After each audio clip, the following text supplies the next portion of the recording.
Hello everyone. If you are new to my channel, then consider liking and subscribing. It will make me feel wonderful if you do it, thanks. By the way, I also have a Luffy fan fiction channel. If you are interested, the link is in the description. Blood Ties by Igornerd. It wasn't enough to have to deal with the Thalmor, the Falmer, and all his other enemies. Now he had to deal with the antics of a blonde boy too. I don't own anything. Now let's get started. It was a cold winter, this one. Even for Skyrim, a land known for its rigid climate, it was a difficult one for its inhabitants. The denizens of the village of Helgen were all barricaded inside their homes, away from the biting cold. Laughs could be heard coming from the inside of the local inn, and sounds of music and songs. But no laughs or songs were heeding the Harrison household. Husband and wife were sitting quietly on different sides of the common room, ignoring each other in an almost embarrassing way. After all, this was the last night they would spend under the same roof. They already stopped sleeping in the same bed. It wasn't like they hated each other, or one of them had an affair. They had married too quickly and realized too late that they just didn't work as a couple. It happened every day, in every part of Tamriel, after all. So they had decided, in common agreement, to divorce. They brought their case to the Jarl and the priest of Falkenrath and asked for the annulment of the marriage. But it was more difficult than they would have believed it to be. A wailing came from upstairs. Soon, another cry could be heard. The soon-to-be former couple met each other's eyes. That was the sound of the only reason why they hadn't already said their goodbyes to each other a week ago. The woman nodded and rose, moving towards the stair that took to the house's upper floor. Following the noise, she arrived in the main bedroom where a crib was placed beside the bed she had shared with her husband. Inside the cradle, a pair of toddlers, not even 9 months old, were crying. One of the twins had probably woken up and his noise disturbed his brother's sleep. Sitting herself on the border of the bed, the young mother started to swing slowly the cradle and singing a lullaby. She hoped that they would go back to sleep. The last nights had been almost deprived of rest, between the twins waking up and the tension between her and her husband. They had tried to stay together, for their sons' sakes, they really did. But it wasn't fated to be, it seemed. The worst part was that by decree of the Jarl, they would have to split the children. It was a compromise of sorts. None of the parents wanted to lose their offspring. And she had been given the right to choose, by the Jarl and the priest alike. She tried to talk about it with her former husband, but he just washed his hands about the whole thing. The choice was hers, and only hers. Nobody had objected at that, not even the Jarl. May the 9. May the 8 damn these men, torturing a mother with such a decision. The children were asleep again, or so she thought, since they were no longer crying. She gazed at the fruits of her womb with sorrow in her eyes. They were so small, so fragile. They both had her blonde hair, but inherited their father's blue eyes. But who to choose? She and the twins' father were both Nords, but she wasn't a Skyrim native like the man she had loved. One of them, the firstborn, was stronger and healthier than his brother. The second twin instead was more frail, and more prone to coughs attack and cold in this season. She was born in Cyrodiil, and had no family that she knew of in her cold and ancestral land. No bonds to let her stay. Her relatives were living in Leowen, half a continent away from Helgen. She wanted to go there, away from Skyrim and all the good and bad memories and regrets. But it was a hard and dangerous journey, especially for a lone woman with an infant. She was not a defenseless maiden, having done her share of fights and killing during her days as an adventurer.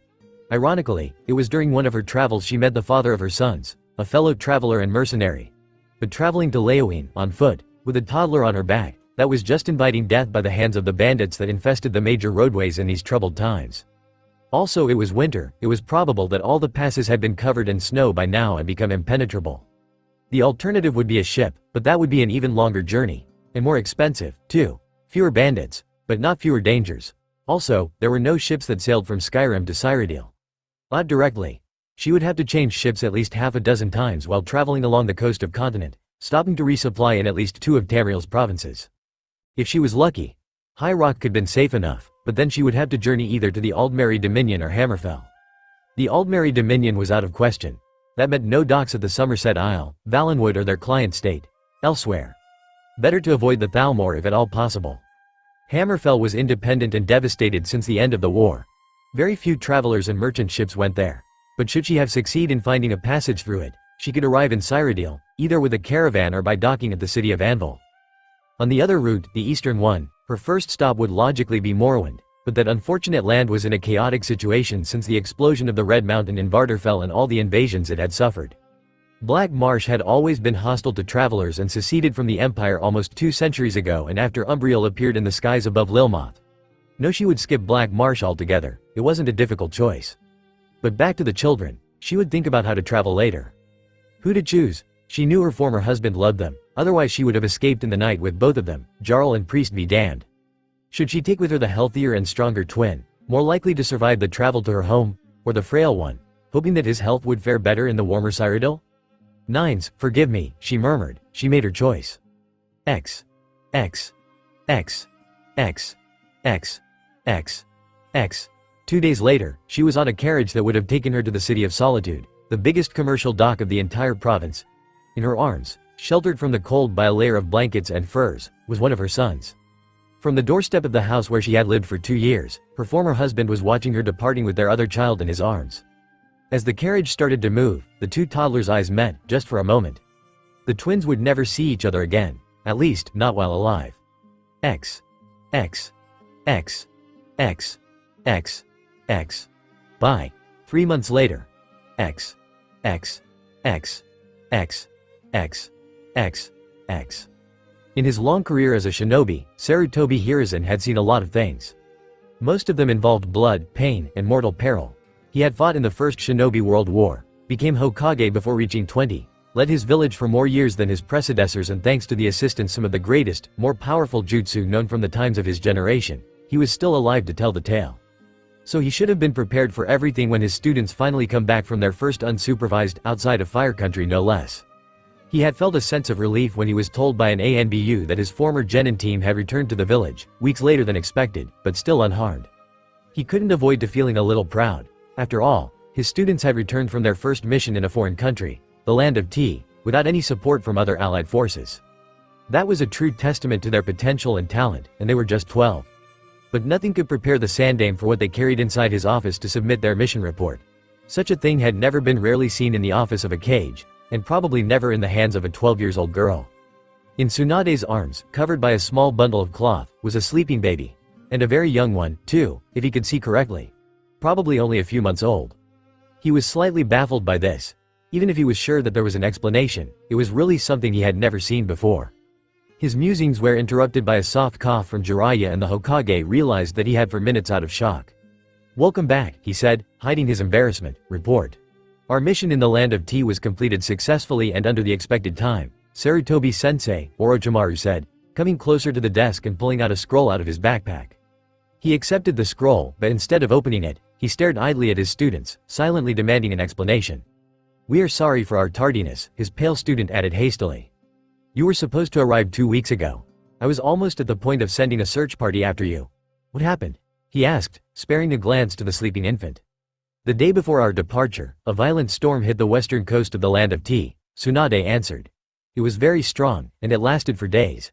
Even for a shinobi, traveling in that climate would have been dangerous, so he decided to wait until it was over." Sarutobi nodded.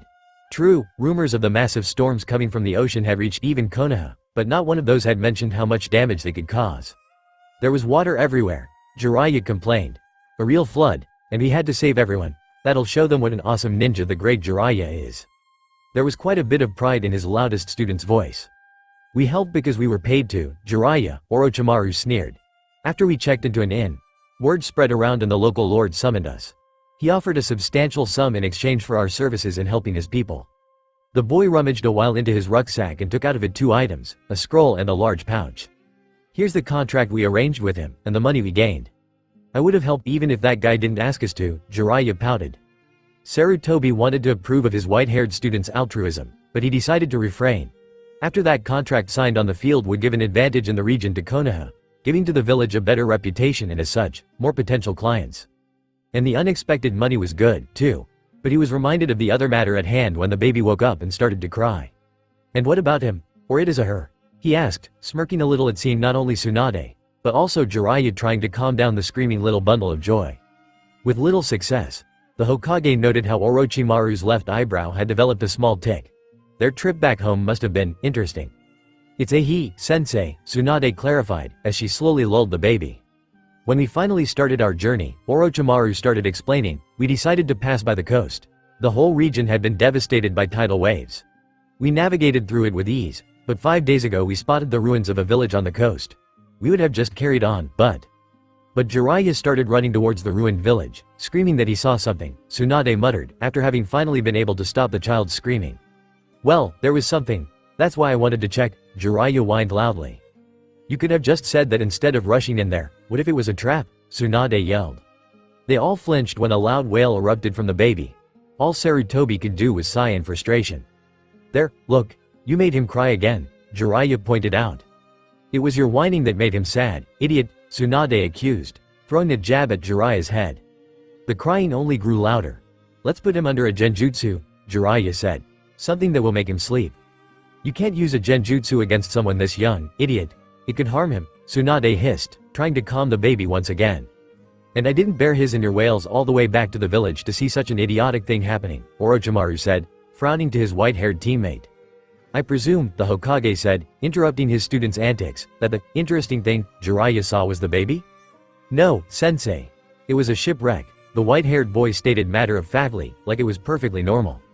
Oh, well, of course, Sarutobi indulged. After all, the boy was still at 12 years old. Would you tell me about this ship?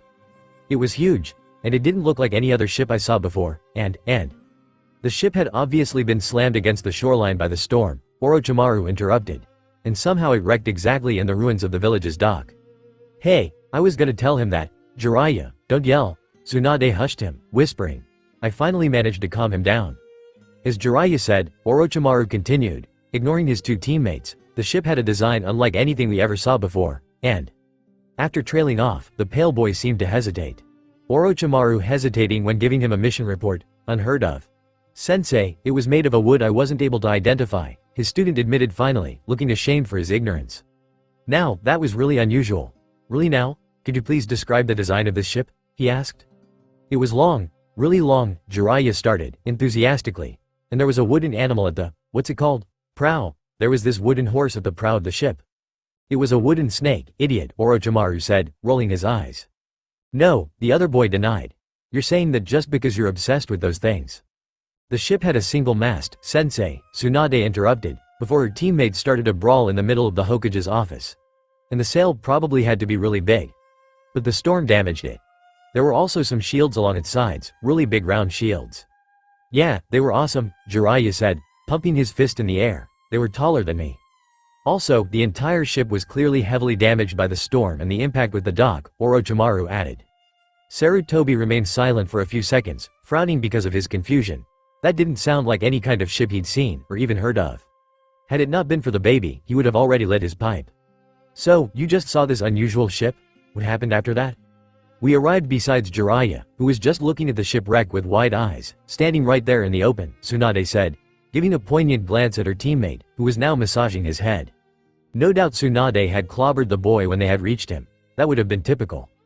As they started to argue, we heard a wailing cry from above the ship, Orochimaru said. He launched a brief look at the baby. I see, Sarutobi said. He had already figured out that much, and what happened after that?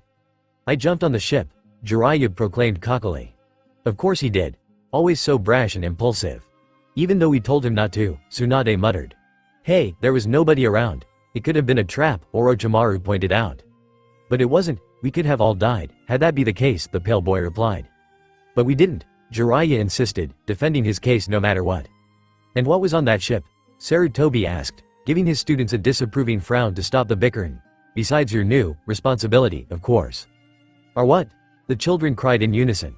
Kidding, he said with a mirthful tone. Children these days would believe everything. But now stop bickering and tell me what did you find on that ship. Jiraiya and Tsunade exchanged glances. Apparently they didn't know how to explain what they had seen. Bodies, sensei, Orochimaru said. Trust him, to be so blunt. The ship's bridge was littered with bodies. MMH, I see, he muttered. He really wished he could smoke a little. I suppose they died because of the storm?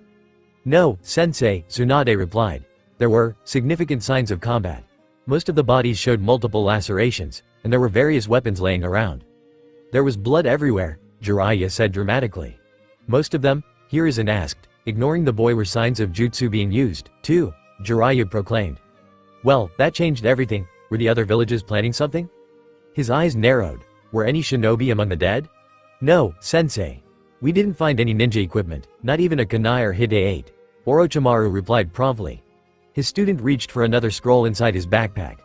We have stored the items of interest we found on the ship here. I thought you would have wanted to examine them, they're quite unusual. Sarutobi accepted that scroll, too. Sparing a single glance at his students whose faces were full of expectation, he opened it.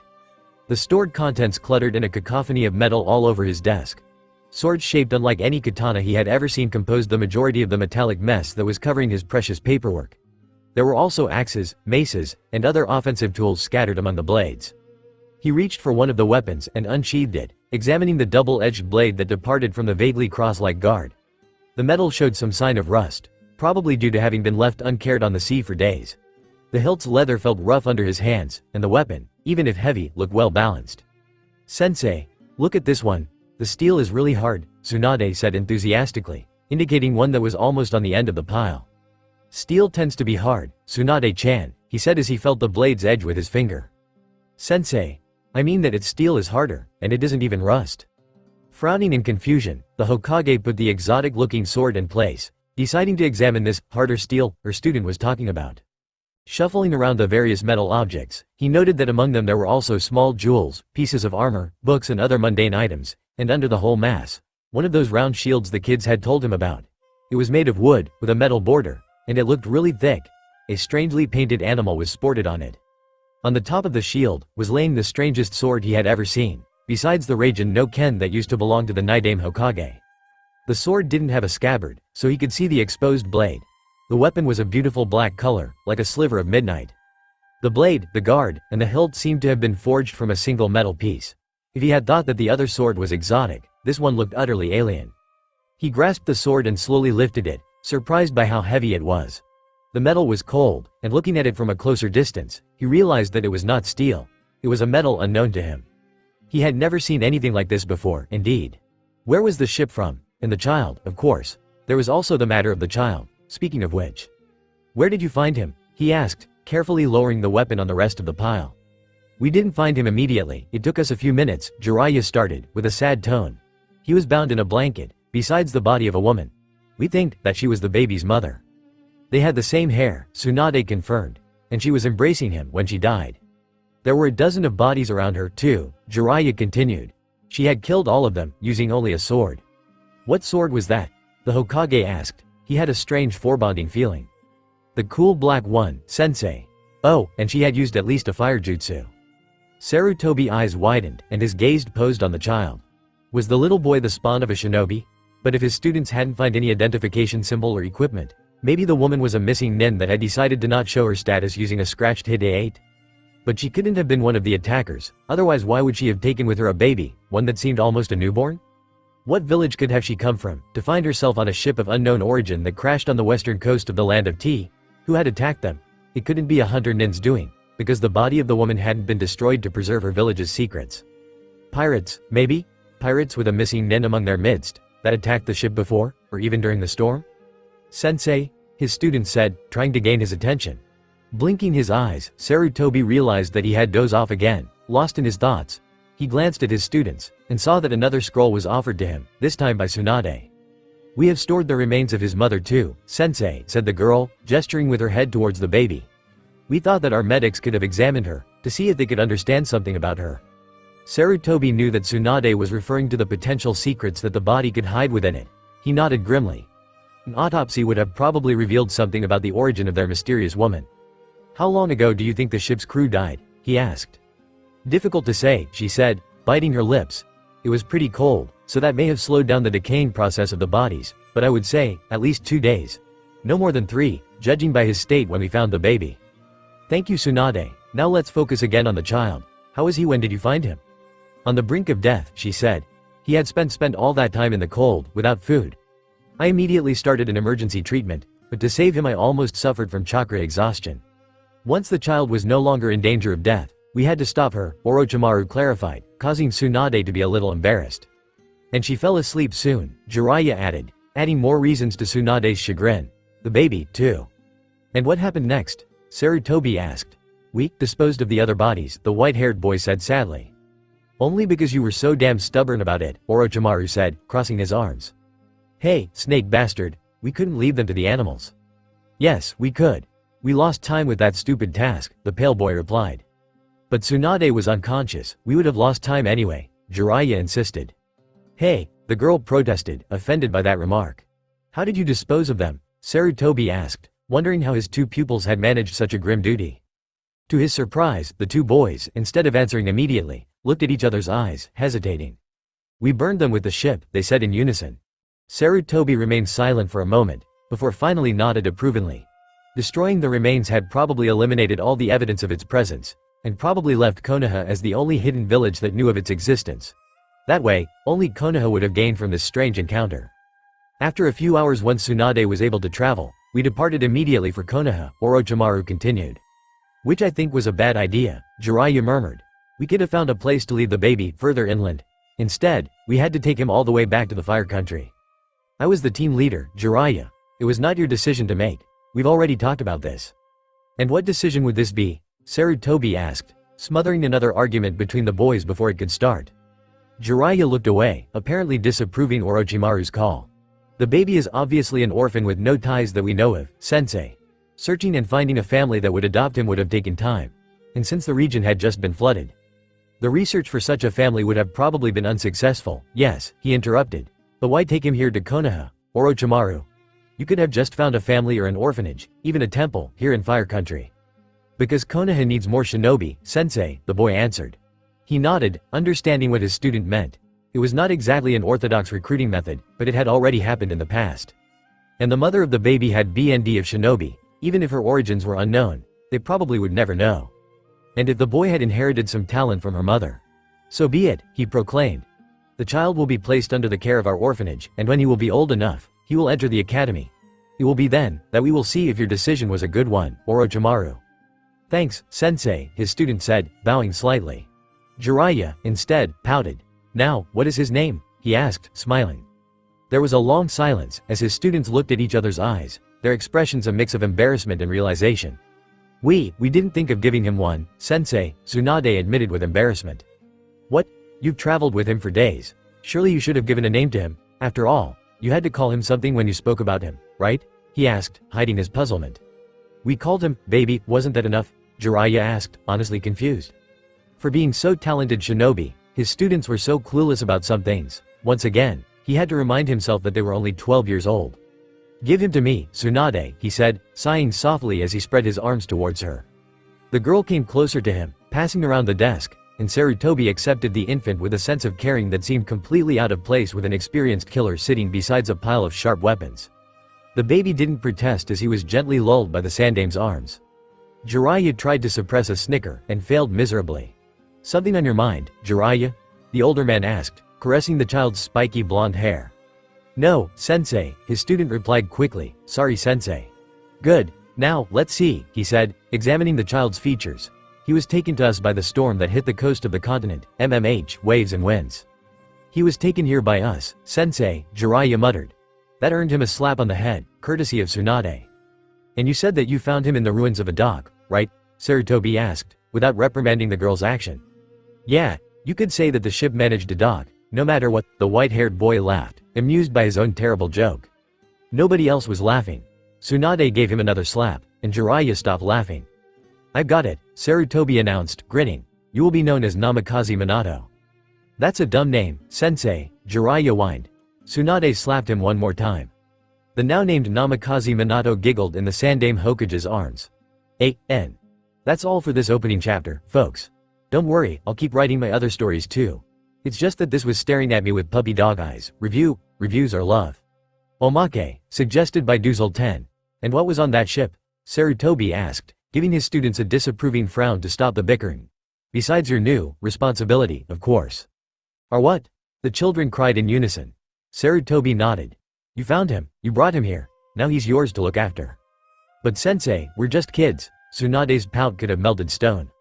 The Sandame would not be denied, however. "You took on the burden of adulthood the day you accepted your Hide 8. Age is irrelevant." "But sensei, I'm too young to have a son." "Shut up, Jiraiya. This is your fault." As his three new parents started bickering, the baby exploded once again in a loud cry. The door opened slowly, letting the freezing air from outside enter in the inn's common room. A tall figure donning a hooded cape and sporting a long walking staff entered, and closed the door behind him, shivering for the cold. It was a small building, this inn. Little more than a house-turned-rest stop for any travelers who crossed the road that cut through the Hjälmarch. The man, he was clearly a man since there was a beard attached to the chin that peeked through the hood, knew he could have traveled further before the sunset, but he was tired. He was still a day from crossing the Karth River and arriving at Solitude, and he wanted to rest on a warm bed for once. He quickly scanned the inn and was surprised to see that he was the only customer there. The innkeeper was a woman in her 30s, probably the late half, pretty, but he was not in the mood. He saluted her with a gesture of his hand and she seemed to relax a bit. She had actually seemed afraid of his presence. It was only expected, given the tattered weapons and armor dangling from his belt were visible from under his half-cape. A simple dagger that he carried as a last resort weapon and as a tool, and his trusted axe. Not exactly a visitor that inspired tranquility in a lone woman. He decided to ignore her. Maybe that would calm her down. With long strides, he reached the burning hearth placed in the middle of the room. He left his backpack fall on the floor, placed his staff beside it and pulled a seat closer to him and sat there, enjoying the warm fire. After a few minutes, he started feeling much better. A Nord that hated the cold. Funny, he finally spoke to the woman, lowering his hood. She gazed for just a second on his blue eyes, her gaze roaming across the scars that ran over his right cheek, starting from his cheekbone. A little souvenir left to him by a close encounter with a hagraven. Something hot, please, and mead, he added. I can pay. The woman nodded hesitantly and went into the kitchen to fetch a meal for her customer. Why was she so nervous? He hadn't threatened her, right? She returned soon, carrying a tray with a full mug, a loaf of bread and a steaming bowl of soup. Apple and cabbage by the smell. Why did she look so afraid? He thanked her and took the tray from her hands. She returned behind the counter and observed him from time to time. He still hadn't touched his meal. Why did she seem so afraid? He took the mead. The sweet alcohol was erupting from it. He lifted the mug, foretasting it. It was his favorite beverage, after all. He stopped when he saw the woman's expression. Why was she so afraid? Wait, what was this smell? He putted down the mug, looking at it. Yes, she was very afraid. Now, this is a trap, isn't it? He sighed. The innkeeper's eyes widened. That was all he needed. He rose from his seat. The mug fell down. The woman escaped to the kitchen, screaming for help. He ran after her. She was reaching for a knife. He didn't give her a chance. With a jump, he grabbed her and pinned her on the wall, keeping her firm in place with his arms. Poison. Deadly. Rare. Not your idea, he hissed. It wasn't a question. The woman seemed on the point of pissing herself. She managed to nod. Who did this? You know who, she said, starting to cry. Yes, he knew who. But if they were able to plan something like this, in a random tavern he was just passing through, that would mean that they had been following him for days, weeks even. But that was not possible. His journey to Solitude had been a secret, and he had traveled for days in the wilderness, avoiding villages and cities and stopping only in their hideouts. How could it be? He widened his eyes in realization. Someone had betrayed them. Someone had betrayed the blades. Faint noises of metal rustling could be heard, coming from somewhere outside of the inn. He sighed again, closing his eyes. Then slowly, gently, he let go of the woman. She immediately fell on the ground, sobbing, her head lowered. How many? Too many, replied the innkeeper quickly. Even for you. He undid the lace of his mantle. It would hinder him in the impending fight. We'll see. Hide, he said to the sobbing woman, leaving the kitchen. He left his mantle on the counter, and paid for his uneaten meal. What a waste of mead. The blond man grabbed his staff, and extracted a colored vial from one of his pouches. Opening it with only one hand, he swallowed the foul liquid in a single gulp. As he tossed the empty vial away, he could already feel the fortifying effect of the potion in his body. He opened the door and left the inn. Thalmor, dozens of them. X. X. X. X. X. X. X. X. X. Our hero, claims a warrior's heart. X. X. X. X. X. X. X. X. X. As he ordered to his myrrh to surround the entrance of the inn, Adarian knew something had gone wrong. If the stupid woman who they had coerced into playing the role of the innkeeper hadn't called them yet, then their target had suspected something. Probably he had killed her. She was expendable after all.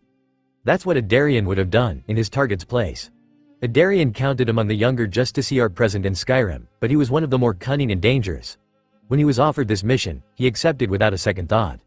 Should he complete it successfully, it would be a great boost to his career. Following their target in the wilderness without being detected while leading so many soldiers had been a difficult task, but he had been able to do it. He was the best of the best, after all. The various elves had barely finished to get in position, that the door to the wooden shed opened. His soldiers tensed immediately. A shield wall was raised, spears were pointed towards the entrance, and arrows were knocked. A man left the building, walking like he was just going for a stroll. Whispers started among the ranks. Even if the soldiers under his command were not all veterans, they weren't green either. But they all had heard the stories of the Dragonborn. the sworn enemy of the Aldmeri Dominion and of the Thalmor especially. The warrior who had slain dragons, men and mer alike during Skyrim's civil war. The right hand of the gods' damned blades leader. The boogeyman that the elven mothers had started using for scaring their children, so that they would eat all the soup at dinner. In the eyes of his mer, the man out there was a legend. Adarian was just looking at the man, instead. A fool, weak man that looked a little more than a tattered vagrant, with a scarred face, an old armor and a walking stick. True, he was the Dovahkiin, but he was getting older now. The man had passed his physical peak at least 10 years ago, and with time he would just grow weaker and die. But still, it was always best to tie up loose ends. After all, he had proven quite a threat in the past, and he could possibly keep being one for decades. The Justiciar was sure that almost all the man's biggest achievement were just exaggerations. Tales overstated by the bards that seemed to infest this forsaken barbarian country. The most dangerous thing about the man standing before them wasn't his battle prowess, it was his reputation. He and his few companions represented the single greatest resistance the Aldmeri Dominion had to face since before the Great War, and that would not be tolerated anymore. He raised his hand, ready to give the signal for the archers. Today, the Dragonborn's legend would come to an end. But as he was savoring the idea of turning the man to a pincushion with only a gesture of his hand, when something that he had never expected happened, which made him hesitate. The man let go of his staff, which fell on the frozen ground. He remained there, unmoving, looking at the company of soldiers in front of him. Then, slowly, he raised his open palms and placed them behind his head. Murmurs could be heard among the mer once again, but this time they were caused by shock and surprise. The Dragonborn was surrendering. Adarian smirked, signaling to the AR. The man knew he could not win here. Not against this many trained soldiers. Adarian's mind was abuzz. If he could manage to take that man alive, as his prisoner and back to Alinor in chains. The glory, he could already feel it. No, the Dragonborn was too dangerous to be just kept prisoner, and executed into the capital's main plaza. But the glory could still be his. After all, what was the difference between taking prisoner one of the greatest enemies of the Dominion, and bringing back his head instead?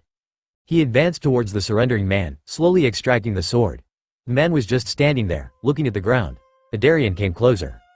He was going to be the one who did it. He was going to be the slayer of the Dragonborn. Conrad Harrison, he spoke, full of righteous glee.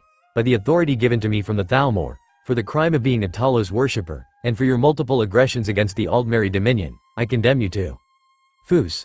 X. X. X. X. X. X. X. X. X. I tell you, the Dragonborn comes. With a voice wielding power of the ancient Nord art. Believe the Dragonborn comes. X. X. X. X. X. X. X. X. X.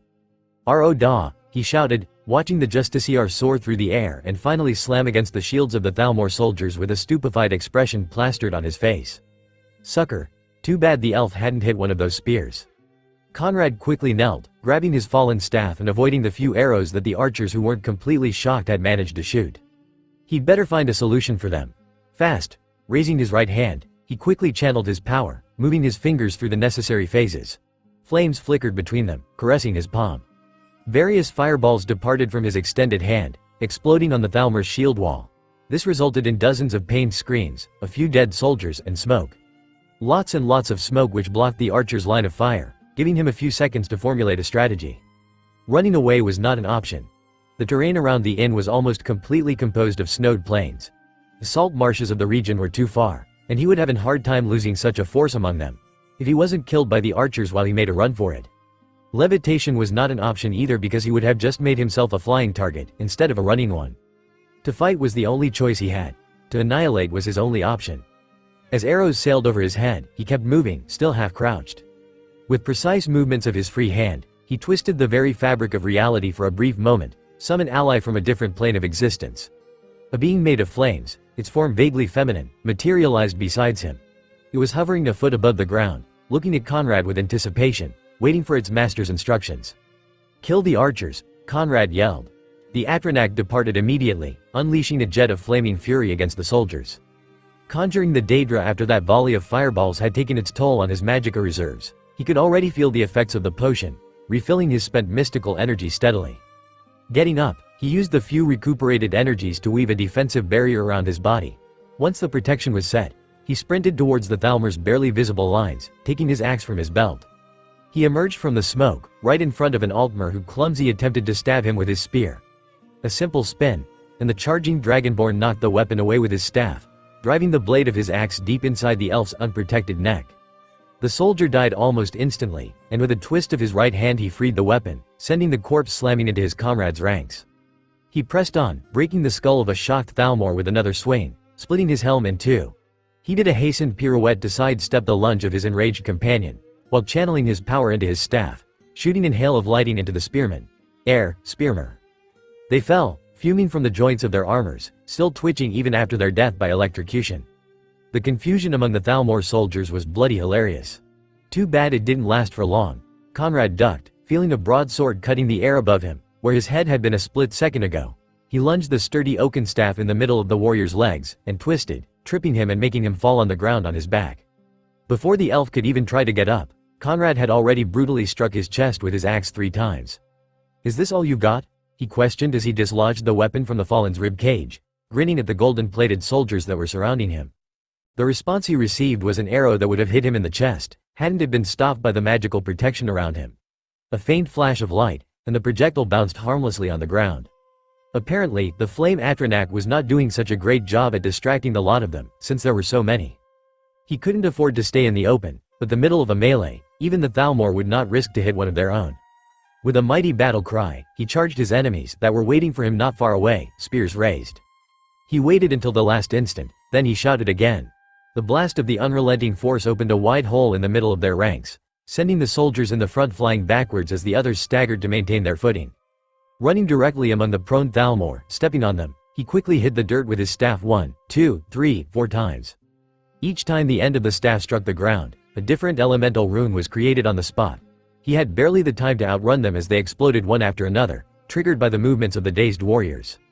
As flames, bursts of cold, discharges of electricity and rocks blasted out of the very ground beneath him, he lunged forward without looking back. X, X, X, X, X, X, X, X, X. It's an end to the evil of all Skyrim's foes. Beware, beware the Dragonborn comes. X, X, X, X, X, X, X, X, X. A loud explosion, or maybe a series of explosions in close succession, was the first thing he heard clearly when he was able to breathe normally again. Adarian had been almost knocked out from the impact against the soldiers under his command, and was suffering from aches on his whole back. Groaning in pain, something that ashamed him greatly, he rolled on his flank, trying to get a better footing. He looked around. He had lost his sword during his unexpected flight, and he hated being unarmed in a dangerous situation. But his blade was not what he found, searching around from where he was laying. What he saw instead was a man that had just slaughtered a good third of his soldiers. How was this possible? Was it that difficult for those incompetent fools to kill a simple human? He should have ordered to bring him down with multiple volleys of arrows. The justiciar felt someone grabbing his arm, and pulling him up. Sparing it a glance, he recognized one of his trusted battle mages. "Don't touch me," he shouted as he slapped away the armored hand, "and go to kill that low-born bastard." Instead of joining the melee, setting him on fire or wasting him with bolts of lightning, the battle mages looked at each other, hesitantly. "Forgive me, my lord, but shouldn't we try to eliminate the target W?" "Just do it," he snapped, almost frothing in his frustration. "Do it, do it, do it." Intimidated by his sudden explosion, the elite spellcasters unsheathed their weapons and jogged towards the battle, spilling out in a fan formation. Their march was a solid line of metal and magic, ready to destroy the enemy. "And somebody destroy the Daedra," Adarian ordered, not really caring about them anymore. "I want those archers ready." He was on the point of ordering someone, no matter who, then he heard it. A cry of pain, from the fight, and not an elven one. Snapping his head in the direction of the combat, he saw that the Dragonborn had been wounded. A slash had struck true in his arm, in spite of the armor the man was wearing. Now he was staggering, his staff lost, swinging his axe to keep the lancers at bay while walking backwards. Crimson rivulets were clearly visible on his wounded limb. Adarian smiled. No matter how formidable the man was, he was still just a man fighting a great number of trained soldiers. Victory would be his. X. X. X. X. X. X. X. X. X. For the darkness has passed. And the legend yet grows. X. X. X. X. X. X. X. X. X. Fuck off, you murdering bastards, Conrad yelled, as he killed another Thalmor with a crude blow of his weapon. The last jab had shattered his magical protection, and the spear's sharp end had left a deep gash on his forearm, causing him to let go of his staff. The limb felt so heavy after the wound he had received, but he was still able to move it and clench a fist. Which was good. The fact that he was surrounded, and he had lost momentum, that was not good. The trick with the 4 runes had cost him almost all his magicka reserves, so frying the pansy elves was out of question. The effect of the potion he had drunk before leaving the inn was almost over, and it wasn't replenishing his magical energies like before. He fumbled on his pouches, the blood on his palm rendering the leather slippery. An elven warrior, noticing his lapse of concentration, lunged towards him, spear pointed at Conrad's belly. He sidestepped, batting the polearm away with the blunt part of the axe. The spear's point hit the ground, piercing it, and he kicked the altmer with all his strength in the groin.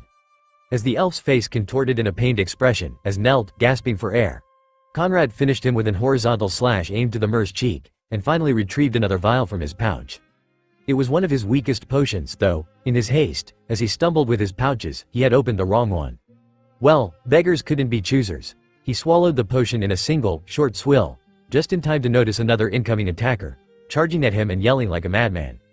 He wouldn't be able to dodge, this time, so he reacted reflexively. He threw his axe, that plunged its head completely into the elf's chest, breaking the armor. The altmer just stared at it with a stupefied expression, before finally collapsing. "Come on, let's rush him now," someone among the Thalmor line said. "He's unarmed." "Unarmed my ass." He cussed at them, gnashing his teeth while unsheathing his dagger with his left hand. Seeing that his defense was only a glorified steel knife, they charged in unison. Idiots. Conrad went to meet their assault, dagger ready while he raised his free hand in the air. He could feel his inner power, feeble as it was after too much usage. He called upon it, and a sword appeared in his hand, conjured in the same way he had summoned the Atranak. The newly created blade descended, and Daedric metal met Moonstone. Moonstone lost, and elven blood splattered on Conrad's metal breastplate. The retribution for this latest kill was not late to come. He tightened his grip on the 2 weapons, and he moved, like a whirlwind, dodging, parrying and redirecting the incoming strikes. The few ones he couldn't, he had to count on his armor to protect him. Conrad didn't restrict himself to idle defense. He moved the sword in wide, powerful swings, while stabbing quickly with the shorter blade every time he saw an opening. More and more Thalmor fell under them.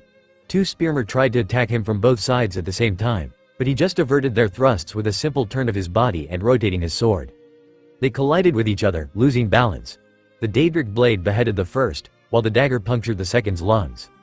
He freed the shorter blade with a strong pull, doing a low sweep with the conjured weapon at the height of another elf's legs, cutting deep. The warrior fell, wailing in pain. Conrad helped ease his pain, with the courtesy of a dagger in his eye socket. As he wrested the weapon from there, he could hear a squelching noise. "Come on now," he taunted. "Who's nay?" He wasn't able to finish his question, since a firebolt exploded on his torso, sending him back, sprayed on the ground. The center of his breastplate had become almost red hot, and his beard had been singed. It hurt like oblivion. Who was the asshole he had to kill, now? He forced himself to stand, and saw the asshole and his battle brethren.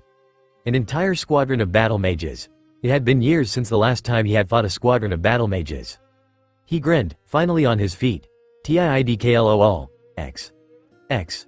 X. X. X. X. X. X. X. You'll know the Dragonborns come. X. X. X. X. X. X. X. X. X. Adarian could barely believe his own eyes. A part of him started to realize why the songs portrayed the Dragonborn as someone able to do such amazing feats, and he had to see on his own the humans' battle prowess. The Nord had made short work of everyone who had tried to bring him down so far. But now it looked like he was not even trying, and he was cutting them down like a sickle through weed. He moved at an unnatural speed, none of his movements seemed to be wasted, and each swing of his weapon slayed an elf. It was then, when the last of the spearmen fell and their single enemy started to kill the battle mages with ease, that Adarian understood. That was not a man, it was a monster, and he had to be dealt as such. He looked through the surviving archers. There were still quite a lot of them, but they weren't able to deal with a simple fire Atranak. Pathetic. Walking towards them, he snatched a bow from the hands of the first he reached. Without stopping, he took an arrow from the second. In a single, fluid motion, he knocked the arrow and released the strain. The projectile pierced the flaming Daedra's neck, who shrieked in pain, losing quickly physical consistency and finally disappearing. He tossed rudely the weapon to the archer he took it from, not really caring if the mer caught it or not. He had to prepare his trap, and quickly. "Listen to my orders now, and prepare, we'll have only one chance," Adarian yelled at the stupefied Bomer. "I don't care how many of you have died. Kill the motherfucker." X. X. X. X. X. X. X. X. X. Dovahkiin nal oke zin las varin. X. X. X. X. X. X. X. X. X. Parry, deflect, thrust in the stomach. Slowing time itself with that dragon shout and exploiting the openings that normally he would not be able to see could be interpreted like cheating from others or playing dirty. Sidestep, hack, stab in the neck. Which was fine for Conrad. He had learned decades ago that there was no honorable combat, especially against a higher number of opponents. Feint, slash, puncture liver. And being able to dodge with ease the incoming spells of the battle mages he was butchering was a pretty nifty bonus. No matter how slow the time flowed, flames and ice shards still hurt if they touched you. Slice, thrust, sink both blades into an armored chest, watch as it erupts with blood. Turning slightly, Conrad saw one elf going for his head, warhammer raised and ready to strike. At the worst possible moment, time chose to start flowing normally again. Conrad swore. He barely avoided having his head smashed in, but the weapon managed to impact with his shoulder instead. The blow was enough to make him stagger, desperately grasping for some semblance of balance. The battle mage didn't lose the chance. Moving on his flank, he slammed a second blow, harder than the previous, straight into Conrad's back. Conrad fell to his knees, gasping for air and barely able to hold his weapons. He felt the steps of the heavily plated spellcasters behind him come to a stop. The Thalmor was probably raising the hammer again, this time for a finishing blow. Was this the way all the dragons he had slain felt despair claw at his soul? Was this how his journey would come to an end, killed by a no-name servant of his enemies, on a snowy field littered with bodies? Well, this was a surefire way to the gates of Sovngarde. Again, and this time forever. At least there would be mead there. He heard a slight scrape on the snow behind him. The Thalmor had shifted his position to land better hit. It was coming. No, he wouldn't die like this. He refused to die like this. He stabbed blindly behind him, hoping for the best. A pained groan was his answer. Conrad had no clue what he managed to hit, but he didn't give a damn. He twisted the blade and pulled. The action was rewarded by the sensation of warm blood spraying his hand, and by a loud, metallic thud. Only 2 battle mages left, a few feet from him. As he got on his feet, the 2 Altmer looked at each other. They nodded, and started to circle him from different directions, charging offensive spells. He would not be able to reach one of them without being hit by the other's magic. But he could try. He lunged forward, running on the snow and reading his right arm for a killing swing. That was the moment when the Daedric sword dispelled, having reached the limit of its existence. There was no time to conjure another weapon, so he had to improvise. Closing his right hand in a fist, he punched the battle mage in the face. The opening in the helm was wide enough, but he had probably broke his pinky because of the contact with the solid metal that framed the Mer's face. It really hurt, and he cried in a mix of rage and pain. He was satisfied to have broken the Altmer's nose though. The battle mage faltered, dazed by the blow. Conrad could feel the other one, feel as the magic hummed in the air. He was a short distance away, finishing his spell.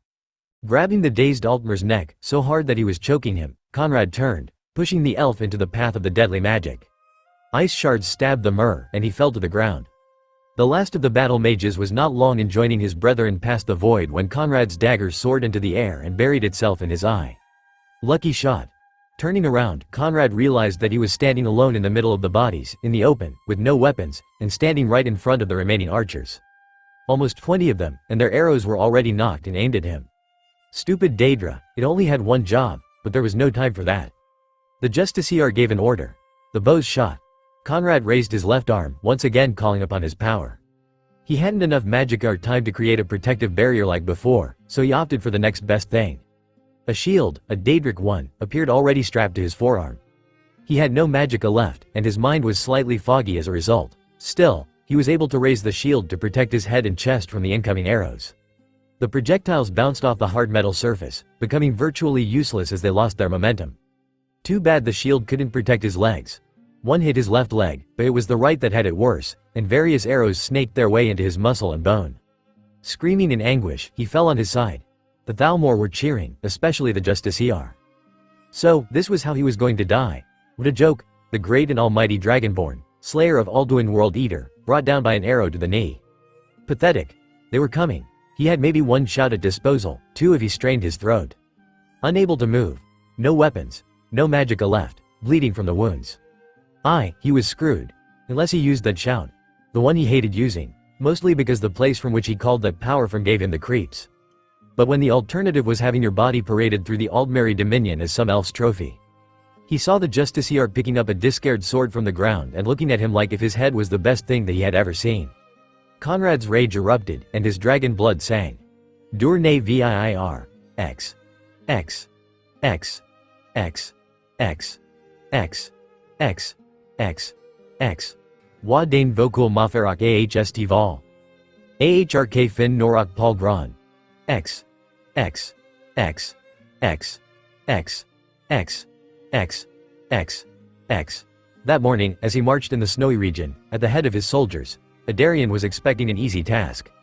Collect body of a deadly poisoned man, a criminal, bring him home, and claim the glory. Then, said man had left the tavern, and started his single-handed slaughter. And Adarian had got frustrated, so he had sacrificed more and more soldiers, but nothing worked. His frustration had deepened. He had even been tossed away by one of those shouts, humiliated in front of his own soldiers. Screw that, he was furious, and finally, the Dragonborn was hit with a volley of arrows, as it should have been from the very beginning. As he had saw the fallen warrior gasping on the ground, he had started to move closer, willing to give the final blow himself. Then, there was another of those God's damned shouts. A black and purple sphere of ethereal flames swirled in front of the Dragonborn's prone form. Then, the stench of death and putrefaction, and then, Adarian and his bomer were staring at a dragon. The justiciar was speechless, shocked beyond belief. The plan was fucked. Some of the archers screamed and made a run for it, mad with terror. This, unfortunately for them, caught the dragon's attention. With a beat of leathery wings and a foul miasma, the massive creature was on them. That was the last straw. All the remaining elves, all but Adarian, started running, trying to escape the dragon's wrath. Adarian had failed. He had put his reputation on the line with this mission, taking with him an entire company of trained soldiers and even a battlemage squadron. And now none of them would make it back alive. There was no way in Mundus that he would be able to survive to the thing that was soaring in the sky, freezing the fleeing soldiers with his breath, or assaulting them on the ground. He heard the sound of bones breaking, of armor and organs squelching as a one thing under the creature's jaws. No way he would survive the summoned dragon. Wait. Summoned? The dragon, it was a summoned creature? Summoned creatures followed some rules, ways how the magic that conjured them worked. For example, unless a ritual or something else was used, the sum would not be permanent. And if the summoner was killed, the conjuring spell would cease, and the creature would disappear. He turned immediately to the still prone form of Conrad Harrison. Tightening his grip on the sword, he charged. He was going to survive this. The glory could still be his. Die. He screamed at the top of his lungs, as his blade descended on the man. There was a metal clang as the sword clashed against the Daedric shield littered with arrows.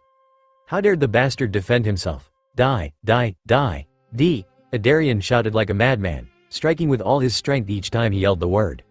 And each time, the shield would save the Dragonborn's worthless life. Snarling, Adarian kicked the wounds on the man's legs. The pained howl that followed his action made him smile inwardly. With a sweep of the sword, followed by another powerful kick, he was able to rip the shield out of the Dragonborn's grasp. The Daedric item disappeared, having lost contact with its summoner's body. He raised the long blade, the tip pointed down, ready to descend on the man's heart. It was over. His assurance was betrayed when the man punched him in the groin, hard. He fell down beside the man, moaning in pain. His sword fell, and a pair of strong hands went for his neck. Adarian struggled, escaping from the Nord's attempted grab. And received another punch, this time in the left kidney. He retaliated with a kick on the man's right leg. They were now grappling, wrestling, punching, kicking and rolling over each other, screaming in pain, rage and frustration. Finally, Adarian was able to overcome the wounded man, and reach for the sword. Whitried to slit the man's throat with it, almost succeeding. Almost. The Nord was actually stopping the blade with his own hands. Growling like a beast, Adarian applied all his weight on the sword. As the edge started to deeply cut his palms, the Dragonborn hissed. Then his azure eyes met Adarian's golden ones. Y'all, the man said, in a non-human voice. His eyes made something strange, and Adarian hesitated in front of the strange phenomenon. Tor, the Dragonborn continued. Small embers left the man's mouth. The azure yes. Adarian could see it clearly now. They had become slitted. Like those of a dragon. The man's mouth opened again. A bright similar to the one of a furnace was visible at the end of his throat. Shul, Adarian's head was lammed by flames hot as a dragon's breath. His brain cooked almost instantly. He never saw the human pushing his corpse away. He never saw the Dragonborn reaching for the pained neck, strained because he had used too many shouts in quick succession. Or how he extracted a big, red vial out of one of those pouches and tried to drink it. And he never saw the Dragonborn fall unconscious for the wounds he had suffered, potion still in hand, bleeding in the now red snow. X. X. X. X. X. X. X. X. X.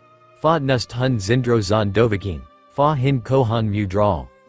X. X. X. X. X. X. X. X. X. In the world contained in the depths of the Shinigami's stomach, a lonely white cloaked figure stirred inside the ruined tower he used as a hiding place. He could feel a new presence in this terrible realm, and it wasn't one of its terrible denizens.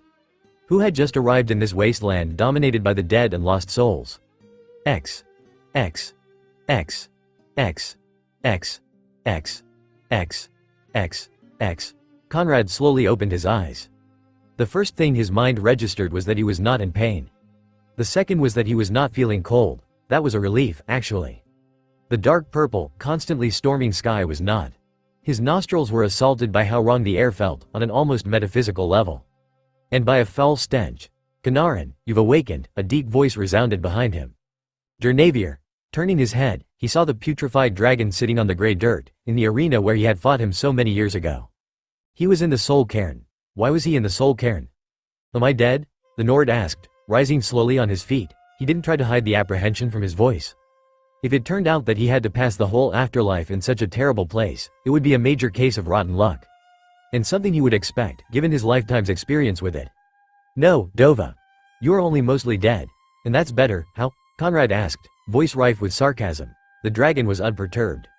Your body, back in the Mundus, is not dead, yet. Should it survive, you will be able to return to it. My body? You mean that I'm not here physically? He asked, gesturing to their surroundings. And now that I think about it, how did you manage to take me here? And why? Our deal. When you summoned me for the first time, our contract was sealed. Since you are now very close to dying, to death, I was able to take your spirit here. Temporarily, of course, unless you die. Well, I thank you for informing me of this possible use of our agreement. A decade later, he deadpanned, not pleased by this revelation at all. You're welcome. Did the rotting flying lizard just snort at him? It was difficult to tell between the deep voice and decaying flesh. Would you just tell me why you brought me back with you? I was asked to. Now, that was not Conrad was expecting. You were asked? He asked, incredulous. By who? By him, the dragon said, indicating with a single talon somewhere behind the Dovahkiin. Conrad turned. X. X. X. X. X. X. X. X. X. X. X. X. X. X. X. X. X. X. When Namikaze Minato sealed the Kyuubi into his newborn son so many years ago, sacrificing his own soul to the Shinigami, he was expecting to experience either an existence of unimaginable pain, his very soul slowly consumed by the death god's stomach, or a complete, utter void with nothing for eternity. Instead, it turned out that the bottom of the Shinigami's stomach was the resting place of this weird dimension, filled with strange ruins, lost souls, terrible creatures that preyed on them, reigned by those malignant beings that referred to themselves as the ideal masters. Masters who were apparently unaware of their being somehow similar to parasites, living in a god's belly. Minato was still wondering if being consumed or existing in a complete void wouldn't have been a better option. When he had gained awareness of his surroundings after his death, he was bewildered. Not only was this strange world dark, dangerous, and terrible, it was also incredibly foreign, alien, even. Even in his dead and incorporeal state, he had to learn how to survive against the monsters that dwelled in the barren wastes. Apparently, there were not a lot of souls that spoke his own tongue. He had actually met one once, but that shinobi had been in this place for so long that his sanity was in tatters. Inwardly, Minato was utterly afraid of becoming like him with the passing of the decades. But he would not surrender to his fate, waiting for that slow descent into madness, year after year, until there was just a husk with barely a mind inside. He was, or had been during his life, the Yondaime Hokage of Konohagakure. He didn't like to boast his title, but if the creatures of this place and their masters wanted to destroy either his soul or his sanity, they would have to fight him for it. The first years had been pure hell. There was no other way to describe it. Followed, stalked, chased, even hunted down. He lived months of continuous conflict. But he was dead. Not having to deal with mortal necessities like sleep, thirst, or hunger had their own advantages. Then one day, the creatures stopped coming. They still attacked him if he came too close to them, but they stopped hunting him like they had before. Apparently, destroying legions of them had made them realize that it was a waste of time and resources. Even if the ideal masters seemed to have a never-ending supply of them. Having more time to do something else beside fight, run, and hide, he was able to interact with the other less aggressive denizens of his new world. Slowly, he had learned the language spoken from the majority of the souls that filled this strange realm. Learning a language from scratch was not easy, but he had time, after all. It had been a long and tedious task, mostly because a lot of the souls in this place were cursing their fate or generally being miserable about it. As his mastery of the language improved, he learned more and more bits of pieces of cultures and histories of what seemed to be another world entirely. Who would have guessed that a whole different continent existed on the other side of the Great Ocean, filled with lands, nations, people, traditions? There were even different species, races that weren't even human, with their own civilizations. And nobody in Konoha, nobody in the Fire Country, no, scratch that. Nobody in the whole elemental nations knew about any of it. He was eager to learn all he could, and speaking for a few days, or weeks, with the rare souls willingly to, helped him remain in good mental shape. After all, he needed to think about something besides his family's fate. Kushina, what had been her soul's fate? He prayed that she had gone to a better place, surely, there had to be one. And Naruto, his son, was he growing up well? Had he been taken care for? Was he fine? Was he safe? Not knowing that, above all things. That hurt more than any torment he had suffered since he arrived in this forsaken place. Being completely unable to change that, he had opted all the time his train of thoughts for a simple solution. Think about something else, because it hurt too much. And for the longest time he had not strayed from that pattern. It had continued that way, year after year, for the longest time, until a fortuitous encounter. Since then, Minato had been given a ray of hope in this damned place. He had formed a plan, and put it in motion. It had took a long time, but now the older, who was not really older, man was standing in front of him. It was a strange experience, like looking at a mirror that twisted the image reflected on it. The older-looking blonde had shorter hair, and broader shoulders, but that could have been an impression given from the armor he was wearing. A short beard covered his face and 3 long scars were etched into his right cheek. And the eyes, even if they had the same shade of azure, were a little colder, and right now were completely widened. But the resemblance was uncanny. The only problem now was how to tell him. "Who the fuck are you?" the man snarled, his expression morphing to a scowl. Well, that was a good way to start, no matter how blunt. He scratched his head, thinking how to reply. Should he? Well, there were not a lot of ways to answer to that question. "I," Minato said, pointing to his chest with his hand, "am your brother." The man in front of him, his brother, he had to remind himself, just stared at him, blinking for a few seconds. "Say what?" was the question he received, a little more than a whisper. The great undead dragon was looking at the whole scene, apparently amused. "I said, I am your." "I heard that. I'm not deaf," his brother snapped. "What are you blabbering about?" Minato sighed. He had been afraid of a similar reaction. After all, they both hadn't been aware of each other's existence, and Minato had learned of Conrad's only after his death. In his brother's eyes, he was probably just a random ghost to his appearance, claiming to have some blood ties with him. "I understand that it's difficult to believe, but—" "Fuck off," his twin snarled, interrupting him again. "If you think you can just tell me something like that and—" "Vaza, Dovahkiin," the dragon Igornerd said, with his deep voice, "it's true." That stopped the outburst, and the man turned towards the great dragon, slowly, an accusing finger still pointed towards Minato. "What, Igornerd, don't tell me that you believe this. I was the one who told your Zama, your brother's soul, that you're of the same souls, the same blood." There was a moment of complete silence, disturbed only by the winds of the desolate place. Then, slowly, Minato's brother turned to face the dragon, unable to die, his eyes slitted. "How can you be sure of this?" he hissed. "I met your Zama when I came back in this Durlin, cursed world, after the last time you summoned me."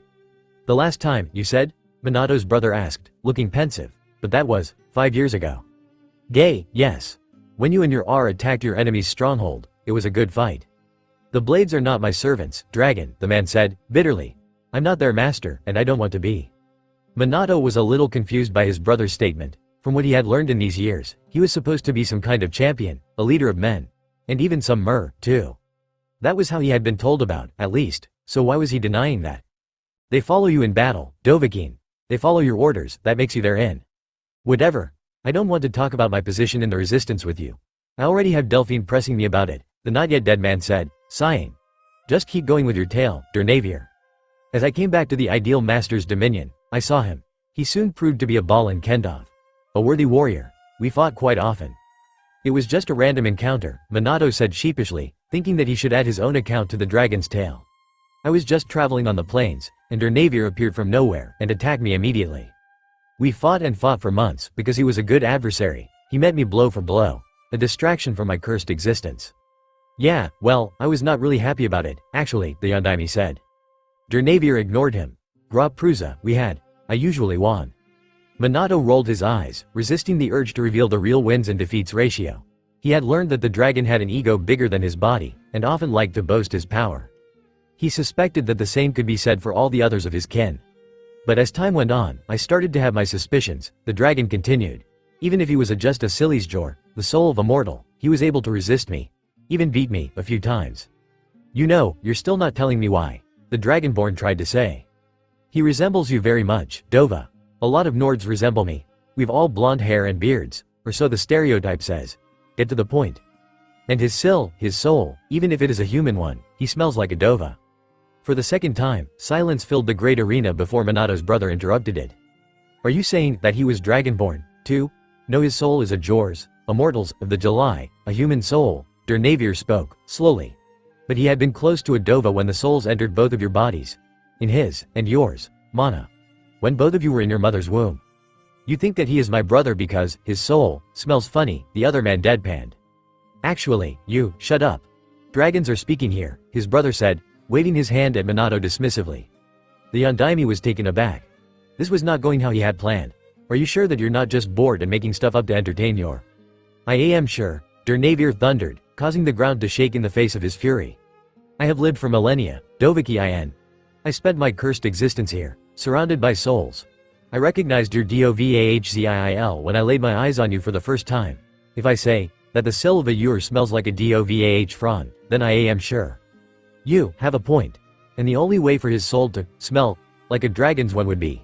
The Dragonborn said slowly, turning towards Minato. The blonde Hokage tried to offer a reassuring smile. Ah, I can't deal with this, his brother yelled, throwing his hands in the air. I find out from an undead dragon that I've a brother, and he's dead, oh, and I'm dying too. Apparently, his smile had not been as reassuring as he had hoped. Look, I know it's not exactly something you find out every day, but… Wait a moment, his brother interrupted him. Again, seriously, it was becoming a habit and they had met just 10 minutes ago. If you're here, that means… That my soul is trapped here? Minato asked rhetorically, shrugging, yes. Who did this to you? The older-looking blonde asked, growling. That was another question that Minato was expecting, and once again, there was no other way to explain it without being blunt. I did, he stated. Minato had expected the silence, the visible shock, and the open wide mouth. He hadn't expected the punch sailing towards his face, which he easily dodged anyway. You idiotic, imbecile, moronic, stupid fool, his twin snarled, without stopping to try to hit him.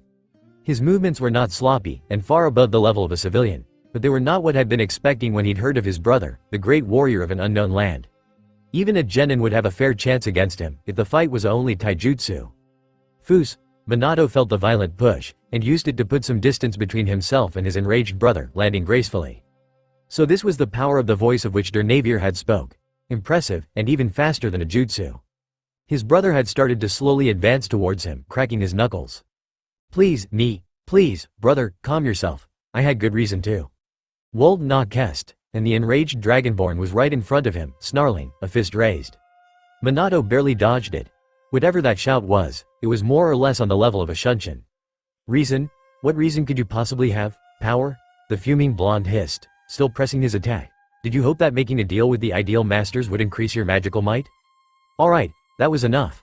Minato punched his still-living brother in the gut, knocking the breath out of him. The Yondaime didn't know how that was possible, since the man was not physically present inside the Shinigami's stomach, but he didn't care. I did what I did because I had no choice. There was no option left, he said coldly, with just enough remorse in his voice. His brother just growled quietly as he gasped for air. No choice? No other option but to condemn yourself to this? There was a flicker around the man's hands, and a spray of lightning was aimed towards Minato. But the Yondaime was not in front of the Dragonborn anymore. Tendrils of electricity zapped at the ground, throwing up sand wherever they hit. Calm down, Minato said, putting a hand on his brother's shoulder. He had Sunshine behind him as he had started to prepare that jutsu. No, not jutsu. Spell. He had to remember the difference. Spells were much faster to use, not requiring the more complex hand signs that jutsu did. There was also the difference between chakra and magicka, but this wasn't the time to delve into that. It's true, I condemned myself to pass all my afterlife in this place, Minato said in a gentle but firm tone, hoping to finally tranquilize his long-lost sibling. But in doing so, I saved thousands of lives, who otherwise would surely be lost. For a moment, his twin's stance became more tense. Minato wondered if it was because of his explanation or reaction to his speed. That, the man said, turning his a good enough reason. But what happened to force you to such a choice? A siege? Not exactly, you see, Oblong? It's over already? The dragon demanded, with a bored tone. I was enjoying seeing the Dovahkiin beaten. Beaten my ass, the man said, turning to face Minato with a slight grin. So, you are my brother? Yes, I am, Minato said, happy that the hostility was now gone. I'm Conrad, by the way, his brother said, offering his hand. Yeah, I know that, Minato replied, shaking his sibling's hand. Dernavier and some other souls told me that. I am Namikaze Minato. Namikaze, Conrad said, slowly, trying the unfamiliar sounds. Well, Namikaze, why have you asked our rotting friend to take me here at the first chance he could? I am here, Dova, the dragon said, not liking being ignored. Namikaze is not my name, it's the surname, Minato said sheepishly. What? Why did you introduce yourself like that, then? His brother asked, confused. Right. There were various cultural differences between them. How to explain this? You see, in the place where I grew up, it's customary to introduce yourself using the surname first. That's a strange tradition, you know, Conrad said, blinking. Where did you grow up? Who gave you that name? I've never heard of such a thing, and I've traveled a lot. A land far away from Skyrim. Actually, far away from Tamriel. What? Conrad asked, flatly. He seemed torn between incredulity and confusion. I'm not sure how, exactly, but I was found in a shipwreck that washed up on the shores of the elemental nations. Never heard of them, his brother said. The confusion had won and was clearly visible on his face. They're very far, far across the ocean. Don't ask me which ocean because I haven't figured that out yet. As for my name, well, it was given to me at the orphanage, I presume. Orphanage? Conrad asked, his face falling. Well, yes.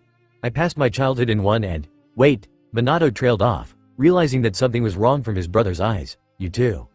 No, I lived with father until I was 17 or something. But he never talked about our mother, he refused to, Conrad said, with a mournful tone.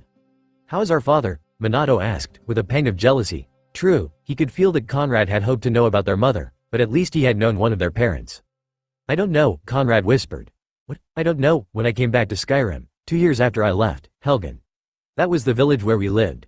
Was burned down, Conrad replied, hastily. I met only 3 other survivors from that day. I have no idea if father is still alive. I'm sorry, he said, sincerely. How was he? Was he a good father? Yes, his brother replied, after almost a full minute of silence. Yes he was. Is. Whatever. He's just not an easy man to live with.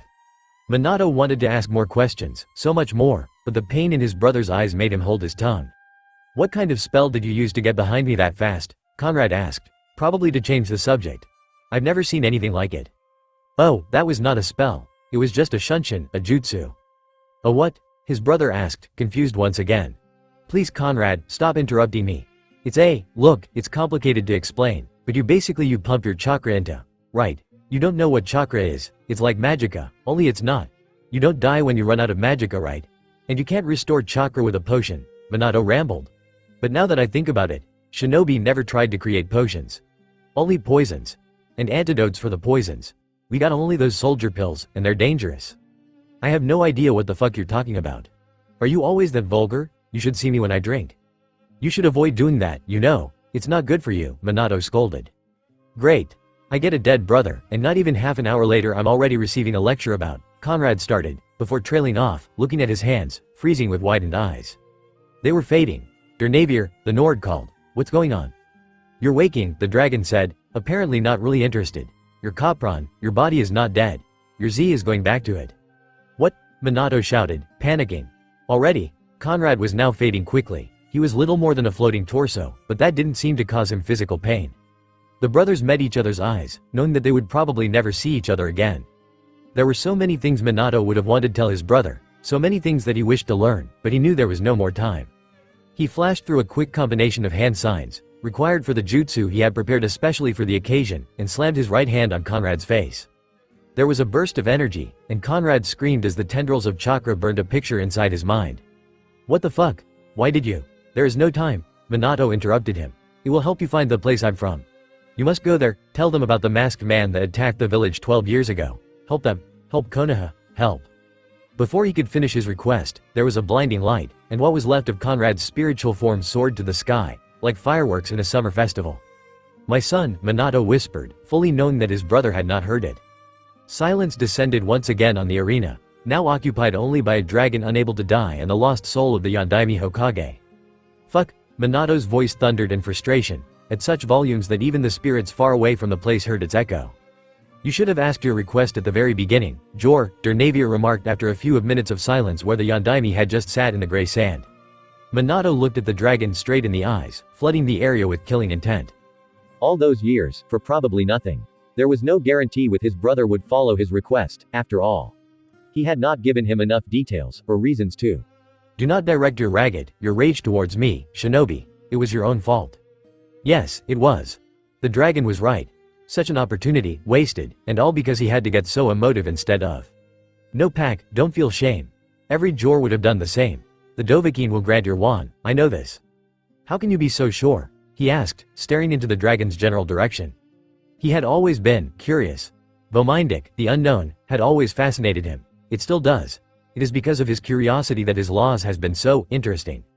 Minato said nothing as the dragon slowly got up, but inwardly he was relieved.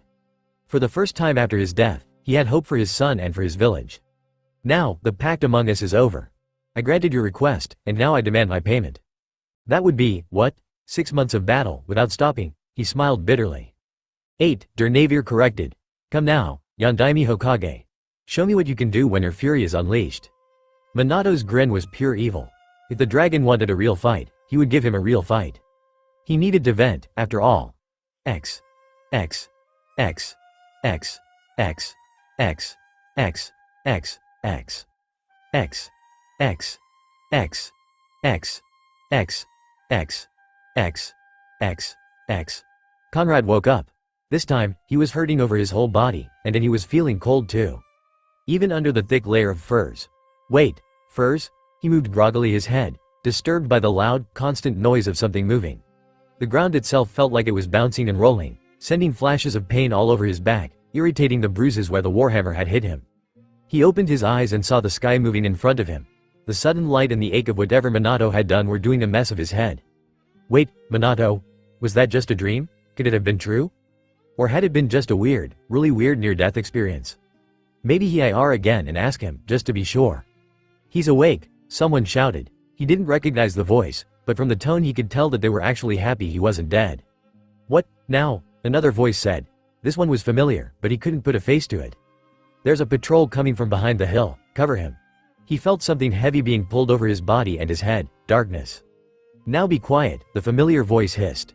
Conrad had no idea what was going on, but he realized something when he heard the sound of the horses being forced to slow down. He was on a wagon, someone had found him and saved him.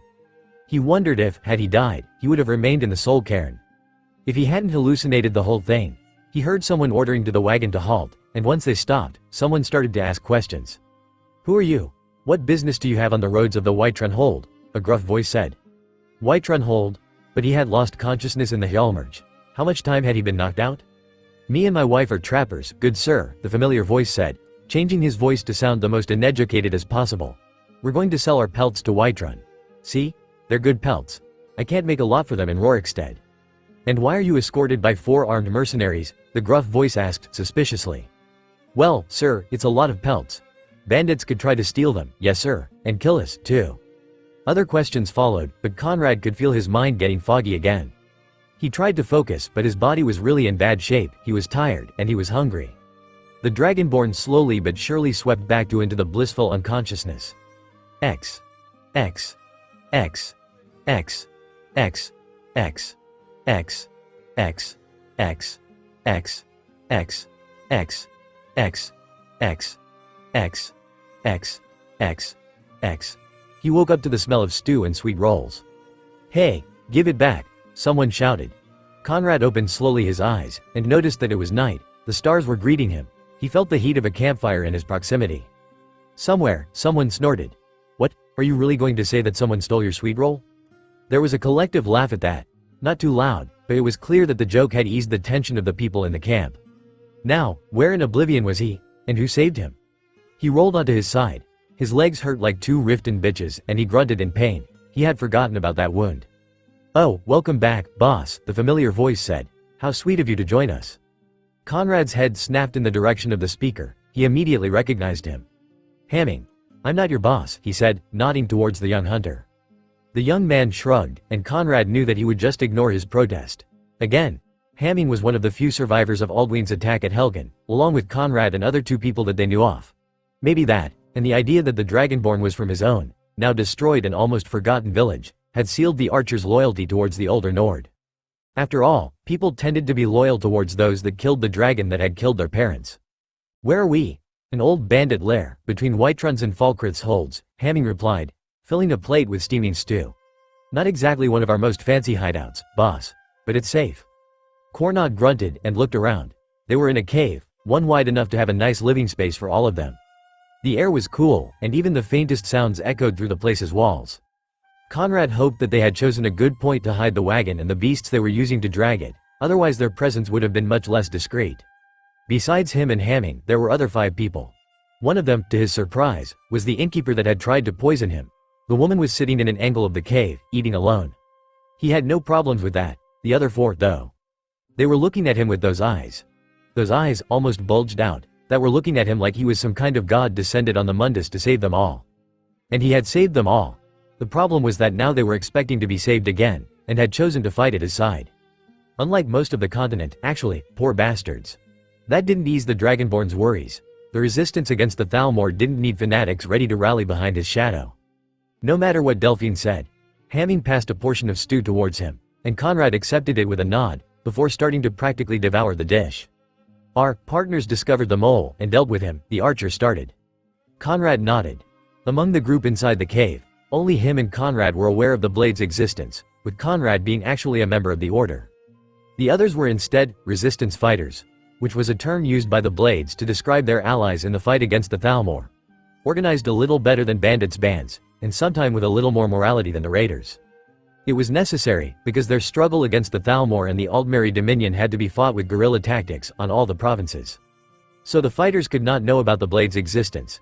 It could have been a disaster. Every group of fighters was not aware of the other groups, for security reasons. Every blade agent supervised a bunch of these parties, coordinating their effort in the territory. Hamming was one of those agents. Conrad himself had recruited him. "So, we were sent to fetch you before the Thalmor got you, but they had days of advantage," the hunter kept explaining. "The Thalmor won our race." Conrad snorted at that, watching the bandages wrapping his palms, where the Justiciar's blade had cut deep. "By the way, boss. Nice work with that," the young man smirked. "News about how an entire company of Thalmor soldiers disappeared spread fast. There are patrols everywhere, scaring the Jarls shitless." Great. Just great. He had given the Thalmor an excuse to put more troops into the Imperial province. Maybe in the other ones, too. The archer kept talking, pointing towards the woman sitting alone at a brief distance away. "It was her, Feda, that saved you, you know." Conrad turned towards the woman, arching an eyebrow curiously. "I waited and waited," she started, "until the battle outside was over. And after that, I waited more. Once I was sure that nothing was moving out there, I peeked through the door. There were so many bodies. For a few minutes the only sound in the cave was the cracking of the flames. It was clear that the woman was not used to violence. One of the armed men placed a log into the fire. "I found you, barely alive," the woman continued. "You were laying in a pool of your frozen blood, your legs were a mess. I gave you one of your potions, and dragged you inside the inn. It wasn't easy, you're quite heavy. We arrived a few hours later," Hamming started again.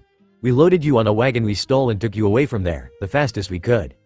Conrad massaged his temples, having finished his stew. "What about her?" he asked, motioning towards. "What was her name?" "Feda. She saw you, and so, we gave her the join or die option," the archer said sheepishly. "We don't have a join or die option, kid. She didn't know that," Hamming replied, smirking. "It's fine," Feda interrupted. "After that fiasco, the Thalmor would have hunted me down anyway. Either I stay with you guys, or I'm dead." "Whatever," Conrad snorted. Only to add something quickly when he saw the annoyed look Hamming gave him. "We'll find a use for you, I suppose. I'm a good cook, and, stop it. It's not my job to find what you can do," he interrupted, ignoring the woman's offended expression and turning towards the young archer. "Where's my stuff?" "We hid your bags and your metallic junk under the pelts and—" "Junk?" Conrad exclaimed, indignant. "My Nordic carved armor is not junk. With all those scratches and dents, it looks like," the archer smirked. "Oh, and I've managed to save your axe, too, and your walking stick." "It's not a walking stick, it's a mage's staff. A mage staff carved to look like a walking stick, to not be recognized for what it is," Conrad seethed, tired of having to correct his self-proclaimed minion about the nature of the totem pole, again. He winced, his head was throbbing now. At first, when he had woken up, he had thought it was because of the exhaustion, his wounds or both. But when he closed his eyes, he could vividly see something. 4 symbols, exotic looking and with an unknown meaning, gleaming in the dark of his closed eyelids. The encounter in the soul cairn had really happened, and Minato had done, or given, something to him. Just admit it, boss. Sooner or later, you'll have to. Paper, he interrupted harshly. In ink. Now. Hamming looked at him for a few seconds, confused from this unusual reaction during their traditional banter, but gestured towards his subordinates nevertheless. He heard someone rummage somewhere as he kept massaging his temples. Here it is, boss. Do you have to write a message or? Later, Conrad hissed, snatching the pen and paper sheet. He started scribbling furiously, slightly put off by the unfamiliar symbols. Whatever you say, boss, Hamming sighed, before getting closer to him and starting to whisper. Look, I've received orders from Delphine. I'm to take you to the ruins of the Cloud Ruler Temple, in Cyrodiil, before the borders will become impassable because of the checkpoints. Shush, Hamming.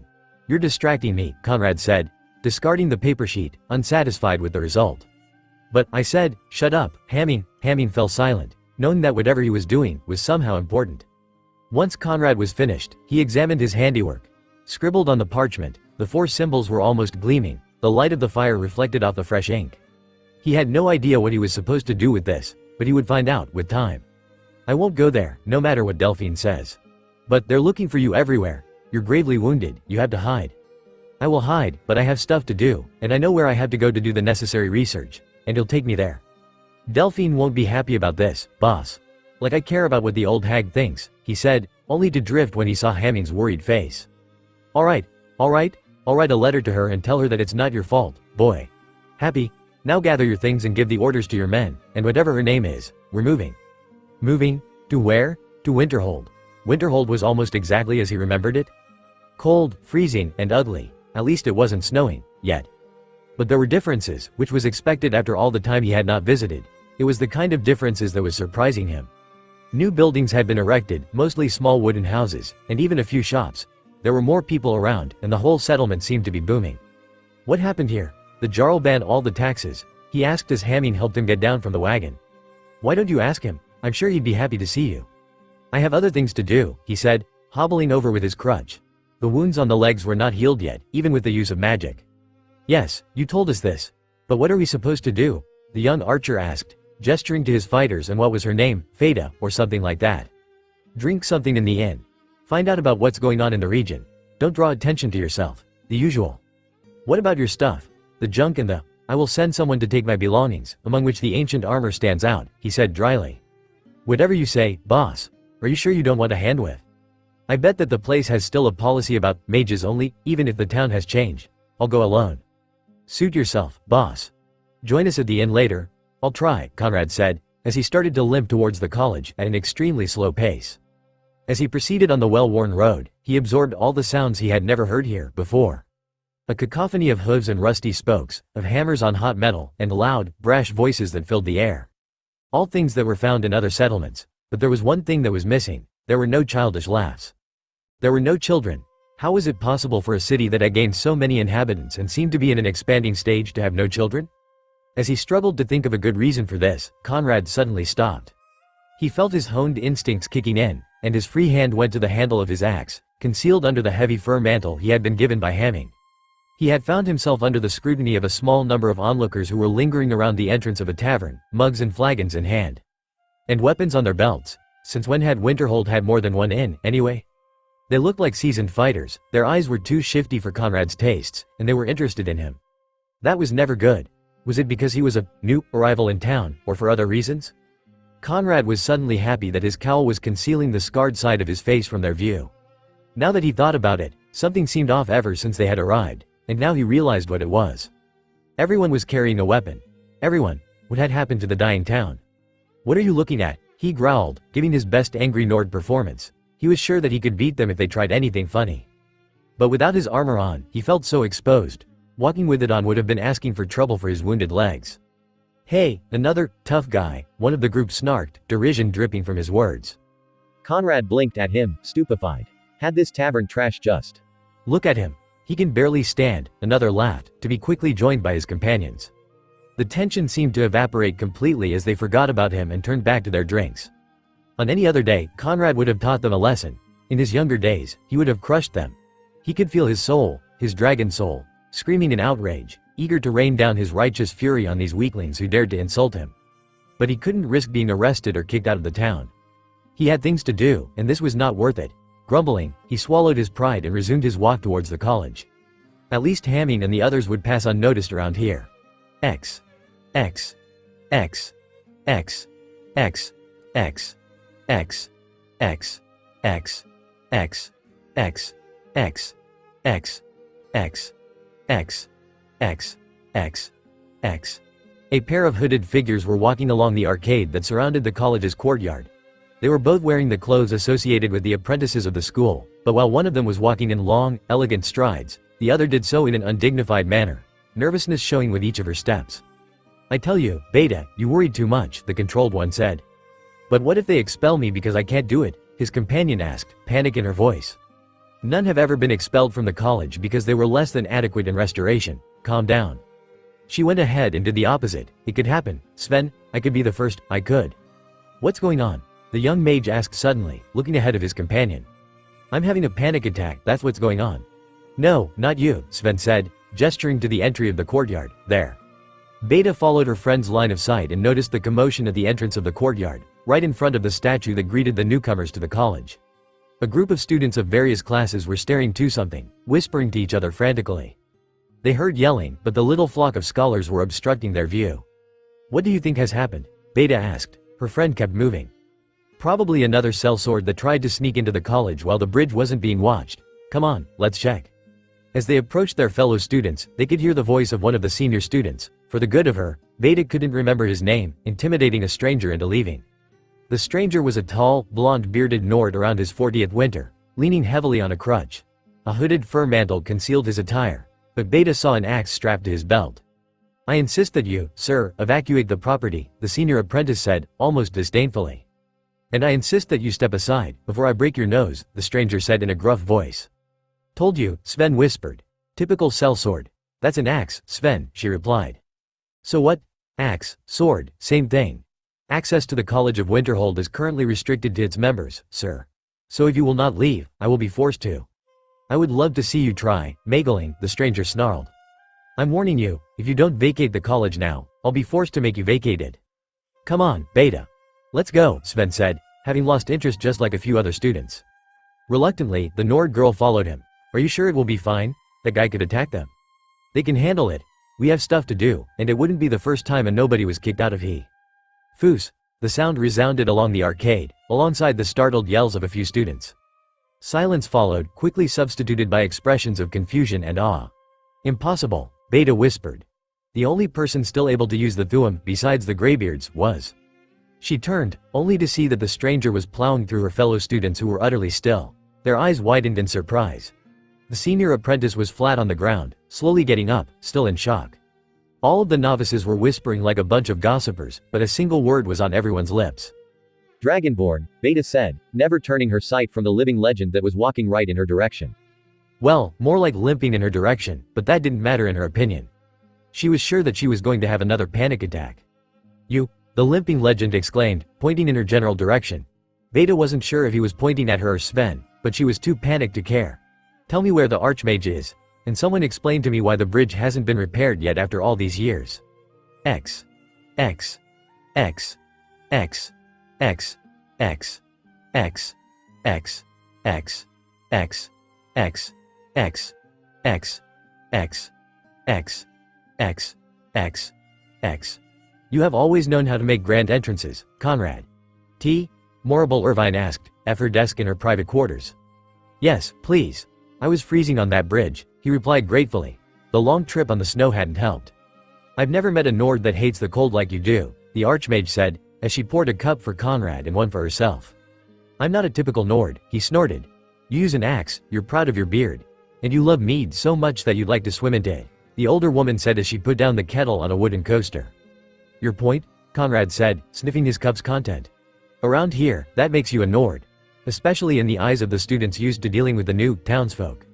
Just because I'm not a skinny little shit doesn't make me a barbarian. I mean, look at Urag Groshub. By the way, how's the old orc?" "Wait, you didn't know?" Morble asked, becoming really serious. A long pause followed between the two longtime acquaintances.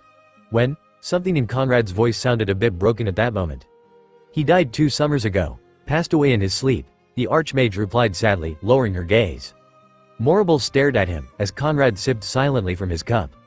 He could feel moisture forming in his eyes. Sorry, something got in my eyes, he said, drying the unshed tears.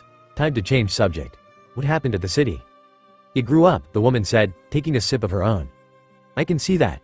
Care to explain why? There was nothing around of interest here, aside from the college. That's simple, Conrad. It's your fault. Conrad blinked, taken aback. My fault? You're the Dragonborn of legend, the man who slew Alduin, the hero of the siege of Whiterun and of the Battle of Cold Rock Pass. And who knows how many other things you've done. Everyone knows you're a Nord spellcaster. Everyone knows that you were trained right here. Did you really think that people wouldn't flock to your fame? I think I need something stronger than this, he muttered, placing the half-empty teacup on the desk. Third drawer behind you, Morrible said, taking a sip of tea. And they all want to come to the college? Conrad asked, as he retrieved a bottle of sujama from the counter. At the start, yes. We gained quite a few students, we even had to build a few more rooms. I thought that magic was scorned in Skyrim. Even more than the other imperial provinces. Not even my fame justifies such a flow of new apprentices, Conrad said skeptically as he poured the liquor in his own cup. It's not. Magic is still distrusted in the holds, but a lot of students came from the rest of the empire, too, but we couldn't take all of them. So why's the city full of armed thugs? I doubt they want to start using magic. They came with the mining company. A lot of new mines were opened along the Sea of Ghosts. And they were paid to assure the mine's safety, I get it. Wait, who owns the mines? Mirabelle's face tightened in a grimace, the Jarl does. It was his idea to revive the city, and convince all the families that followed to stay, since the college would not help. As if we could, she snorted. And when news spread, people with troubled pasts started showing up here to find a fresh start. When the new inhabitants are not working or guarding the mines, they usually laze around the town or in one of the inns. From what I gathered, it was difficult to keep order in the first months. So what did our young Jarl do? He asked, tasting the sujama in his mouth. He gave them a purpose. Now, they are useful for various things. What things? Fighting bandits, hunting down monsters, search for treasures in the ruins on the coast, or explore what remains of the old Winterhold. Are you saying that the Jarl turned Winterhold in a city of adventurers? Yes, Morrible said, with a glum expression. That is hilarious, he said, barely containing his laugh. I don't find it entertaining at all. We get harassed from them every time we get in town, and… Alright. Having your isolated college sitting beside a town full of people that raid ruins for coin is bad for you. I get it. Let's speak of more serious matters, now, Conrad said, pouring again the sujama. The Thalmor. Ah, took you long enough, Morrible stated, proffering her cup. Did they cause problems for the college? He asked, serving the liquor to the archmage. Because of me, went unsaid. They tried, but not for long, she said, savoring the exotic liquor. We may be a little school of magic, but they know that is better to avoid the ire of mages. And you have been absent for 9 years? 8.5, Conrad corrected dryly. Yes, well, with your long-term absence, we could avoid suspicion from the justiciars, even with your independent activities. Independent activities? That's the understatement of the year, Morrible. Why did you come back, Conrad? She sighed, knowing too well that this was no courtesy visit. I suppose it's not to finally accept the title of Archmage, right? You guessed right, Conrad said with a small smirk. This is the 4th time it's been offered to you, you know. And for the 4th time, I refuse it. You know too well that I can't manage this place, since I'm always on the move, and my name's at the top of the Thalmor's hit list. That's a shame. But at least I get to keep the biggest room around here. Morrible smirked while leaning back on her seat. Now spit it out. Did you heard of what happened in the Hjalmarch? Just that a few days ago, the Thalmor embassy sent more patrols inland, and I think that it's better if I don't know anything else. Good. Let's just say that I need to stay in a quiet and cozy place for a while, and since I had some research to do, I decided to make a visit. Research? What kind of research? Morrible asked, arching an eyebrow. About these runes, Conrad said, retrieving the parchment he had written in that cave in the middle of nowhere. He didn't really need it anymore. He could clearly see the symbols every time he closed his eyes. He silently observed as Morrible Irvine, the Archmage of Winterhold College, raised an eyebrow in confusion at the paper sheet spread on the desk. Conrad. Yes? He asked, distractedly pouring another serving of sujama in his cup. What in oblivion is this? I have no idea, the man responded, but I want to find out. Is that even writing? Even the dragon language looks decipherable, the woman said, leaning over to take a closer look. This is just gibberish. Pretty much, yes. Where did you find it? Was it inscribed in a stone? A mural? In one of the ancient tombs where you do dwell? Do you really want to know? He asked, smirking. Morrible snorted. I think you know the answer to that. Good, because I wouldn't tell you anyway. He knew that Morrible had an open mind concerning the supernatural, being a mage and the archmage to boot, but saying things about long-dead brothers' lost souls and undead dragons didn't sound very smart to him. Who would have believed it? Even he was still trying to make up his mind about it.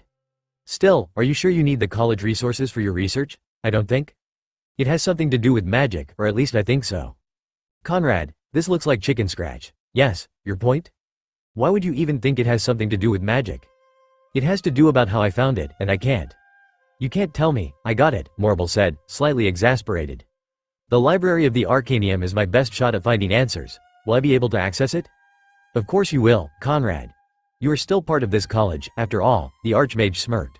There will be some conditions, of course.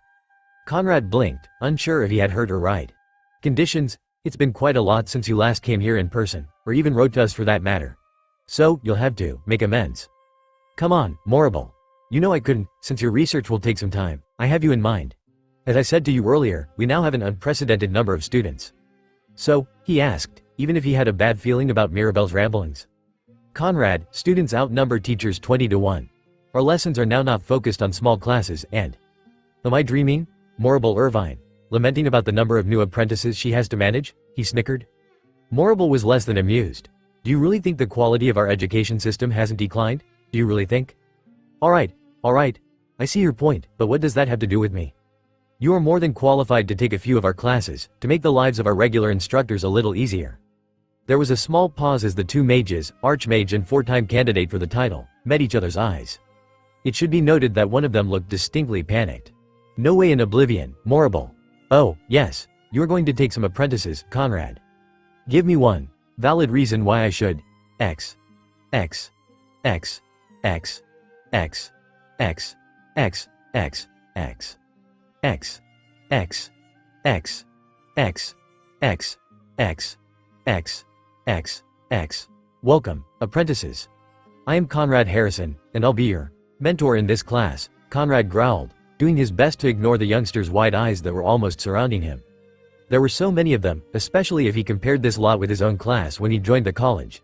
They looked so young, which made him feel older than he really was, and they were whispering and looking at him in awe. He already hated them. With the aid of his crutch, he started to pace in front of the students assembled in the Hall of Elements, the place traditionally used for the spellcasting classes and practice. Conrad wanted to look them right in the eyes, hoping they would get scared and never show up anymore. Today, I'll show you the basic of the most known school of magic, destruction, he said, trying to ignore the pains coming from his right leg. He made a mental note to speak with Colette Marins later. The wound was healing too slowly for his liking. As you may know, he said, destruction has only one use and purpose: to do harm to your enemies. Behind all the fancy words, all the theory, all the preparation, it's a weapon that uses magicka to rain death upon your foes. To underline that last statement, he made some flames flicker in his free hand, so that all the apprentices could see. That ceased all the whispering at once. Since I can't let you kill yourselves, we'll start with the basics to protect yourselves. That would be the lesser wards to repel a magic attack, he said, inwardly smiling at the memory of his own first lesson. Tolfter had been a great teacher, and Conrad still thought fondly of the old man. If you have any questions, ask them now, he said quickly, realizing that he had spaced off for a few seconds. It was obvious that they were intimidated by him, because nobody was asking questions, and most of them were avoiding his gaze. Look, he sighed, I'm just a teacher here, alright? So, ask a question, I won't burn you. Probably. Slowly, a hand timidly raised among the flock of students. Maybe he could be able to start this, finally. Yes, you there. Ask away. Could you tell us about the dragons, master? X. X. X. X. X. X. X.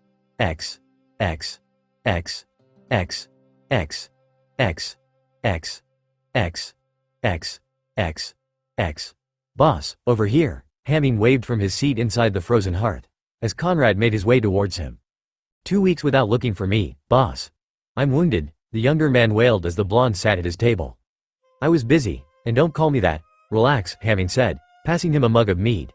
Nobody's giving a damn about us. They just want to drink and forget their problems. So, what have you been busy with? Your research? I wish I wasn't even able to start my research yet, Conrad said, gritting his teeth. I've been too busy with teaching a group of talentless rats how to not burn their own fingers with the excess magicka they put into the spell, which would make them risk losing control of the power they're waving around. Wait, what? Morrible made me a teacher for a bunch of brats who can't even light a candle on their own. Hamming blinked for a moment before bursting out laughing. It's not funny, Conrad grunted. Yes it is. Just wait until I tell Feda and the others. Who? The blonde asked, confused. Feda. You know, the woman who tried to poison you. Because the Thalmor forced her to. Nice curves. Oh, her, he muttered, tasting the mead. Did you interrogate her? Are you sure her story is genuine and she's not a double agent planted on us? I've sent a few letters while you were playing with the mages. Her story is good, so she's just another victim of the Thalmor. Or she has a damn good cover. We have seen it happen before. I'll have to keep an eye on her, right? Damn straight you'll have to. Just don't get distracted by those nice curves, kid. Look who's talking. Boss, if I remember correctly, a few years ago with that brunette from Riften. Conrad frowned, looking Hamming right in the eyes, not uttering a single word.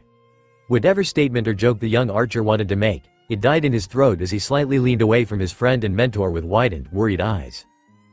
What I meant to say is, yeah, good advice, the younger man quickly backpedaled, not looking him in the eyes. Yes, I thought so. Now, tell me what have you done in the last weeks, and what you found out about the town. Well, by the way, your eyes are slitted, boss. Let's start from the guys then, I found them a job. What job? No, let me guess. Guards at one of the mines. Hamming had the decency to look slightly offended. No boss. What do you take me for? I'm a freelancer. Oh, it's one of those jobs. Hey, it's a good deal. Me and the boys are paid to hunt down monsters around the city. And bandits, if they become too pesky, but it hasn't happened so far. I doubt the brigands would become too pesky around this town, between the mages and the biting cold. What can you tell me about those mines? They're scattered on the whole hold. But most of the ores are not close to the surface, so the miners must dig deep, and I mean, deep. Fuck, the older man said, gulping another sip from the mug. How long before the excavation catches the attention of the Falmer? Worst or best chance? Never been an optimist, Hamming, Conrad said, cleaning his beard from the remaining drops of mead. Less than 1 year. Then some miners will start to disappear. It always starts that way, he admitted, grimly. The Jarl won't listen to us, you know. The city is expanding, it's growing, all thanks to those mines. Then we do what we always do. We hope for the best, but prepare for the worst, Conrad simply stated. How? Hamming asked after a small pause. You have already inserted your men here. Their cover is solid for now. Form a cell and recruit more. Recruit, boss, the people here are mostly mercenaries, sell swords. Shit, I'm sure that some people were bandits, once, and when they're not working, they're either drunk or in a brothel. I know. Can you blame them? Hamming's jaw went open wide, before he was able to formulate his next question. How can you think of recruiting them? Not all of them, of course. So you need to observe them. Look, see those two guys at the bar? The orc and the Dunmer? What do you think of them? Hamming followed his eyes, and looked at a pair of mercenaries who were enjoying their own drink without caring about the people around, not even each other. I don't know, the younger man admitted after a few seconds. A green guy who loves heavy shields and a skilled archer. The orc is a former legionnaire. Do you see the tattoo on his left arm? It's barely visible, but it's there. He probably deserted during the Civil War. And now he's hiding in this frozen hole, Conrad said, not even looking away from his drink. The Dunmer, however, has killed a lot of people with his bow. You can tell by the way he's carrying it, and how Eder. That guy kills for sport, Hamming. Be careful around him. Hamming looked at him, and then at the pair at the bar, speechless. How did you, the eyes, Hamming. Look how he watches everyone. He's imagining how fun it would be to aim an arrow at them. His eyes are surprisingly honest. Then he took another sip, which by the counts of most other people was actually a very, very large gulp. Where do you learn how to do it? This, looking at people and reading them. Riften, Conrad said dryly, and his tone didn't permit further questions about that. Alright. So, we prepare the city for the inevitable meeting with the Falmer, in secrecy? People still think that the blind bastards are like goblin tribes, just an occasional nuisance. Or just a fable to scare the children. They won't listen. But maybe establishing a group here is a good thing. Really? How so, boss? In the last few years, we've ignored the western holds, concentrating our efforts on the regions where the Thalmor are more influential. But we can't keep going on like this forever. We need more people, weapons, food. You're starting to sound like Delphine, boss, Hamming smirked. I take offense to that. Speaking of her, boss, I've received a letter from her, for you. Great. Something about the fact that I've not gone to Cyrodiil to hide in the ruins of that temple? Something like that.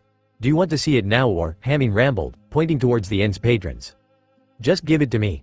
I'll surely need a drink after reading it, Conrad said, urging the archer with a gesture of his hand. As Hamming extracted a parchment from his satchel, Conrad swiftly snatched it and began scanning the content. After a few seconds of reading the letter, Conrad flinched. Yep, Hamming acknowledged. Well, at least she's happy that I went to a place that the Thalmor avoid. X. X, X, X, X, X, X, X, X, X, X, X, X, X, X. That night, once he was back in his room inside the teacher's quarters, Conrad dreamed of leaves. X, X, X, X, X, X, X, X, X, X, X, X, X, X, X, X, X, X. This, my unworthy students, is the college's library, better known as the Arcaneum. I suspect that a few of you could already know this, but I wanted to be sure. Conrad ignored the students' various expressions of curiosity and enthusiasm, or lack thereof, as he guided the brats into the room full of tomes and ancient texts. His leg was still hurting, but at least he didn't need a crutch anymore. The healing sessions with Colette were doing their job, along his own limited knowledge. You might be curious as to why I've decided to move our lesson on alteration here, instead of meeting you in the usual place, the Hall of Elements. A mage should study not only how to cast his spells, but also the theory behind them. In addition, even knowledge of not magical nature could be useful once he'll leave the college. Trust me on this one, he said, starting to take a few books from the shelves. So, instead of exploring the great possible applications of the basic alteration spells, we'll do a session in the library. Is this really necessary, master? One of the students said. Sven, something like that. I mean, we already know the theory, and it's not that. Tell me, whatever your name is, do you know how the dragon priests died out? My name is Sven. The youngster sputtered indignantly. After months with us, you would think that. The question, Sven, it's ancient Skyrim history, you know. I don't know, master, the apprentice admitted, blushing. A few snickers could be heard around, but Conrad was sure that very few of them knew the answer. Right, so you can all see my point. You never know when this, he said, gesturing to the bookshelves surrounding him and his class, may become useful. How could knowing how the dragon priests died out be useful? Various ways. It could save you from another humiliation from your teacher, for example, Conrad said, as he placed the books he had gathered on a desk. This time, the snickers were a little louder. Should we focus on something in particular, master? A student asked. What was his name? Not that Conrad cared. Choose on your own. I'm not here to tell you what you should read. Just don't bother me too much. Oh, I see now, Sven said, smirking like he had resolved some kind of enigma. You just want an excuse to do your own research, don't you, master? He knew, but how? What research? One of the girls asked. Those runes that Master Conrad has been researching since the day he came back to the college. With no result so far, Sven explained smugly. Shit, the little twit was onto him. I have no idea what you're talking about, student. I've heard the other teachers should teach, instead of chatting like midwives, he growled, and a few of the students looked a little intimidated by him. But they were starting to get used to it. Conrad didn't like that at all. I'm just saying that it's something we could do on our own time, instead of not doing our usual lessons, the young Imperial insisted. A few voices expressed their support for his statement. True, Conrad conceded. Too bad that your whole bunch is terribly lazy on your own time, just hanging around in the campus. We're going to the brothel. Yes, I'm speaking to you. Third guy in the last row. I saw you sneaking out the other day. Who do you think you're fooling? The apprentice in question looked like he wanted to die instantly. The girls around him shuffled away, a little disgusted. Alright class, enough drama for today. Pick a book, or even better, a lot of books, and start studying, except for you, Sven. You're going to read this, and I'm expecting you to memorize its contents, he said, taking a small volume from a shelf and placing it in the lad's hands. Uncommon Tastes, by the Gourmet, Sven read from the cover, before realizing, Master, this is a cookbook. A fine guide to the Bretonnian cuisine. Actually, Conrad deadpanned, starting to search for the other tomes he needed. Why should I study a book about cooking? Do you know any spell that can cook a fine Bretonnian soufflé? Because I don't. Not having an answer for that absurd statement, the young Imperial went to look for a seat, grumbling under his breath. It was then that Conrad noticed one of the other students, looking lost among the shelves. What was her name? Stupid kids, you, Bertha, right? B Beta, Master Canard, sir, whispered the poor thing. She looked like a deer who had seen the hunter aiming a crossbow at its neck. Whatever. Come here, lass. Slowly the young apprentice came closer to him, and with each step she looked closer to having a panic attack. You're still having trouble with your restoration spells, right? He asked as he reached for a volume. Yes, sir. I do. I'm sorry, I promise that. Here, Conrad said, giving the poor girl a copy of Racial Phylogeny. This should help. Study it and experiment a little with your spells. The young girl was speechless for a few seconds, but slowly reached for the book. Thanks, master, she whispered, before departing in long, nervous strides. Satisfied that his good deed for the day was done, Conrad opened one of the tomes he had selected. "Pardon me, master," a raspy voice said behind him. Conrad snapped his head, turning suddenly. One of the apprentices, a Khajiit, was standing right behind him. How did he sneak up on him unnoticed? Tazeva has problems with illusion. Would master recommend a book about that? Stupid kids. The only thing stopping him from outright throwing books at the students as they pestered him with questions about what texts they should study was the respect he had for Urag Groshob's memory. That, and the certainty that the old orc's ghost would rise from the grave if any dared to damage his precious books. X. X. X. X. X. X. X. X. X. X. X. X. X. X. X. X. X. X. Morrible. A word, if you please? Cadden asked as the Morrible crossed his path. Of course, my old friend, walk with me. You seem distressed, is? It's about Conrad Harrison. I see, Morrible said, frowning slightly. Has he done something that troubles you? Yes, but it's not something that he did. More like, how he did it, and how he's still doing it. Cadden, what are you talking about? His teaching methods are unorthodox at best. Oh, yes, I can see that, Morrible smirked. Cadden had studied and started his career as a teacher during the years of Conrad's absence, so it was natural that he would not have been used to him. The other day he forced all his class to exercise, Morrible, Cadden said as he stepped in front of her, blocking her way, while throwing spells, and I'm sure that a little exercise will not hurt our students, Cadden. It could even be good for them. Actually, I'm sure that a few of them are enjoying it. And he's so unlike a mage, I swear, if you didn't force him to, he would never wear his robes, and he's rude, and even if he's not a typical mage, I want you to remember that he's never been typical, and that he was considered for the title of Archmage on multiple occasions, long before my name was even brought up, and the only reason he's crazy, a voice resounded in the hallway. As both teacher and Archmage turned their heads, they saw a small group of students sprinting in their direction. Tazeva did not sign up for this, a young Khajiit said frantically as he passed the stupefied pair. What, practical lesson? Another voice thundered. As Conrad came around the corner, his hands cloaked with electricity. I'll give you maggots a practical lesson. He was not gaining on the students, but he was more than making up for that with his lightning bolts. Before the flabbergasted Mirabelle and her fellow mage could react, both Conrad and his students were long gone. As Morrible turned towards the teacher, she saw that he was looking at her, arching an eyebrow. He was missing them on purpose, I hope, Morrible sighed. I'll talk to him. X. X. X. X. X. X. X. X. X. X. X. X. X. X. X. X. X. X. So, how's your research going? Colette asked, while pointing to a student where to move his hand. No luck so far, Conrad muttered as he closed and discarded another priceless tome about ancient runes. And it's getting on my nerves.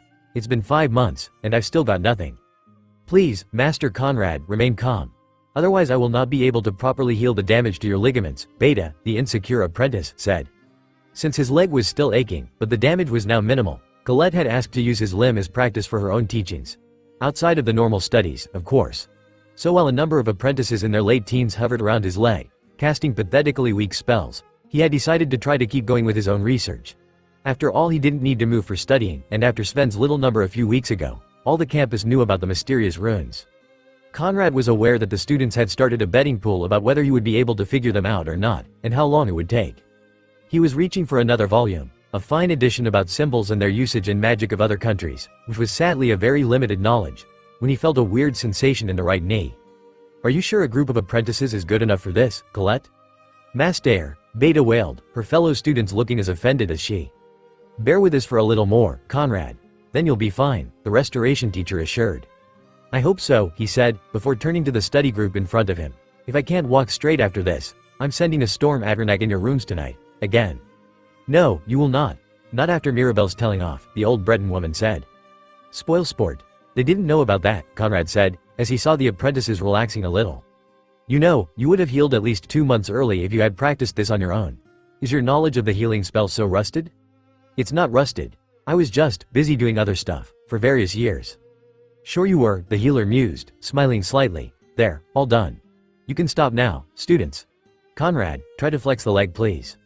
Nodding, Conrad slowly got up, testing his limbs' recovered strength. He flexed it, made a few steps and finally put all his weight on it. Well? Beta asked, nervously as always. No pain, no aches, I'm finally fine. Thank you, students, he proclaimed, with a slight smile. Now, where are my pants? On the desk behind you, master. Why, thank you, Conrad said as he started to put them on. Now. Sven has made his souffle for everyone, people, come to eat. To say that everyone was startled would be an understatement. The students jumped, Colette looked alarmed, and Conrad was searching for a missing weapon on his belt. Tazeva was standing right in the middle of the crowd, no one having noticed his arrival. His furry eyes twitched in amusement, and he beamed at his peeved peers mockingly. Damn Khajiit, Conrad grumbled. I should never have taught you that spell of invisibility. Said Khajiit only grinned even more. Alright, kids. Go enjoy your meal before it gets cold, Colette said to the students, who gladly started to gather their few belongings. And don't be too hard with Tazeva, Conrad. After all, you're proud of him and the others. Ha! As if, he snorted in a maybe too forceful manner. Too bad that his eyes were probably betraying his denial. Damn azure pool-like eyes. I think that young Sven missed his calling. He would have been an excellent chef, Colette remarked as the group, teachers and apprentices alike, walked towards the room's exit. Don't tell him that, Master Colette. I had to force him to start using those recipes, Beta protested. Ah, Tazeva barked. Beta just had to look at Sven with her big, mushy eyes. Conrad couldn't help but chuckle at the poor girl's expense, watching as her face turned red while she tried to defend herself from that statement. Yeah, another student joined in. Sven ended up popping his souffle. As the students' chatter started to become louder, Conrad found himself remaining a little behind the others. Their voices grew dimmer and dimmer, until they were but echoes bouncing off the stone walls of the ancient building. Conrad suddenly realized that he hadn't yet set foot outside of his room. A sense of wrongness had intruded his mind, and he couldn't explain why. He looked around. The room looked perfectly normal, not a single thing out of place. Then where did this horrible sensation come? Behind him, Conrad whirled, using the momentum to swing a power fist towards this intruder. Fortunately, the far shorter Khajiit managed to dodge, ducking right under it. Master, it is just your disciple, Tazeva pleaded, throwing up his empty hands to show that he carried no weapon. Conrad remained silent for a few seconds, his other hand still raised to strike. Obviously it wasn't the young student the cause of his uneasiness, because he could still feel it, reverberating all over the room. How many times have I told you to not sneak on me when I'm alone, Tazeva? He asked. Nice save. Maybe the apprentice would not take him for a madman. Tazeva is sorry, master. Tazeva was sent to fetch Master Conrad when Master Colette realized that he had not followed us, the beast folk explained. Is Master alright? Master Conrad looks, suddenly troubled. I am fine, Tazeva, he replied. Or at least he hoped to be. I was just. As Conrad was searching for an answer, he felt the room getting slightly colder, like heat was fleeing the room. A change too sudden to be natural. Master, what? Then the smell of rotten fish came. Fuck, Conrad hissed. He had to get the kid out of here, now. Something has come up, Tazeva. It may take a while, I'm afraid. Conrad hoped that the Khajiit would just take the hint and leave, but apparently the tension in HD palpable. Is Master sure that? Go, Tazeva, Conrad said, gritting his teeth. And tell everyone that for tonight, this room is off limits. The student's ears went flat as the chill reached him, and he felt the same sense of unease that had assaulted Conrad only moments earlier. His pupils dilated and his fur bristled while he looked around for a threat he couldn't see. Talos, the kid was going to panic. Go, the blonde Nord said, posing a hand on the Khajiit's shoulder, trying to shake him out of it. Tazeva didn't need to be told again. With a last look back to his teacher, he fled from the room. Conrad slammed shut the door behind him, locking it. That's when the chuckles started, a deep, rich sound. My, Dragonborn. Perhaps your student's fear was quite warranted, a condescending voice resounded behind his back. What do you want? He said, without turning. He was walking on the edge between cold fury and unleashed rage. What do I want? Oh, no, last of the Dragonborns. That is not the right question. And what is the right question? Hermaeus Mora, he asked, turning towards the floating, formless mass of slick darkness and eyes. You are not welcome here, or anywhere around me. You should know that. I have what you seek, Dragonborn, the Daedric prince said, silencing him for a few seconds. Of course. I should have thought as much, Conrad sighed. You know every secret, don't you? That is not a matter of importance. I have the knowledge you require, and it could be yours as well. For a price, it stated smugly, as though it were savoring the moment. Oh, and that would be? The Nord mage asked, inwardly cautious of the poisoned honey that he was being offered. The price? All you need to do is come work for me once you've completed this little quest. The Lord of Secrets whispered all around him, while a tendril touched Conrad's shoulder, like it wanted to assure him. No matter what you ask, or what I would gain, Conrad snapped, slapping the cold tentacle of darkness. I will not serve you. I made that more than clear in Solstheim, years ago. This was Conrad's statement, but inside him, A small part of him was tempted to accept. It would have been so simple. In 5 months he had achieved nothing, and he was almost out of options. So high and mighty, it hissed. And it was a terrible sound. I suppose I could sweeten the deal with some knowledge about your brother's life, and of the people that took him as one of their own. You knew of course you did, you bastard. Rage blossomed as the words were ripped from his lips. The Daedric prince had always known about his missing twin, even before they met on the icy island that was now part of Vivanderfell. I know everything, Dragonborn. The more a thing is unknown or secret, the more precious it is for me, Hermaeus Mora explained with a condescending tone. Now, make your choice. Serve me and gain that which you desire, or drown in your own ignorance. A pressure engulfed the room as the Daedric lord made his presence ever stronger. The pressure was terrible, and Conrad was already feeling his head spin. Choose, it boomed, and the Dragonborn fell on one knee, like he was pleading, humiliated. No way he would give in. No way in oblivion. He gasped, I don't need the help of a mass of floating eyeballs with an ego to figure this out. The pressure was dispelled instantly, as it had never been there. Conrad was able to breathe normally again, but the foul stench of corruption was still present. You're making a mistake, Dragonborn, the Daedric prince said. Its voice seemed more disappointed than angry. Good. You will serve me in the end. It is inevitable. Why struggle? I could make your life so easy. Yes, it could. It could. But, in your wet dreams, Conrad growled. Now get out of my room. Very well, but remember, we will meet again, not if I can choose so, get out. Because in the near future, you will stumble across a great number of secrets, S-rank secrets.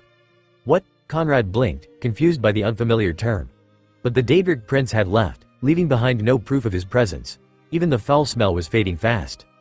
Stumbling, Conrad managed to get on his feet.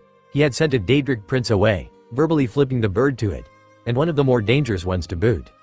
Somehow, this didn't taste like a victory. The fact that the Lord of Secrets showed an interest in those runes, and Conrad finding out their meaning, was worrisome. Maybe the thing had an agenda in, wherever his brother had lived. But even then, why ask him? The Dremora should have known that he would refuse, even if the temptation had been great. A gamble, perhaps. Minato, what mess have you gotten me into? And I haven't even started yet, he sighed. Maybe Sven's souffle would raise his spoiled mood. He still had to plan tomorrow's alchemy lesson, after all. X. X. X. X. X. X. X. X. X. X. X. X. X. X. X. X. X. X. That night, Conrad simply passed out on his bed once he finally came back in his room, his belly full of mead. In his drunken slumber, he dreamed of 4 faces of stone, carved on the side of a small mountain. X. X. X. X. X. X. X. X. X. X. X. X. X. X. X. X. X. X. He ignored the whispers and started the lecture as programmed. As you may know, before the facts known as the Oblivion Crisis, the Mages Guild was a single organization, widespread on all Tamriel. After the crisis, and the Thalmors' claims that they had saved the Mundus from the invasion of Daedra, the general public started to believe that magic, and all magic users, were somehow responsible for those terrible events, Conrad said, not really interested if his students were listening to him. The last week after Hermaeus Mora had been terribly stressful and had taken its toll, but it was not the Daedric prince that had annoyed him. It was the rumors. Both of these claims are lies, Conrad growled to the students. Maybe he shouldn't have done that during a lecture, but damn, it felt good. He observed passively the young faces in front of him, who were now focused on his person. If you wish to know more about the Oblivion Crisis, I suggest you to check the Arcaneum, or wait until we'll speak about it in another lecture. He remained silent for a few seconds, more absorbed from his own thoughts than from the lecture he was supposed to give. Normally he wouldn't have minded the rumors. He would have just ignored them. Nines knew that there were already a lot about him. The Mages Guild was dedicated to the study of magic, much like our own college today. Unlike the College of Winterhold, though, they provided their services to the general public. He didn't blame Tazeva, he really didn't. The poor kid had been scared out of his fur, and it was not his fault that someone had seen him in such conditions and he hadn't been able to explain why. Which mostly means that they financed themselves selling potions and minor magical items and spells. More advanced, and dangerous, knowledge was reserved for the members, who were properly trained by the guild. Conrad knew that it was influencing him, because among the frustration of how badly the secret war against the Thalmor was going, being forced to lay low, and the fact that his research going nowhere, he now had to face the worried and even scared expressions of his students. All his problems in the college, though, had origin in his research. His obsession with the runes that Minato had imprinted in his mind, and that somehow Hermaeus Mora was interested in giving to him that knowledge for its own agenda. Speaking of those, why couldn't the dead idiot implant more stuff in his head with such a spell? An explanation, a way to use them, something. But no, he had messed with Conrad's brain to give him 4 symbols and a wish from beyond the grave. And Conrad was an idiot like his deceased brother apparently, because he wanted to fulfill that request. This doesn't mean that they were a magic shop spread on all Tamriel. I just see how different the perception of magic was back then, he said, trying to concentrate again on the lecture. They were mostly researchers, studious, archivists. But some of them were pioneers, who explored new ways to apply the power of the magicka, creating most of the spells that we still use these days. It didn't work. Somehow, he couldn't put himself in the boring. He admitted that much lesson about the past glories of the Mages Guild. His mind kept thinking about the unexpected visit from Hermaeus Mora. Their first concern, as stated from their charter, was ensuring that all of Tamriel would benefit from their knowledge. He sighed, more because of his inner turmoil than from a genuine nostalgia for such days. He had to admit it, after almost 6 months of work. He was stuck at the very first step, because the Arcanium couldn't help him. Whatever those runes were, no mage had ever seen them and put them on text, and without some reference, it could take years to decipher them and discover their purpose. The philosophy and politics of the guild changed various times since its founding during the Second Era. The change that we can still painfully feel, after 2 centuries, is the ban of the necromancy applied by the Archmage Hannibal Traven, he continued, before doing a totally planned pause. I can see that you're confused. How could a decision like that, done for the good reasons, influence us badly? Anyone wants to take a guess? A few seconds of silence passed. Strangely, Conrad couldn't decide what was the worse alternative. His students' newfound fear of him, or their inability to gather a conclusion from the given information. Fine, you asked for this. You, he exclaimed, pointing a finger in a random direction, without even looking. Answer the question.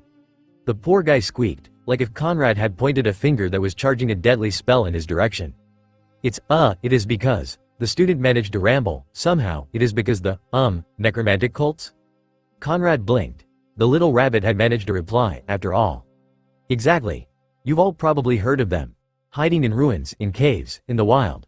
Experimenting with things that should not be disturbed. He droned to his students, before changing his voice to a dangerous tone.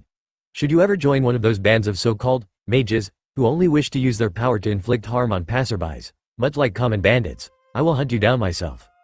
Maybe he was being too hard on them, but he didn't care anymore. He was angry and he wanted to vent. Even if he was angry at himself. Now, to continue our lecture, he said, ignoring the shock on some of his students' faces. The various cults and groups of outlaw spellcasters have the same origin. During the Oblivion Crisis, the Mages Guild had to face their own crisis, Mannimarco. A part of him, a very small part of him, thankfully easily squashed, was regretting refusing the deal with the Lord of Secrets.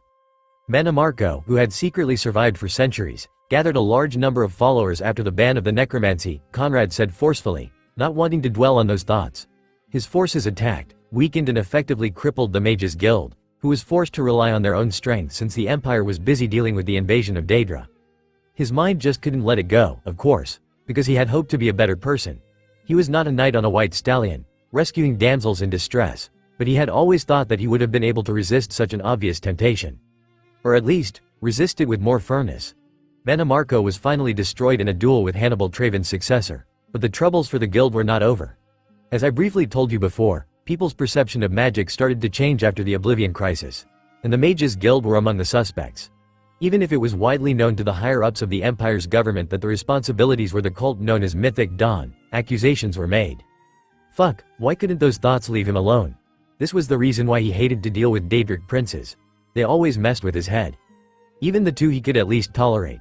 And Hermaeus Mora reminded him of a too personal matter. In the end, the Mages Guild was dissolved. A schism occurred, in more ways than you may think. 2 organizations raised by the ancient guild's ashes. The Synod, and the College of Whispers. These 2 groups are rivals today, competing with one another in the pursuit of ancient, often forgotten knowledge.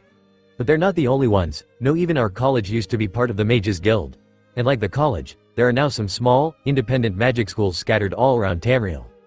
And of course, he had been tempted because his research hadn't advanced at all. Damn, he was thinking in circles now. Repeating the same things over and over again was a symptom of madness, right? It wasn't like he could ask Minato again. The portal to enter inside the Soul Cairn was inside Castle Volkihar, deep within Thalmor territory. With the whole laying low situation, it wasn't a good idea.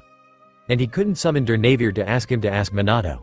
The dragon probably would have asked for a fight in exchange, and doing such a thing in an inhabited area was an even worse idea than hiking in hostile ground while the enemy was actively searching for him. And he would not attempt to enter the soul cairn like the last time, almost dying. He doubted it would have worked without the dragon's help, which would mean a fight. He hadn't felt this frustrated, helpless and angry since the woman he loved had tried to kill him. "Master," a voice dared to interrupt him. "What?" he snapped viciously. Only to realize that he had lashed against the poor, concerned beta. The girl instinctively retracted, her expression full of hurt. It felt like he had just kicked a puppy. Why were all looking at him like that? Maybe he had overdone it, but... He had stopped talking, completely lost in his thoughts. How long had he remained silent before beta, of all people, had found the courage to talk to him? Conrad understood perfectly that he was losing control, that he was letting himself lose control. What if he hadn't just screamed at the poor girl? What if he had reacted as if an enemy had sneaked up on him? He had to stay away from the kids, for their own good. X. X. X. X. X. X. X. X. X. X. X. X. X. X. X. X. X. X. Conrad, what in oblivion is wrong with you? Morrible, please. Yelling at the students like that? You're not their blasted drill master? This is a college, Conrad. A mage's college, or have you forgotten? So, throwing fireballs at them is fine, but not yelling at them. Mirabelle's features darkened. Conrad, do not test my patience. Alright, sorry, Morrible. It's just, I don't really know, that's the problem. Conrad, what am I going to do with you? The archmage sighed, rubbing her eyes in frustration. I don't know, maybe I should leave. I can pack my things in an hour. That would be for the best, Conrad, Morrible nodded gravely. Feel free to come back once you've cleared your mind.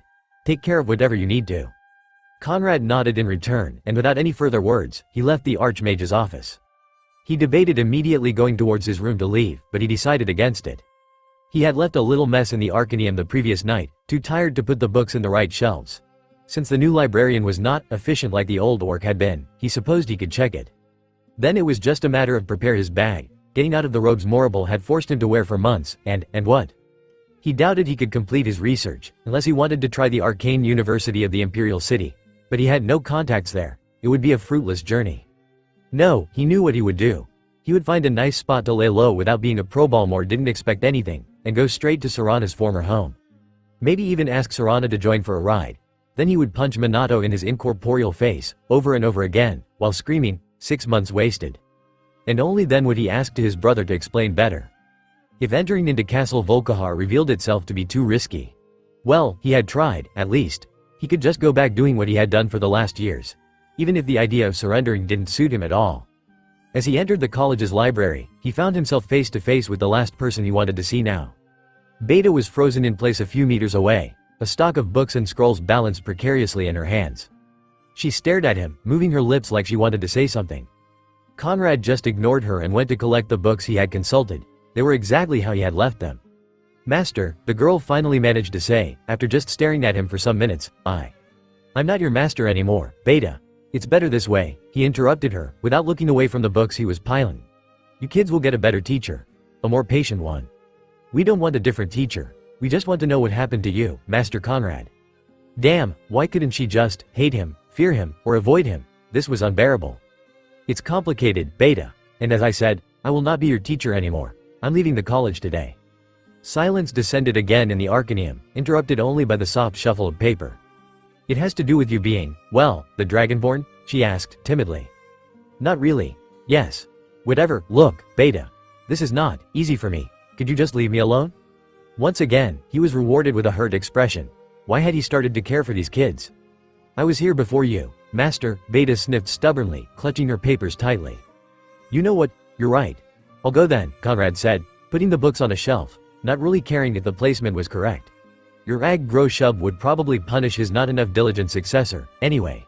He would have been long gone before the old orc raised from the grave to punish him. Do you really have to leave now? The girl exclaimed while he started to move towards the exit. The sooner, the better, he said, not looking back once. He reached for the door's handle. Since you're leaving, could you at least help me with this research I need to do for a class? What? He slowly turned towards the girl, knowing that right now he had the most incredulous face that Nern had ever seen. What did you say? He asked, unable to understand why the girl had asked him that. I asked if you would help me with a research of my own, for the extracurriculum? What are you working on? He sighed, caving in. Those pleading eyes could have convinced a troll to not eat the girl. I'm reading these old scrolls, Beta said, not believing that it had worked. They describe a spell of mysticism? Ah, yes. The so-called lost school, he mused, slowly coming closer to the girl to check the text she was showing him. Lost? Beta blinked. Well, have you ever heard of it before? Conrad smirked, grimly. After the fall of the Mages Guild, a lot of things change. Some traditions were lost, as well. Mysticism was a school that was slowly abandoned. But its spells, or the majority of them, were incorporated in other schools, mostly alteration. Oh, was all that Beta managed to say. Now, this spell you are studying? Here it is, she said, handing over a large, thick scroll. It's supposed to allow the user to teleport himself, but… Let me guess, Conrad interrupted her after checking the details of the scroll. You can't teleport at all, right? Beta's eyes widened, and she looked to panic for a second before deciding to go for embarrassment. Yeah, I'm sorry that I'm not that good. It's not your fault, Beta, he sighed. Seriously, the girl was a ball of yarn made of insecurities. The fact is, you have only half of the spell. Huh? Which doesn't surprise me, since a lot of the old mysticism lore has been scattered and half forgotten, he mused. I've heard of this spell. It's composed of 2 separate ones. This is quite a good find, Beta. Be sure to tell Demorable about this, if she doesn't already know. But what use is it, if it's just half of a spell? Well, I'm pretty sure that with enough time, a mage could reverse engineer the other half. See, this part of the spell, Mark, is the one that is casted first. It creates a magic rune in a location or an item. The other part of the spell, that you don't have, allows the user to teleport back to where the first rune. It was right then that an idea bright as a fireball exploded in Conrad's brain. And for a few, long seconds, he just remained completely silent, staring at the scroll in his hand. Master, you're kinda scaring me again. Beta tried to laugh, but her voice was full of apprehension. Conrad blinked and stared at her and then at the scroll. Sorry, I just realized something, he half whispered, more talking to himself than the girl. Would you mind if I borrow this, for a while? But my research, the student asked, confused. No matter, you just made top of all my classes as far as I'm concerned. What? But weren't you leaving? Leaving, Conrad exclaimed loudly. Preposterous, I have a research to finish first. And with that, he left the poor, confused Beta in the Arcanium. He was back in the game. X. X. X. X. X. X. X. X. X. X.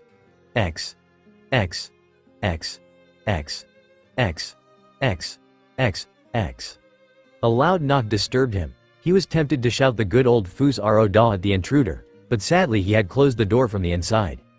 Go away, I asked to not be disturbed, he yelled without stopping scribbling notes on a parchment. Master, a voice lamented from behind the thick wood barrier. Beta, I've told you I don't wish to be disturbed, I'm at a breakthrough, here. Tazeva told you guys that it was not a good idea. Oh, shut up, Furface, you were worried more than any of us. Does Sven want to start a brawl with Tazeva? Was the angry reply. Guys, shut up, you're not helping. Master, you've not left your room in days, we're starting to get worried. I'll leave when I'm done, just a few more minutes. Master, it has been 2 weeks. What's going on here? A new voice asked. Morrible, why are you all in front of this door? We're trying to get Master Conrad out of his room, Archmage, was the explanation given. Conrad, when did he came back? I never left, he shouted towards the door. Then he added another scribble on the paper and crossed other 2. Didn't you notice? What? Why has no one informed me about? How did you even survive? Master, what did you eat? Books. Food is for the weak, he argued. Also, he had eaten. 2 days ago, 3, whatever. Master, if you come out, we have mead for you. Conrad remained still for a full minute, not responding to the obvious bait. He went back to his work, giving the last touches to the whole thing. Give me that, Morrible ordered. Then he heard the sound of a bottle emptying. She wouldn't dare, and to his absolute horror, the precious nectar began to trickle in from under the door. Conrad, Morrible said, if you don't come out right now, this mead will never go past your lips. Conrad gritted his teeth. He was almost done. Oh, look at that. 1 bottle down, 9 to go. He heard a loud gulping noise. Ah, delicious. There's nothing like honey mead. Conrad's eyes went flat. All right. You win? I'm coming, he replied, hurrying to open to unlock the door. It was almost time to field test his newest spell, anyway. As he opened the door, he found himself face to face with a not pleased archmage who had an empty bottle in her hand. And various students were watching the scene. Conrad absently noted the other bottles, safely in Beta's hands. You monster, you doing in my college, Conrad? Didn't you said that you would leave? I did. Then I changed my mind when I realized how to complete my research. Master smells bad, Tazeva lamented, stepping back along his fellow classmates. Wait, you realized what? No time to explain, follow me. Follow you where? To the roof, and you may want to send someone to clean the pots inside my bedroom. As he walked in the hallway in the direction of the stairway, he heard Morrible ordering to the apprentices to do something about the horrible smell and whatever it originated from. A small fight amongst themselves as to who had to do it. In the end, Sven was shoved forward. He had almost reached the door to the highest place of the college, when Morrible, and some of his students, minus Sven, caught up with him. Conrad, why are you going to the roof? The Archmage asked, now more curious about what he had in mind than the fact that he had practically stolen a room for weeks. Just need to test a spell I researched, and I'm afraid it can't be done with walls around. Or a roof over your head, he explained, pushing the door. A spell that can't be used inside. Please tell me that you have no intention of experimenting with the Icarian flight. There are less idiotic ways to kill yourself. What? No, I have no intention of imitating a long line of idiots that could not even figure out that they had to land. I just need to do this in the open, he said, stepping in the snow-covered terrace. Fine, but I expect you to give me an explanation afterwards, Morrible mumbled. No promises, but I'll try, Conrad said as he stopped right in the middle of the roof. There, the moment of truth. Either he had guessed right, or he had to punch Minato's ghostly face as soon as possible. Even if he knew that his theory was a long shot, he had to try. Conrad started to charge magicka in both of his hands, ignoring the students watching him curiously, held in place only by a protective gesture from Morrible. A azure-white ball of magicka appeared in his hands, looking highly unstable. He kept concentrating on the spell, overcharging it with arcane energies before releasing it, high above him. The ball of light immediately soared, at high speed, moving in a precise direction. East, Conrad whispered, before smirking, sneaky little bastard. Conrad, was that? Wait a moment, please, he interrupted, charging again the very same spell and releasing another ball of light that imitated the previous one. MMH. The direction is constant, so it's not a fluke. Conrad, Morrible said with a hard voice. What was that? It was a clairvoyant spell. A modified version, created by me to cover longer distances and to search for a precise thing, he replied, still watching the still visible light that was still moving towards the horizon. It uses quite a lot of magicka, though. The runes you showed me, Morrible realized. Are you going to explain me why they're so important to you now? Later, in your office, for now, let's just say that I think they're similar to a foreign version of the ancient, mark, and, recall, spells. Kids, time for a question of geography, he said, looking towards his confused students. What lands lie at east? Vivanderfell. Beta meekly asked. Well, yes. But, what lies further, on the other side of the sea? Akavir, Master Conrad? Tazeva replied, arching an eyebrow. Indeed, Conrad sighed. I'm going to need a ship. Two figures moved in the cold morning. They were following the White River upstream, along the strait just south of the point where it joined the Sea of Ghosts. The two men were walking towards a precise destination, but they had been forced to take the harder route to reach it. They were proceeding on freshly fallen snow, the older one forging a path through it almost effortlessly, using his staff to keep from slipping. Even if months had passed since that accident in Hjalmarch, it was still a bad idea to travel the main roads. Technically speaking, Conrad and Hamming were not even on any sort of road or a path. There was nothing in the land around the river, besides cold water, cold snow, cold ground and cold rocks. If you didn't count wild animals and the fish, of course. But the relative monotony of the trip was not the reason for the silence between the two adventurers. Conrad's mind was completely focused on his new objective, after months of failed experiments and research that had led nowhere. Just traveling to Akavir would take weeks, maybe months, by sea. But it was the only feasible way to reach the distant land. What he would do once he arrived there, was another problem. He could follow the tracer to find the places his brother had inscribed those mysterious runes, but after that, his plans were nebulous at best. But he had every intention of trying to satisfy his dead brother's wish, to alert the people that had raised him about that masked man or whatever. And hopefully to find out why Minato, the name still sounded so strange and unfamiliar to him, had been so desperate that he was forced to send his own spirit to the soul cairn. He would have to improvise once he reached Akavir's shores. Hamming's state of mind, however, I hate you, boss, the younger man spat, glaring at the being that was probably the only other survivor of the inhabitants of Helgen. Are you really going to be like that the whole way? Conrad asked. Probably. I really hate you, you know. No, you don't, he said dismissively without looking at his protege. And if I recall correctly, when we arrived in Winterhold I ordered you to not get distracted by her curves. I was not distracted, I was keeping my eyes on her, the archer protested while adjusting the weight of his backpack.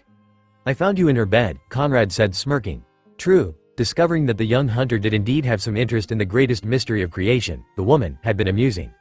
You dragged me out of her bed, Hamming pointed out vehemently. I waited patiently for months, while executing your orders about what to do with my group. I might add, while you were busy with your research in that fancy college. Then you suddenly decide to drop everything and leave without notice. Couldn't you have waited one more hour? You should thank me, you know, Conrad said as he climbed over a small gap. Once steady, he turned and offered his hand to the younger Nord. Now you'll be able to tell your children, one day, about the time their uncle Conrad saved you from the clutches of a busty older woman. Feda is only 7 years older than me, almost 8.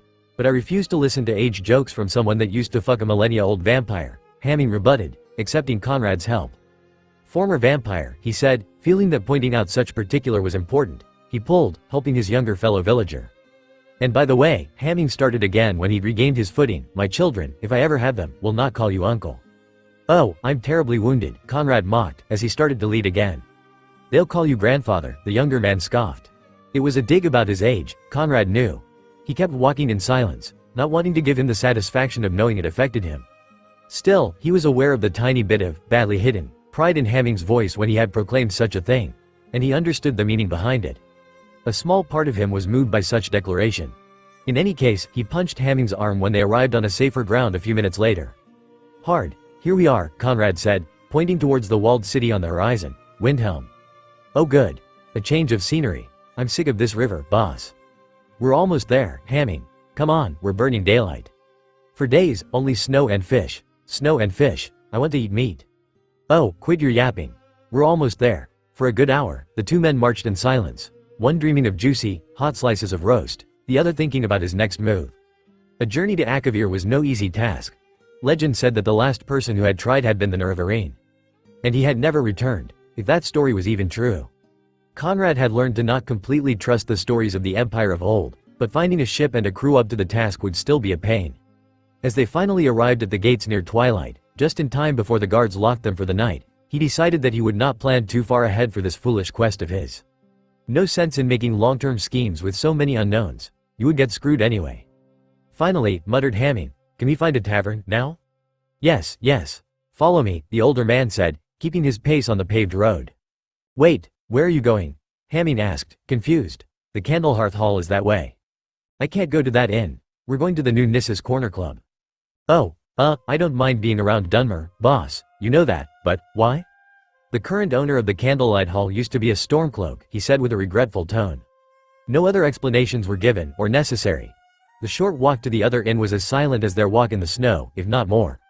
As they passed in front of the closed and barred Temple of Talos, Conrad lowered his head in shame.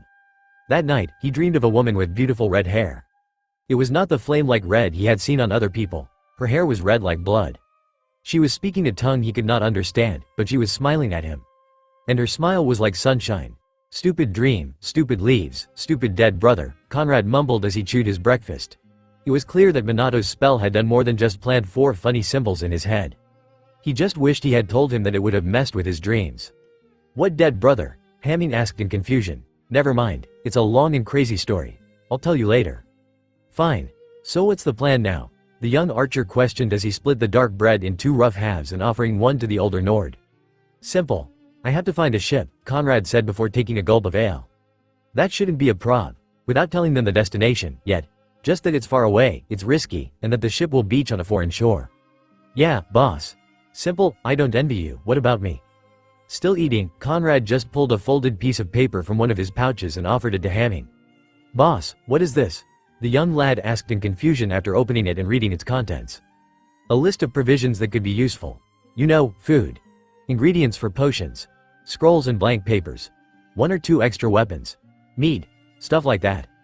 Can't I just search for a ship instead? Hamming pleaded. No, are you crazy, pal? I'm not moving my ship without knowing where, the Breton merchant said, laughing a little. Get lost, the Dunmer said, emphasizing his words with a rude gesture of the hand. Either you tell me where you want to go, or I'm not even letting you on my ship, the old man that looked like a pirate said, immovable with his arms crossed over his chest. Wait, don't I know you? A woman asked, looking at him with a curious eye. The one not covered by an eye patch. The man just laughed, hard, for several minutes. Finally, when he seemed at the point of attempted suicide by asphyxiation, he began to regain control of himself. Which required another few minutes to Conrad. Fuck off, stupid captains, with their stupid ships that I need, he growled in the dim-lighted room of the tavern, clenching his fists on the sides of the table he was sitting at. No luck, boss? Hamming asked, placing a pair of large sacks on the wooden surface before sitting on across from him. A whole day, wasted. Nobody is interested in a well-paid journey on an uncharted route without knowing what exactly to expect at our destination. Can't imagine why, the younger man said, rolling his eyes. Did you find everything on the list? Conrad asked, gesturing to the sacks. Well, everything but, well, what a hilarious sight, a voice interrupted. Turning towards the almost desert inn's common room, the two men saw a Dunmer moving slowly towards them. It was the owner of the establishment. The Dunmer was sneering, as he spoke again. The two bloody Nords are in trouble. Nobody wants to join their crazy adventure? Conrad saw Hamming's gaze move from the rude Dunmer to him. He was probably wondering how the older Nord would have reacted to such mockery. The few patrons inside the inn grew silent. As the innkeeper arrived at the two men's table, the face set in a frown. What's it to you, gray ears? He growled, narrowing his eyes. The two of them stared each other down, blue and red eyes, for a tense few minutes. Hamming seemed on the point of using one of the mugs on the table as an improvised weapon. Then Conrad and the dark elf started laughing, much to Hamming's confusion. The other Dunmer in the inn snickered a little, like they were seeing a familiar scene, before focusing on their drinks again. Took you long enough to get out of that counter to see an old friend, Malthier. I had to wait until there were less customers. I run a business, Conrad, the dark elf said, placing a jug and 3 cups on the table. Here, the best mozzi you'll find outside of Morrowind. I didn't order it, Mal, Conrad said, looking at the liquor with confusion. Nonsense, it's on the house, the innkeeper said while serving the two Nords and himself a good portion of the beverage. This, and more, for the man that killed Ulfric's Stormcloak. Conrad's jaw clenched. Of all his achievements, that was the one that he regretted the most. Not that Ulfric was exactly a saint. Conrad had even hated the man after he had discovered the agreement with the Thalmor the man had put in place during the Great War. He just wished things could have been different, so as not to offend his Dunmer friend, he accepted the drink. So, how's it going, Conrad? The boy with you seems a little shocked, Malthier said, gesturing towards Hamming that was still looking at them, not even registering the full cup in front of him. Never mind him, he can't understand our old inside joke, Conrad said, smirking. Hamming, this is Malthier Elenil, leader of the local Dunmer and owner of this hole. Hey, I take offense in that, Malthier scowled again. It stopped being a hole after I took over. Also, having Brunwolf free winter as a jarl helped. I can imagine, Conrad resumed. And, Mal, this is Hamming, my minion and lackey. Hey, I'm only a lackey, not your minion, the younger Nord protested. Sure you are, Conrad snorted, ignoring the fake affront on Hamming's face. After all, you just call me boss all the time. A pleasure, young lad. So, what's this story about a ship?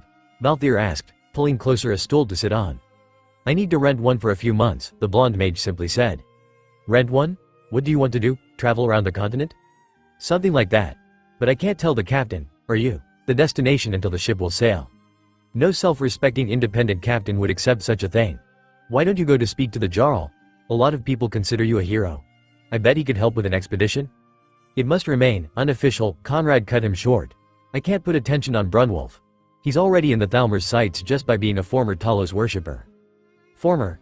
You should just see how he looks at the Bard Temple, Malthier said, shaking slowly his head. Alright, no official help, you say? I may? Mind you, I may know something that could help you too? What do you mean? Hamming asked expectantly, tired of being cut off the conversation. You see, no self-respecting captain would accept such deal, unless they were desperate enough for money. And do you know of a captain so desperate that hasn't sold his own ship already? Conrad asked with evident interest. I think that is our man, Conrad whispered, indicating the person that had just left the Candlehearth Hall at a late hour. How can you tell? Hamming asked in a similar tone, peeking from the alley they were using as a hiding place. He has the typical walk of a man that is full of debts, also, he's a Breton. That's slightly racist, boss. And I saw his face when he passed besides the lantern. He matches with the description Malthier gave us. Come on, he concluded, gesturing to the younger Nord to follow him. Their mark was moving towards the docks in a straight, direct path. It was not a difficult task to remain unnoticed by him even if he stopped continuously to look around. Apparently, he was nervous about something. Conrad was on the point of calling out to the man, so that they could discuss business, when he noticed a group of people coming out of an alley besides the street for the docks. The small crowd, all 9 of them, seemed to be composed of an assorted mix of thugs. The Breton saw them, tensing immediately once he sensed their presence, but instead of running, he stood his ground. One of them, probably the leader, said something. Conrad was too far to hear that, though. Then they grabbed the Breton captain, who started to struggle, and dragged him like a sack of potatoes inside an alley. Oh, great, Conrad grunted. So, the plan is not just making a good offer to him anymore, boss? Did you realize that on your own, Or did you just have a hunch? He asked rhetorically, while moving faster towards the alley where his ticket to Akavir had been yanked. It was then that he heard the yells. Scum fuckers, salt drinkers, ya filthy sons of cheap whor. A voice exclaimed at the top of his lungs, before being silenced by what sounded like a punch. A few coughs, like if the man was not able to breathe. Conrad slowly reached the corner and took a peek. The gang of thugs was surrounding the fallen Breton. Most of them were armed with clubs, but a few blades were present on their belts. It was obvious that it was a gang of the bad side of town, the docks, in the middle of their usual business. Reminding people who was boss around here. You were told that we would have come back for our money, Edvival, the ringleader of the gang said. The fact that you were not able to sell the goods means nothing to me. Oh, bite a squig, ya brain-dead fish, the gasping Breton managed to say, ire in his voice. I know it was y'all and your pals that stole my cargo, I owe you shit. The leader smirked, kneeling on the sprawled man. You can't prove that. Nobody will listen to your claims, and you know what that means, right? Now I can just take your ship. Y'all wouldn't dare, puss-ridden. I just need a signature on a document, and you wouldn't believe that, the gang leader said, pulling a scroll out of a pouch attached to his belt. I have one with me right now. You can sign, or we can see how many teeth I have too. I've heard enough, Conrad whispered to Hamming. Are we interrupting something? He asked loudly, as he entered in the alley with the most menacing pacing he could do. Hamming imitated him, as the loyal self-proclaimed lackey he was. The gang turned immediately, reacting to the potential threat, but Conrad couldn't really take them seriously. They had forgotten to so much as put someone as lookout during the thrashing. Who the fuck are you? The leader asked, rising from his knees and adopting what he thought was a scary position. IFAT, in Conrad's opinion. Somebody that need to talk with the man you're clobbering, he said, taking out his hood and revealing his golden mane. So, buzz off. The fat ringleader just snorted. Why should I? I'm not afraid of you too. What did you say? Conrad asked to the leader, in genuine surprise. I said that. No, I got that, Conrad interrupted. You mean you didn't recognize me? Oh, I think I'll remember you, after all I've added a few scars on that ugly face of yours, the fat criminal sneered. Around him, the gang seemed to find more confidence. Conrad just blinked. You know, this is surprisingly refreshing, he said, scratching the back of his head. But to tell you guys the truth, I was counting on my reputation to scare the shit out of you. It's because you're not like you were in the songs, boss, hamming through his own two septums while ignoring the confused gang. You're not wearing that horned helm, he said, gesturing on the sides of his own head with his fingers. Talos, Conrad growled. I hate that stupid helm. I wore it for a year and now, because of those God's damned bards, people think I'm still using it. After that exchange, a couple of the thugs, probably the smarter ones, started to figure it out, and became quite pale. Too bad their boss was not one of the smartest of the gang. Enough of this idiocy, he said, taking a step ahead. Guys, I want this two idiots. Conrad never had a chance of hearing what the fat ass wanted, since he was on him in a heartbeat. The sight of the man's eyes widening was incredibly comical. Then he administered the old Riften's trio. A fast jab to the neck, a hook to the temple and, as the man was on the ground, a kick in the face. The once tall and fat gang leader was reduced to a limp sack of meat and bones. Hamming capitalized on the surprise, charging an opponent of his own and delivering a classic 1-2. Conrad had no intention to be no less. He saw one of the criminals attempting to hit him in the head with his club, snarling. Conrad knelt, grabbing the man's wrist at the same time. A simple twist, and he felt a bone breaking. The man screamed, and the club fell from his hand. The Nord grabbed it, taking a step back to dodge a swing from another guy. Counter, half turn. His borrowed club slammed on the second attacker's cheekbone, breaking at the strength of the impact. The man went down. Conrad saw a flash of metal, and dodged instinctively. The other man, the one with the broken wrist, was holding a short dagger in his functional hand, though he looked like he was hating every second of it. Luckily for Conrad, he sucked with his left hand. Conrad gave him the Radway's greeting. The thug's face turned an ugly shade of purple as Conrad's foot lashed out against his groin. The Dragonborn didn't hesitate, and grabbed the man's head, slamming it against his own soaring, armored knee. Cruel, but effective. He pulled up the almost unconscious man. Conrad had to give him credit, he was a tough bastard, and shoved him towards one of his fellows, causing the both of them to tumble down the cobblestone street. The one still able to move got up the fastest he could, crawling away from Conrad before turning tail and fleeing. He was one of the gang's more intelligent ones, since Hamming seemed to be holding his own against his opponent. Conrad concentrated on an enemy that was trying to flank his pupil. A rather burly Argonian. Conrad made 1-2 fast steps, tapped him by the shoulder and punched the scaly face when he turned towards him. The Argonian didn't go down. Instead, he merely started to circle around Conrad, hissing while putting on a good defense. Conrad took quite a liking to him. Jab, uppercut. The Argonian passed on the offensive, parry, counter. Conrad took a step back, and the lizardfolk took the opportunity to try and bite him in the face. He thanked him with a kick in the stomach. The Argonian charged. Sidestep, kick in the shin. Ha, that had to hurt, even with scales on. Conrad felt something hit both his legs, and he fell on the ground with a grunt. Shit, he had forgot to watch out for the tail. The muscular Argonian was now stable again, towering over him, his hand on a knife's handle. Conrad decided that he didn't like him anymore. Oh well, nothing that a nice fire blast in the face couldn't fix. Conrad didn't even made in time to call his magicka to him, that the Argonian fell face first on the ground. What the, came here, ya bloody dogs, a voice screamed, followed by various thuds. I'll show ya. It was the captain, Edvival whatever his surname was. The Breton had yanked the Argonian for the tail, and was now fending off another crook with a club, when he had probably picked up from the ground. Conrad was really appreciating the fact that the sea captain had not fled at the first opportunity, and showed his gratitude by kicking the Argonian's snout, which was right in front of his boots. He repeated the process until the reptilian was out cold. That gave the captain the opportunity to let go of the still tail and concentrating on his current adversary, who lost a pair of teeth, courtesy of the Breton's club. Conrad rolled on his flank to dodge the mallet that had been aimed at his head, stumbling onto his feet as fast as he could. The goon threw himself at him, weapon raised. He just grabbed the other man and headbutted him, breaking his nose. The crook faltered for a second before falling down with a whimper. The remaining members of the gang didn't seem to be intimidated by this one bit. In fact, they were starting to take out real weapons. It seemed they wanted to rush towards the three of them in a single charge. Conrad's axe left his belt in a flash of metal, appearing in his hand. He just remained still, waiting for them, with his head half-cocked. The crook seemed to hesitate. He raised an eyebrow, along with his axe. What remained of the gang just turned and ran like there was no tomorrow.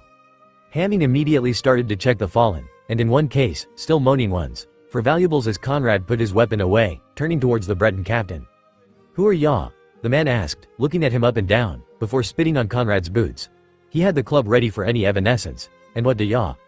Conrad sucker punched him, knocking him out cold. I think I like this one, he grinned, grabbing the unconscious Breton before he hit the ground. Hamming just stared at him as though he were mad. A moan was the first sign of the man's recovery. The Breton moved slowly his head, eyes half closed while checking his surroundings. Conrad and Hamming had taken him back to the new Nissa's Corner Club, since it was really late at night and there were no guests for the night. Besides them, Malthier had granted him to use the common room to discuss business with their patron. Oh, good. You're waking up, Conrad exclaimed cheerfully. He handed the man a glass of sujama. Here, drink this. It will help if you've got a good stomach. The man accepted the drink slowly, not really sure where he was. He touched his face where Conrad had given him a black eye. Then his good eye snapped open. Ya little. He tried to get up from the chair, but Conrad firmly held him in place, placing a hand on his shoulder. Firmly. The punch was just because I was pissed with you, Conrad said, showing a cruel smile. Geez, boss. Way to go to get the guy's trust, Hamming muttered from the angle where he was counting the money found on the gang of people that didn't listen to the songs. Or that listened to them way too much. What do ya mean? I owe ya no money, I'm sure owe that, the man proclaimed, confused by their behavior. Because of the whole brawl in the alley. After all, I just want to speak with you. And you spit on his boots, Hamming added. What was he supposed to do? He cried dramatically, hands thrown up in the air. His honor must remain intact or the world shall fall apart. Shut up, Hamming. Hamming back to counting the money. I don't even know who ya people are. Oh, right, Conrad said, taking his hand off the Breton's shoulder and offering it to him. Conrad Harrison, pleased to meet you. The man frowned for a second, trying to recall where he had heard the man. His eyes widened like saucers. Ya are not. Wait, are ya? Yes, I am, Conrad said, becoming serious. For a whole minute, nobody spoke and the only sound was the tingling of the septums in front of Hamming. What do ya want? The Breton asked, the voice low. You could start with introducing yourself. It's common courtesy, he said, sitting on a stool right in front of the shorter man. Huh, yes, of course. I'm Edvival Latans, merchant by trade. Very well, Edival. I can call you Edival, right? Sure I can, I already punched you. Now, Edival, what can you tell me about your ship? My ship? Why do y'all want to know about my ship? Business. Now, tell me about your ship, Conrad insisted. My ship's called the Seeker. It's a good ship. Built at Dawnstar, with good wood. Not good like an honest Breton ship, but... How big it is? Is it fast? It's bigger than a normal merchant ship. Probably around 100 feet, Edival shrugged. I think it was commissioned as a recon vessel a little before the Great War. It is good on the sea. And I mean, open sea. Sure it is. Wait, the Breton stopped. looking at Conrad with suspicious eyes. Are ya trying to know about my ship so ya can steal it? Don't start spouting nonsense. I don't want to steal your ship. I want to rent it, along with your services. Really? Edival asked, relaxing. To go where? Far, Conrad replied flatly. How much? The other side of Tamriel. Probably more far than that. But I can't tell you until we've left Skyrim's coasts, he said, emphasizing the part about secrecy. If you're going to be like that, why should I? Hamming, please, fetch me the bigger sack. Conrad interrupted, calling the younger man without turning his gaze from the Breton's eyes. The one I carried for the whole trip here? Hamming mumbled. Yes, that one, Conrad smirked. The younger Nord complied reluctantly, rising from his seat and walking towards their room. A few moments later, he came back with a big burlap rucksack, nearly as big as his torso. Thank you, Conrad smiled, relieving his younger companion from the massive weight. Edival looked curiously at Conrad, only to retract a little when the Nord unsheathed his dagger. With a fast, precise movement of the blade, Conrad made a cut in the side of the sack, letting its contents spill out on the table. A sea of gold, both septims and ancient coins from before the Empire, poured from the wounded rucksack with a metal racket. Coin against wood, coin against coin, each shining in the candle's lights. It took a few moments before silence fell down on the room again. Is this enough? Conrad asked with a neutral expression, but inwardly he was smiling. A life as an adventurer helped to find a lot of riches. Having places to hide them was another perk. Having a loyal lackey to transport them in his place, instead, had no price. Edival started sweating. That was a lot of gold. Really a lot of gold. It was more than enough to pay his debts and still have a lot of gold after this mysterious travel that the freaking Dragonborn wanted to do. But he knew there was a trick somewhere. He was aware that Gold the Dragonborn had a lot of enemies. If he Gold wanted to rent a ship to travel without telling the Gold captain about the destination, it had surely something to do with them. And the Gold voices were almost unanimous about who these enemies were. He was well aware that Gold it was madness to join those Gold lunatics as they tried to do whatever dangerous thing with Gold and high chance of get themselves killed.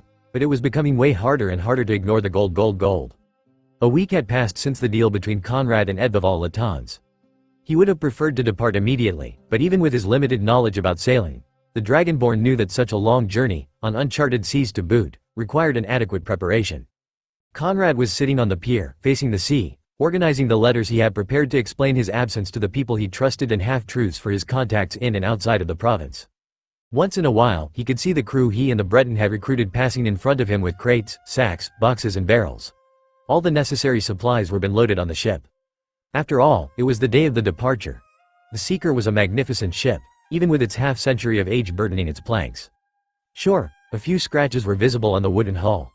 And the single sail had to be replaced because Conrad doubted that it could sustain a long journey, as Edival admitted. The crew had finished mounting the new one the previous day. The ship had the typical shape of a Nord longship, but it was slightly sleeker.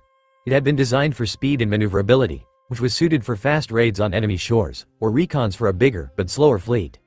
In the north of Tamriel, it was the perfect ship for a merchant. Or a contrabandier, as Conrad suspected. Honest merchants had less chances of being cornered by a local gang that pressed about disappeared goods. As long as he had no trouble because of that, Conrad didn't mind. If Edival was really a contrabandier, there were less chances of betrayal from him. After all, the honest merchants of the sea founded business only thanks to their reputation for being reliable people. Also, he had left half of the gold in a secure place as insurance. His father had not raised a stupid boy. The sound of steps and something heavy rolling on the wooden planks caught his attention. Turning, he immediately hid the letters in his satchel. Some of the men and women and mer and beast folk, some of the crew members were moving 3 big barrels on the pier, under Hamming's supervision apparently. Hey boss, the young Nord greeted. Careful with those as you load them in the ship, people, don't damage them. There you are, Hamming. Where have you been? You disappeared for 2 days. I was busy, boss, Hamming retorted. By what? More curves? Conrad falsely mocked. No, I was just doing my own business. My life doesn't revolve around you, the younger man smiled. You wound me. What's with the barrels? I thought we loaded all the fresh water earlier? Oh, I guess you don't want my gift for you then. Never mind, people, don't load them. Gift? What gift? Well, the bottles of mead we bought are not really going to last much, with you on board. So I decided to get you a few extra. Don't listen to him, he's crazy. Put them in the hold, right now, and if one of them is scratched, remember that I know where you sleep. Hamming really did care, after all. Each of those was big enough to contain a person, if said person didn't mind being really uncomfortable. Alhi, ya bloody Nords. Edival called from the ship. We're almost ready to sail. My girl is ready, The sea is calm and the wind is propitious. We're just waiting, yaw. In a moment, my Breton friend. I need to talk with Hamming, Conrad said, pulling his pupil farther from the ship.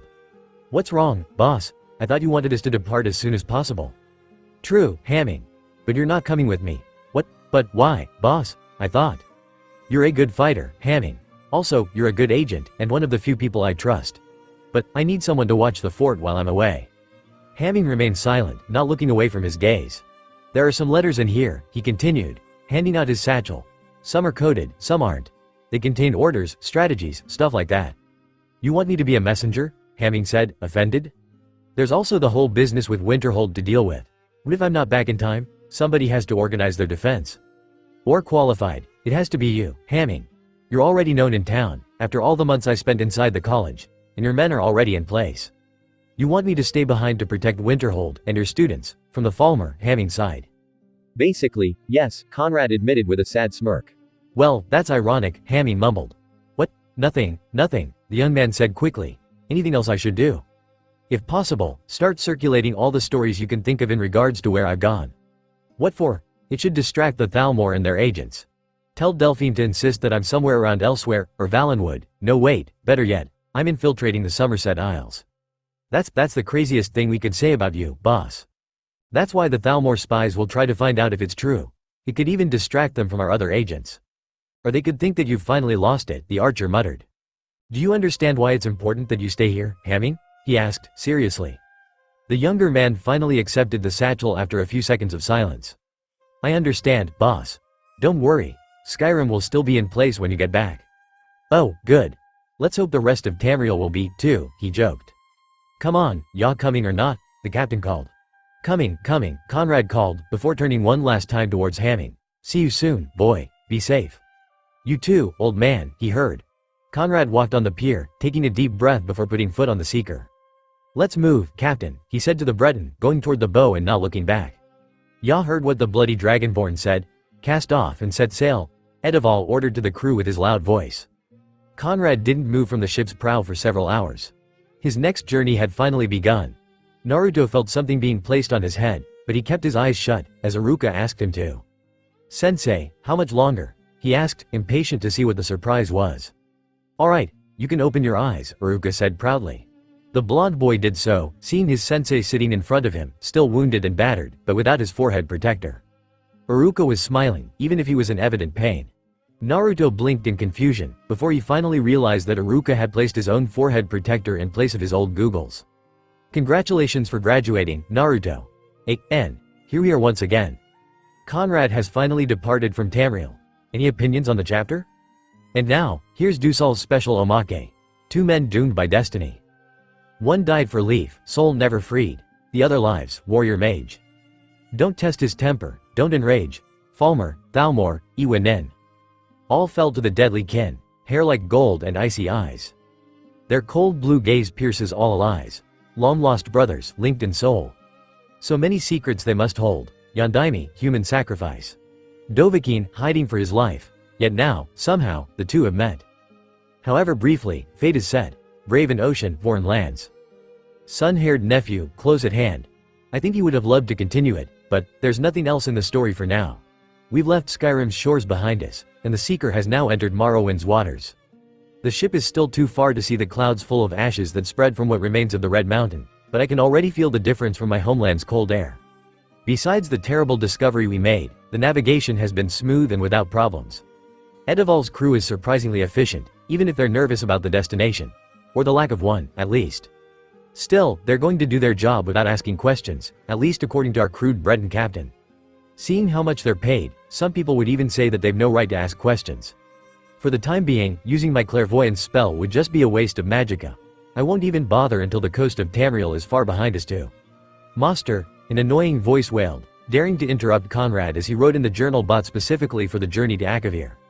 What is it, Beta? Conrad asked, frowning, but his eyes didn't leave the nib as he kept writing. Please, can we stop now? The girl pleaded with the same tone of a mortal asking forgiveness and mercy from a god. The deck is not going to clean itself, Beta. Keep working, he said, destroying any hope the young Nord girl might have held. Conrad was not inclined to let his so-called students get off scot-free after that stunt they'd pulled. Why do we have to? Sven asked, as he squeezed a rag. The boy looked really skinny without his robes. "You're the cabin boys," Sven, Conrad deadpanned, searching for his ink bottle. "Beta is a girl," Tazeva said as he scrubbed the deck. Strangely enough, the furred teen was the one that was complaining the least. "Beta shouldn't have followed you in your idiotic plan," he growled. "Actually, master," the girl fidgeted with her fingers as she bit her lip, "it was my plan. All of it." To his credit, Conrad didn't snap immediately. Instead, he stopped writing, took a few long breaths and waited until the ink had dried completely. Then, he snapped his journal shut, and slowly spun around on the crate he was sitting so that he could face his students. Sven was avoiding his gaze. Tazeva was incredibly interested with the wooden surface of the deck and Beta was completely terrified yet still managing to meet his eyes. Normally, during the lessons in the college, he would have taken pity on the poor girl. But he was not in the college anymore, and neither were they. "Why?" he asked in the harshest tone he could muster. "We wanted to follow you," Beta squeaked, readying herself for a well-deserved scolding.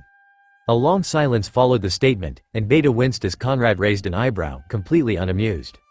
"You managed to track me down, follow me unseen, sneak aboard the ship after enlisting Hamming's help, because you wanted to follow me?" "Well, we didn't exactly track you down," Beta started to speak, glancing at him nervously. "You left with your friend passing by the coast. We would have never made it. But Sven understood where you were going." "Did he, now?" Conrad deadpanned. "Yeah, so, we got a carriage and went to wait for you to Windhelm and—" "Wait, just like that?" he asked in confusion. "Why didn't your teachers, Sven, stop using magic at once?" The young Imperial huffed in annoyance, and let the mops fall down, releasing his telekinesis spell. "Don't huff. Do you want me to repeat what happened that time people came from town to harass us? Do you?" Conrad hissed towards the boy. The three froze and became paler. Or in the case of Tazeva, had his gray fur stood on end. Even if how their master had managed that particular incident was still the stuff of legend among the college's student board, it had been a little disturbing seeing it in person. "Good, you got it," the Nord man growled, eyes slitted, before turning towards the speechless and slightly embarrassed Beta. "How come nobody stopped you?" "Well, master, it's not like we're forced to stay in the college. Every member can come and go as they please, as long as the rules are respected," Beta said, gaining confidence with every word she spoke. "I know that, but that should apply to grown-ups, not magelings like you," he retorted. "That aside, you should have continued your studies." "It's not like we left the college, we'll go back," Tazeva interrupted. "How dare he?" While passing the soap-covered brush over the planks. "We just wanted to help Master Conrad." "Tazeva, go back to scrubbing the deck, and I don't need your help," Conrad grumbled. "Now, Beta, tell me how you managed to persuade Hamming to sneak you aboard the ship." "We met him in the marketplace. We were looking for you, see, and—" "Beta, why did Hamming help you?" Conrad slowly growled. The girl immediately took a step back and replied to the guttural question in a rushed and squeaky tone, eyes averted. "He says it had something to do with curves." Conrad recoiled, like he had been slapped. "Milk-drinking, arrow-loving youngster," he whispered, gritting his teeth. "Leaving him to take care of things? Oblivion. Once I'm back I will skewer his—" Master?" the girl asked in confusion. What did he mean by curves? "Never mind that," he barked, quickly hushing the clueless girl. "Keep doing your work. You're lucky I persuaded the captain to not throw you overboard." "But why would he do that?" Sven asked, fighting a hopeless battle against a very old blot. "You're stowaways, Sven. I would have gladly helped, you know." "To let us on board?" the girl asked, brightening in a noticeable manner. "To throw you off the ship." Beta's eyes widened dramatically. "But master, aren't there sharks?" "Sure there are. We're in open waters, Beta. But at the very last moment I realized that I will need someone to carry my stuff while walking on an unknown, dangerous unexplored continent." "Master Conrad is evil," Tazva lamented. "And one more thing, you will continue your studies, under my watch." "Not really different from before, then," Sven observed, unimpressed. "But this time, Morrible won't be around to stop me." Their faces were quite enjoyable to witness. The masked man pulled a pair of small bells tied to a red string out from his pocket, showing them to the trio of brats in front of him. "To pass, you have to take these from me before noon. 4E220, first last seed. Those three are getting used to the life on the ship, even if they complain about their cramping muscles. Pussies. Even if I can understand that they're not used to manual labor, it's no reason to be whiny about it. Anyway, I have to start thinking about how to teach them. It's not like I can throw fireballs on the deck." "Hey, what's that?" the young Khajiit asked, indicating something out of Conrad's field of view. Judging by the gray-brownish clouds that the Dragonborn could see, he already knew what it was. Since it was nothing dangerous to the ship, at least for now, he kept writing on his journal. "It's snow. It always snow in the north." Sven dismissed his friend's worries, and kept gutting his fish with the usual unexpected enthusiasm. Even if he had started to enjoy the art of cuisine, He was still annoyed by the idea of having to process the raw ingredients. "Oh come on, that is not true, Sven," Tazeva rebutted, "and it is not." "So what? Even if we're not in the land of barbarians and cold, it's still snow." "It is not cold enough for snow," Tazeva insisted as he opened another small fish's belly. "Come on, Beta, tell him that." Before the girl could comment about it, the three were distracted by the sound of boots on the wooden deck and turned to stare at the newcomer. "That's not snow, ya bilge rats, Edival," the captain of the Seeker said grimly, as he walked closer to the scoffer. "What? But, Captain, that's ash," Conrad said as he closed his journal. It was clear that he wasn't going to get anything written for now, anyway. "Oh, y'ave sailed under ash before?" the Breton asked, stroking his chin covered. "A few times, either to Solstheim or Morrowind's coasts," Conrad said, recalling his former experience with the region. "Good, then ya can tell to your lads and the lass about what to do if we get an ash storm," Edival said, while gesturing the young mages present. "Get to it, Dragonborn. I've to tell my crew to prepare some buckets." Conrad nodded, and put away his journal for the time being as the captain moved towards the other end of the ship. He was well aware of his students' stares, so he decided to avoid the barrage of questions with a simple solution. "Talking for first. Yes, brats, it's ash. Don't make those faces. Now, we're pretty far from any volcanoes for now, so we should not find any ash storms but—" What is an ash storm, Master Conrad?" Tazeva asked, blinking his eyes. Conrad huffed. Of course they would ask questions anyway. To make a long story short, it's a big cloud of ash that the winds have pushed away from the Red Mountain, or one of the other active volcanoes in the province. They can travel pretty fast actually, since ash is very light. "That doesn't sound dangerous, Master. Why is it a big deal?" Sven asked in confusion.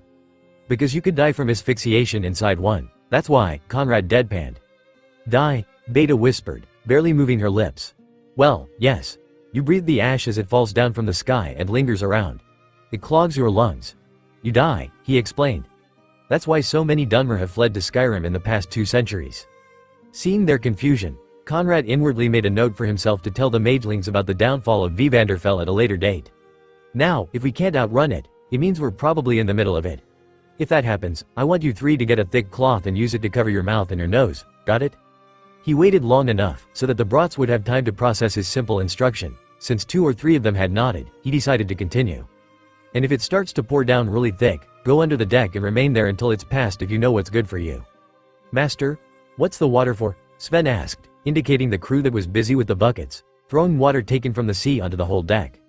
"Sometimes, if the volcano is erupting, the ash is still burning. If you're not careful enough, the ship could catch fire. Soaking it makes it harder to burn, and it's better not to waste water we can drink." "Couldn't we help in case the ship catches fire?" Beta asked. "You know, with ice magic?" "That would be helpful," Conrad considered, scratching his beard. "A simple spell like frostbite should be sufficient.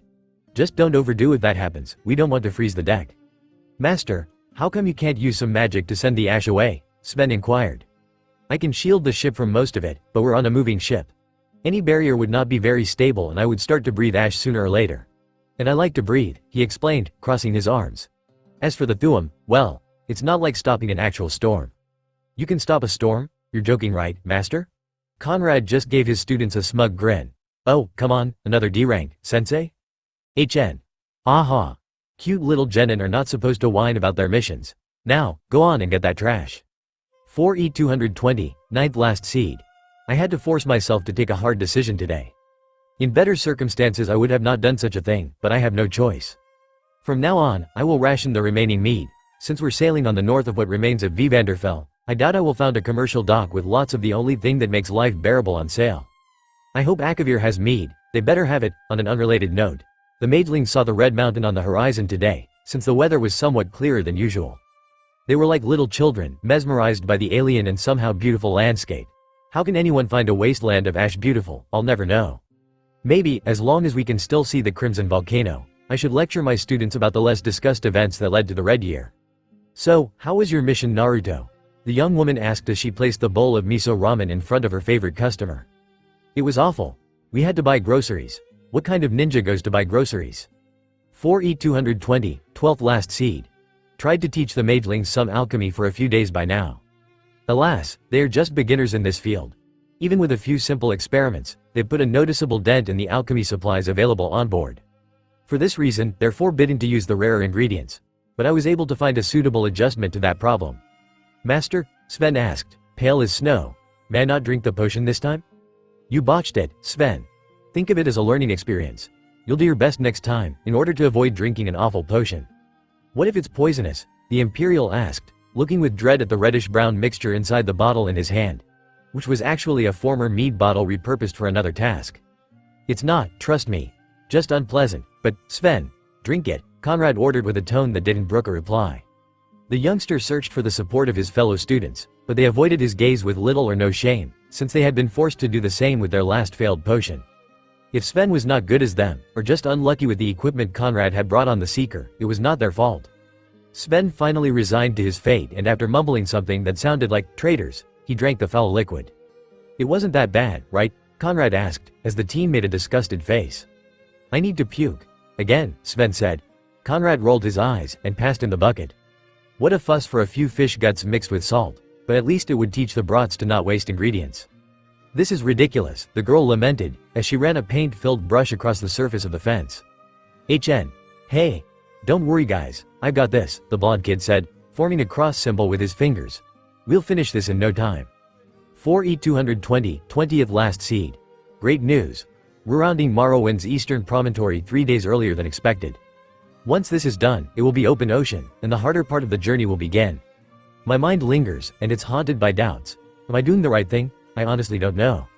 Minato's ghost gave me a task from beyond the grave, but I wonder if I'm doing this because of some sense of honor towards a sibling I never knew, or because I just want to go away for a while and forget all the problems that haunt me daily in my homeland. Even if that was the case, so what if I am? Maybe that's what I need after all these years. A grand, ludicrous adventure for old time's sake. Even if it is for something as stupid as a long-lost twin. Tamriel will survive without me for a few months. I just hope to be able to find Konoha quickly, whatever, or who it is. Master, Beta called excitingly, distracting Conrad from his writing session. Look.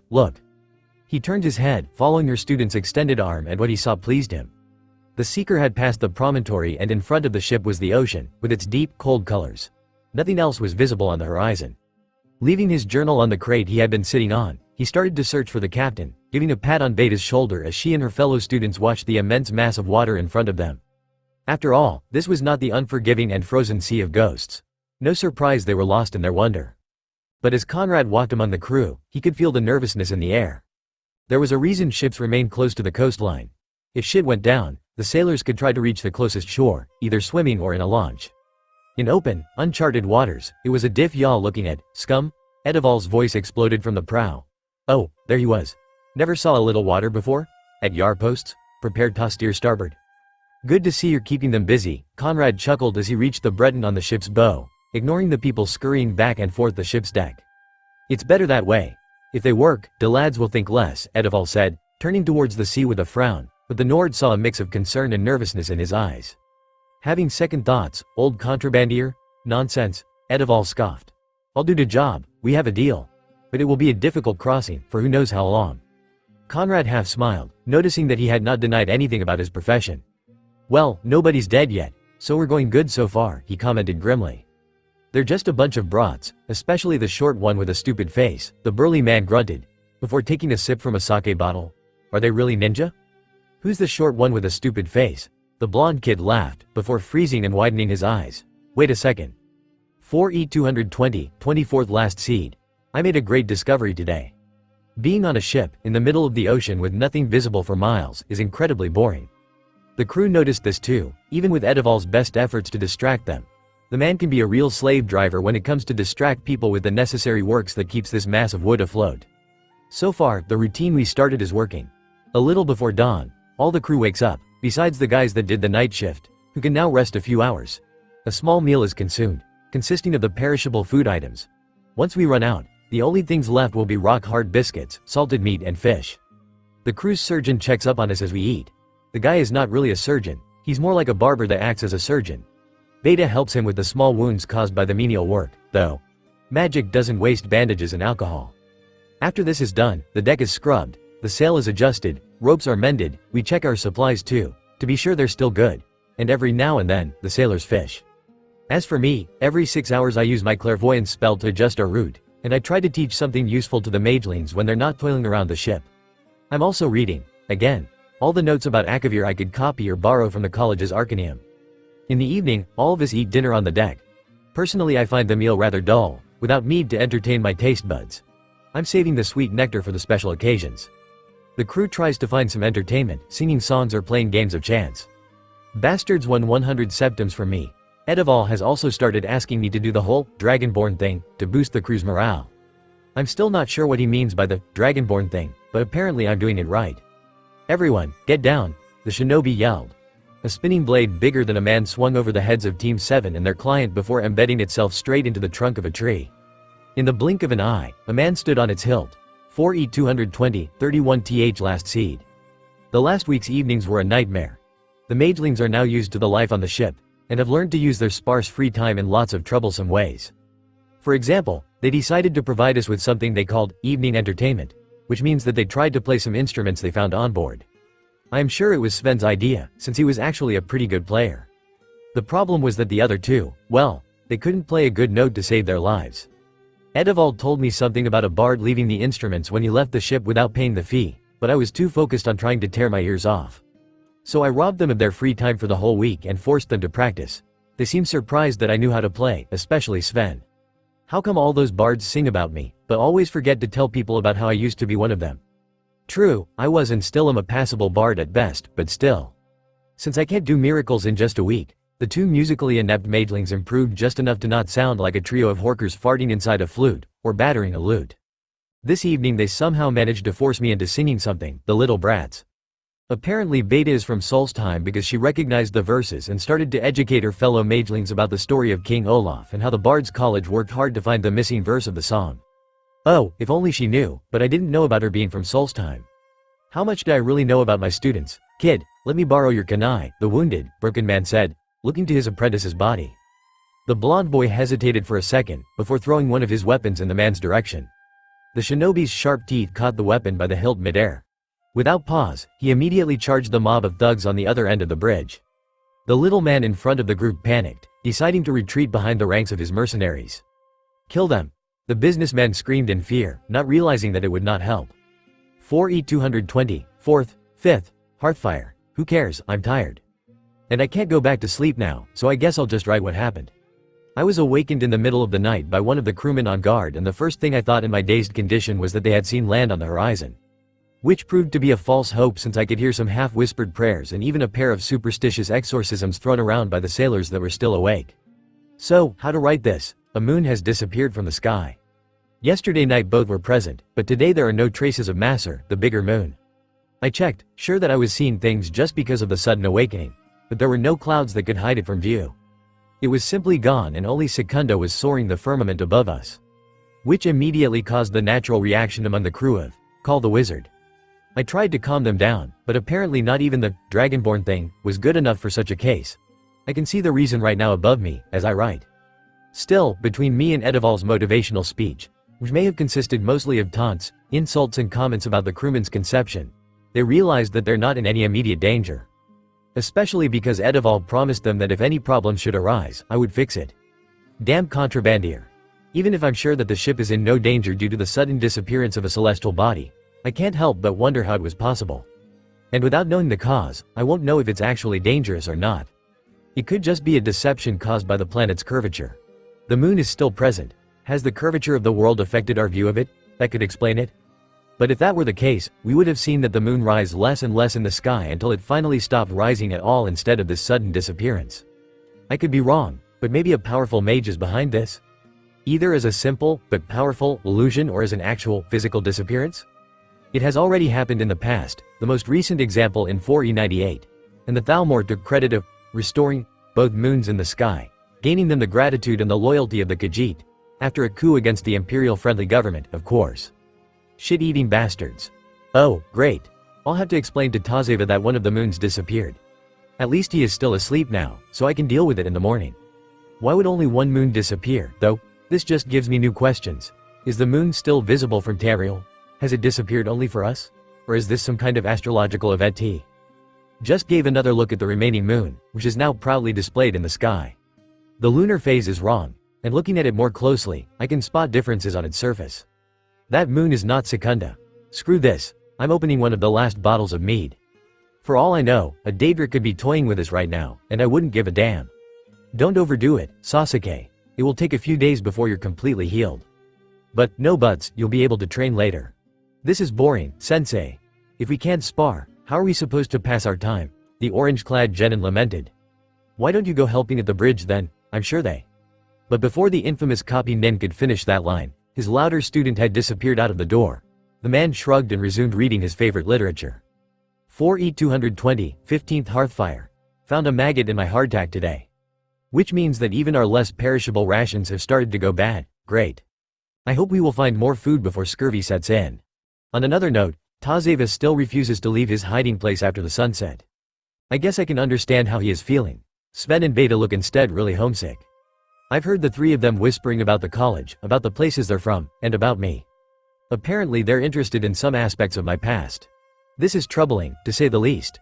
I don't want them to find out about some specific things, like the blades and our secret war.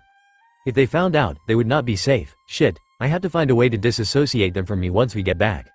The last thing I want is to pull those magelings in this whole mess. And the fact that a little voice in the back of my head is telling me that each of them has great potential, the thought of them being recruited makes me disgusted with myself. Whoa, look at that. The loud genin yelled. It's even better than before. Of course it is. I know my stuff, the bridge builder declared proudly. Well, old man, we'll make sure to take it on our way home, Dat Bayo. 4E220, 19th Hearthfire. I hate this sea and everything in it. Food stores are getting low, so most of the free hands are spent fishing. Fresh water is also running low, and there had been talk of possibly needing to break into my mead supply. I put an end to that fairly quickly. I set up a rotation with the magelings to freeze the buckets and let them melt. Not the highest quality water, but it's better than seawater. I started studying a spell to turn it into fresh water. I am so stupid, I should have started doing this before our departure. If Tolfer could see me, he would be ashamed of his former pupil. So far I still have to make it work since I can't just make the salt disappear, but I hope to make a breakthrough in 1 or 2 more days. The cook says Sven is a wonder at helping him find new ways to prepare fish. I still doubt I'll ever want to eat seafood again by the end of this. Still, the crew is particularly nervous now, between the moon and these new difficulties. Some of them have started to huddle together, whispering to each other. Every time I or Edival get close they stop. I suspect the same could happen with the magelings. I immediately began making a habit of sharpening my axe in plain view. The wave inhabitants kept watch as the Konoha shinobi departed, heading back to their village now that their mission was complete. Just as the bridge connecting their homeland to the mainland too was complete. Oh right, Tazuna said, as he had just remembered something very important. We need to name this bridge, and I have a perfect name for it. Oh, what is it? How about the Great Naruto Bridge? 4E220, 24th Hearthfire. Crew's looking to mutiny, gotta go knock some heads in. Either they calm down or it's going to be a bloodbath. I'll be back soon. Alright, I'm back. They calmed down. I just had to give them a little reminder of who I was, and what exactly will happen to any man who actually mutinies. I'm not sure they'll be getting much sleep tonight. A loud yell was heard across the bridge, which was pretty normal on a ship. Conrad would have ignored it, since there was no accompanying sound of combat or other such nasty stuff, but he wasn't sure if he'd heard it right. Edival, did one of your crew's finest just shout something about land? He asked, turning towards the ship's captain, who was now staring at something out over the water with incredulous eyes. Yeep, he did. You have to look yourself. Conrad leapt from his sitting place, forgetting completely about the journal, quills and ink. He saw it.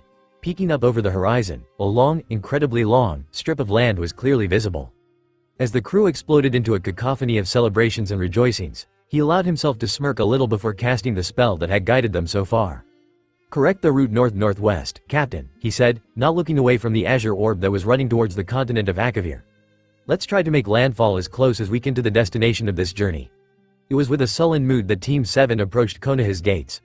Normally a genin team would have been happy to be finally at home, or the young shinobi would discuss about how exciting their first adventure outside of the village's walls had been. Team 7's first time outside of the village had been very exciting, just not in a good way, and it had left similar scars on the 3 genin, even if they were reacting to it in different ways. Sasuke looked like his normal self, but deep down he was berating himself for being too weak, not realizing that nothing could have prepared him for what had happened. The fact that that man would have been more than ready didn't help. Sakura had been meek for the whole trip, a sad expression on her face as she realized how little she had helped during their battles on the mission. Facing Zabuza was a wake-up call for her. She had realized that she had to find her resolve, but she wasn't sure how. Naruto could be considered an expert in hiding his emotions, but in the last days his mask just seemed to have evaporated. The deaths of Zabuza and Haku seemed to chase away his former cheer. Oh, he would put on a little show for his teammates when they had to camp, but Kakashi wasn't fooled. At least he didn't seem to have been influenced by the beast sealed in his belly even if he had tapped into the Kyuubi's chakra. Not that he seemed to have noticed, something for which the copy nin was incredibly grateful. Sighing, not really looking forward to bringing that up with the village leader, Kakashi presented the identification papers to the chunin standing besides the gates, who accepted them with a nod. It seemed that for once Izumo and Kotetsu hadn't been assigned to gatekeeping duties. Here you go, the chunin at the gate said as he handed the documents back to Kakashi and let the genin team pass. Welcome back. It was unusual for the blonde to not return any greeting thrown his way, but Kakashi supposed it wasn't so out of place, given the circumstances. He would have to remind himself to talk to the kid later, even if he was hardly the right person to help genin overcome their trauma. Out of the corner of his eye, Naruto suddenly froze, eyes widening. The one-eyed Junin fought back a grimace as he tried to predict what new horrors were torturing the Ichiraku ramen. The boy yelled as he started to run towards the direction of the famous stand. Kakashi barely managed to snatch his jacket before he could go running off. Not so fast, Naruto. We have to report to Hokage-sama first, he reprimanded his student with a bored tone, even if he was kinda relieved. Of course Naruto would have thought about his favorite food as soon as they had entered the village. What? The boy asked indignantly as he squirmed, trying to get away. Come on, Kakashi-sensei. It's been almost a month since the last time I had ramen. Report first, ramen later, Kakashi said. He would have gladly let the genin roam around the village and do whatever they did in their free time, but the team had just came back from a mission and there was a protocol to respect. It shouldn't take long too. Hey, what's that? Naruto asked, pointing a finger towards the sky. Naruto, Kakashi sighed, hoping that he didn't have dragged him all the way to the Hokage's office. That trick isn't going to. No, seriously, Kakashi-sensei. What's that? Seeing Naruto's insistence, Kakashi decided to humor him. After all, there was no way the boy could slip away from him. But as he moved his gaze from his loud student, he noticed that other people on the street were staring and pointing in the same direction. He wasn't able to raise his head to check what the whole fuss was about when some kind of blue light zipped briefly at the corner of his eyes. Followed immediately by another. He snapped his head towards the light and took a double take at what he saw. Dozens of small blue trails were speeding towards the village from high in the sky, leaving a faint light at their passage. As they came closer to the village, they started to quickly descend towards Konoha's streets, spreading out in an apparently random pattern. Was it a jutsu? Who was casting it? Was the village under attack? Some departed from the group and went for the ground, reaching the streets around the gates in less than a second. Widening his eye, Kakashi realized that one of them was going straight for his team. Whereas his two other genin pulled themselves out of the way, Sakura froze, making Kakashi curse inwardly. Fortunately, he'd already been in motion to snatch his genin out of the way, and plucked the pink-haired girl back by her collar just in time. Kakashi surveyed his surroundings, expecting to see shinobi swarming at the scene of the attack and civilians being evacuated, but he was shocked to see people not really doing anything except stare with worried expressions. Some of the villagers were even just carrying on with their business, almost like. Finally back, Kakashi? A voice asked, causing the copy nin to snap towards it, still wary of any attack. It was Sarutobi Asuma, with his own genin team in tow. Ah, Asuma, he said, relaxing his posture slightly. What's going on? We're not sure, the other jonin said, shrugging. It started weeks ago. Spread panic around the whole village, but apparently it's not harmful. Really now? Kakashi asked, arching his only visible eyebrow and ignoring the antics of the two groups of genin who were meeting each other. Yeah, there's an investigation going on, but I'm out of the loop on this one, Asuma said as he lit a cigarette. If they have found out anything about it, it's still classified. It's obviously a jutsu but. Ah, Naruto yelled, distracting both the jonin sensei. You're going to do a D rank? We just came back from a C rank. Kakashi sighed and tried to ignore his loudest student's antics as he revealed his implanted eye so he could check the lights with the Sharingan. He looked at one of the orbs that was still moving above the village with the eye Obito had given him as a parting gift, following it as it soared in the sky. And he kept staring silently. When the light had disappeared behind some buildings, he was still staring at where it had gone, completely oblivious of the weird look Asuma was giving him or how the genin were becoming a little too noisy for his tastes. And there was this guy that tried to kill us with a big badass sword, but he was a cool guy and… Alright, listen up, my cute little genin, Kakashi said, interrupting Naruto's rant. His tone serious despite his lighthearted words. Never mind the report. You're dismissed for today. What? But Kakashi-sensei, you just told us, why don't you take Sakura and Sasuke with you?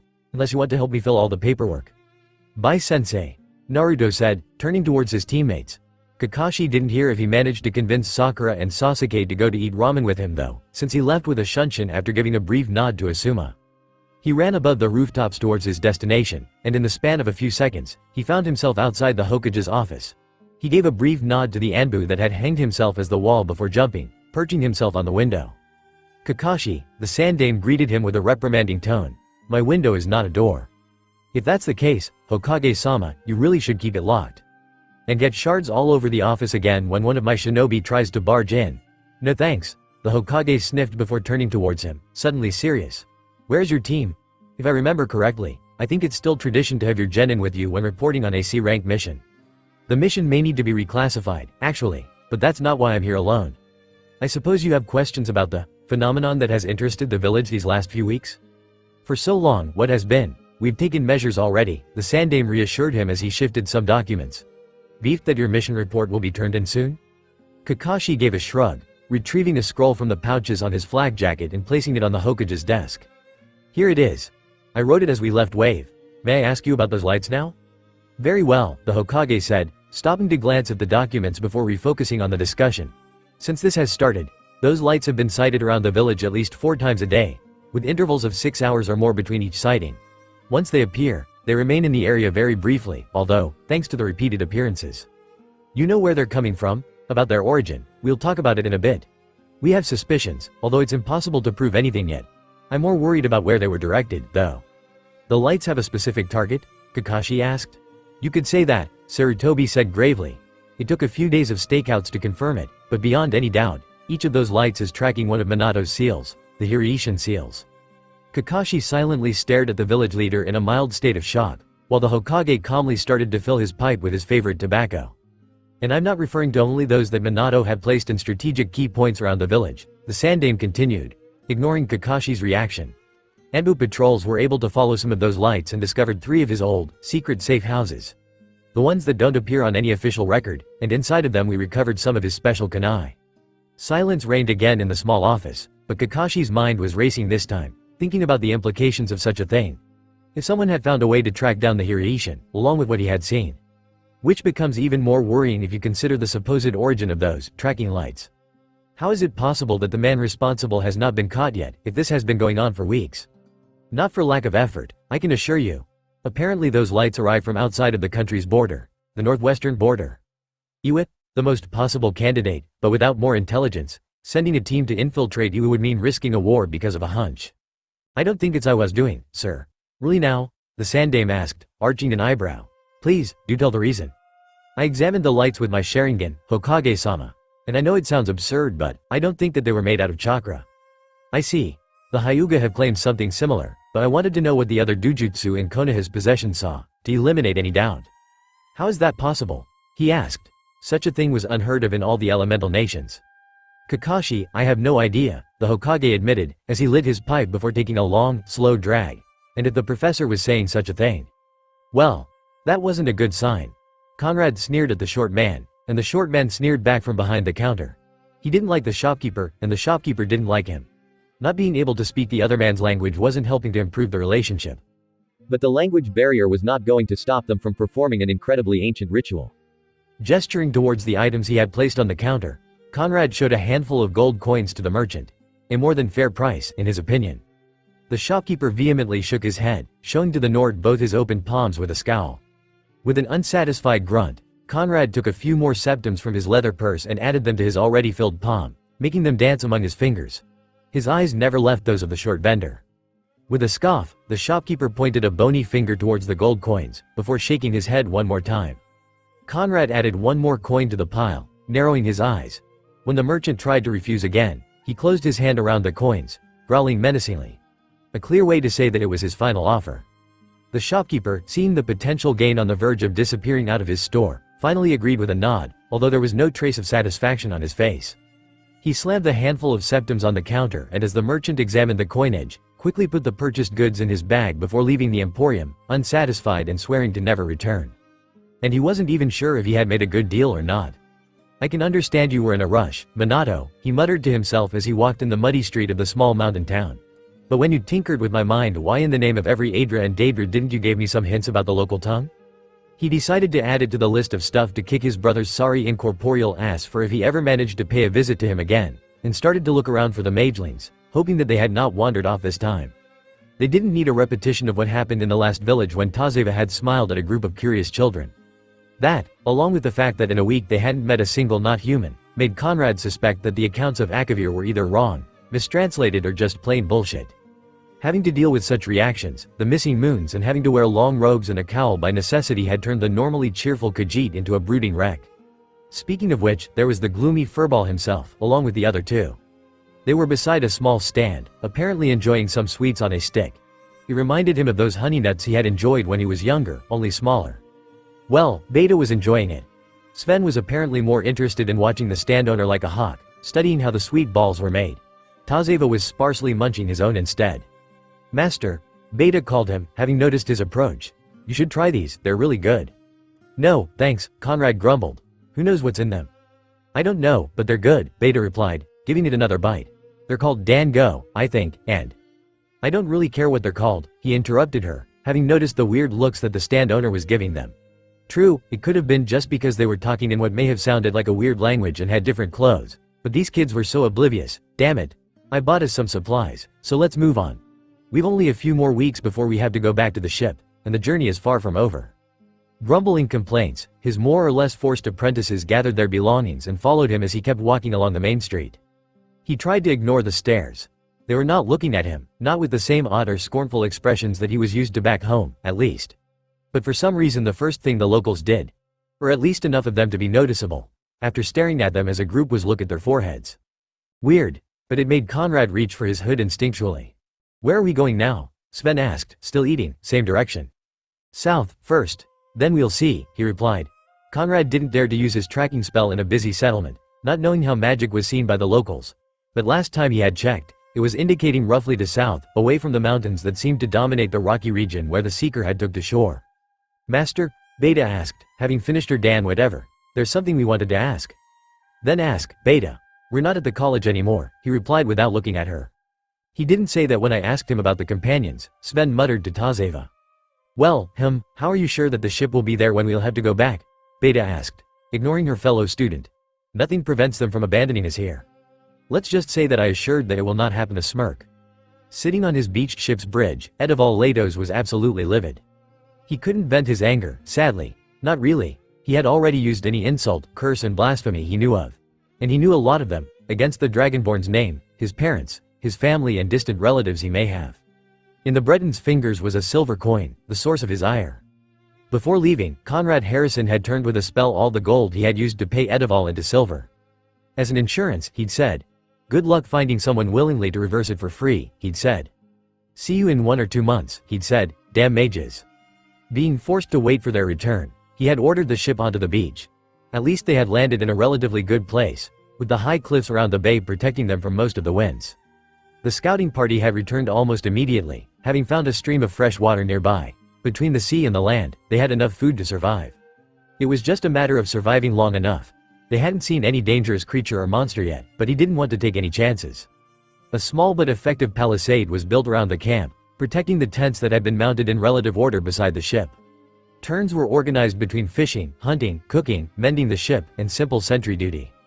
This gave lot of free time to Edival to brood and wish he could incinerate people with magical fire, like any good Breton should be able to, as his grandfather used to say. Damn mages. He let the silver coin fall inside the chest that contained the whole pile, before slamming it shut with a kick. Still grumbling about his grandfather and the Dragonborn, he left the ship and went to grab the small axe that lay in the tools pile at the center of the camp. It was his turn to chop wood, after all. Imagining that the logs were actually the Nord's head would help him. There was also the fact that it made him look like he was part of the crew, struggling alongside them, which was good. The more they respected him, the less chance that they would try to slit his throat during his slee. "People!" The sentry perched on the top of the mast cried, distracting the captain from his grim thoughts. "People are coming from the cliff."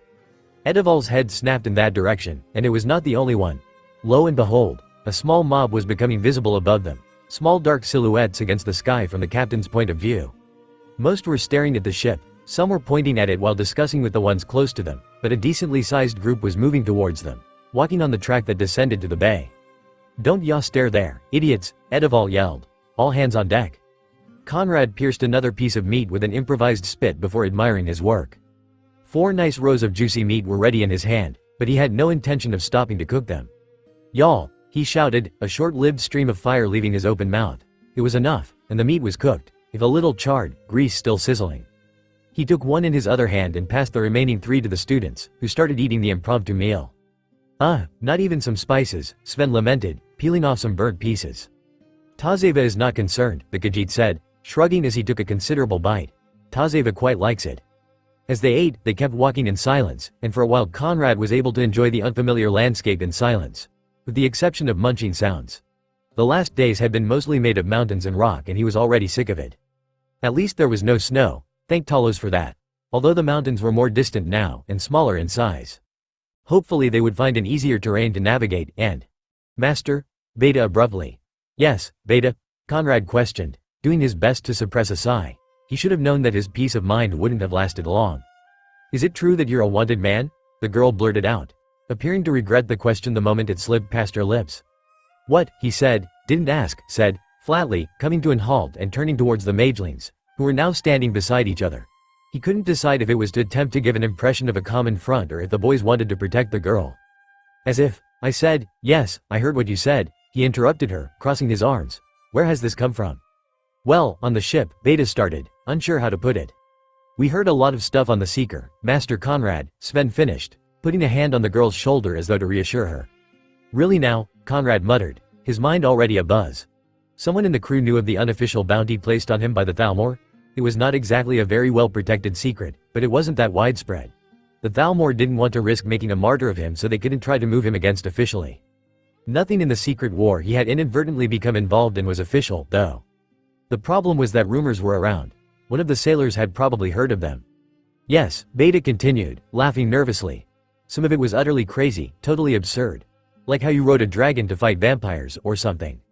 Who? Was Conrad's unimpressed answer. Who even made up stuff like that? He had never rode a dragon during the vampire crisis. But we were told you were a wanted man, too, so… Yep, here it was. The moment they would ask him about the Thalmor hunting him down, the bounty hunters, the whole package he wanted to keep them away from. Look, I didn't tell you because I didn't want to. So it's true, Betas exclaimed in shock, covering her mouth with her left hand. You're an outlaw in the Riften Hold. Conrad's mind came to a stop. But she was not talking about the Thalmor. What? Riften?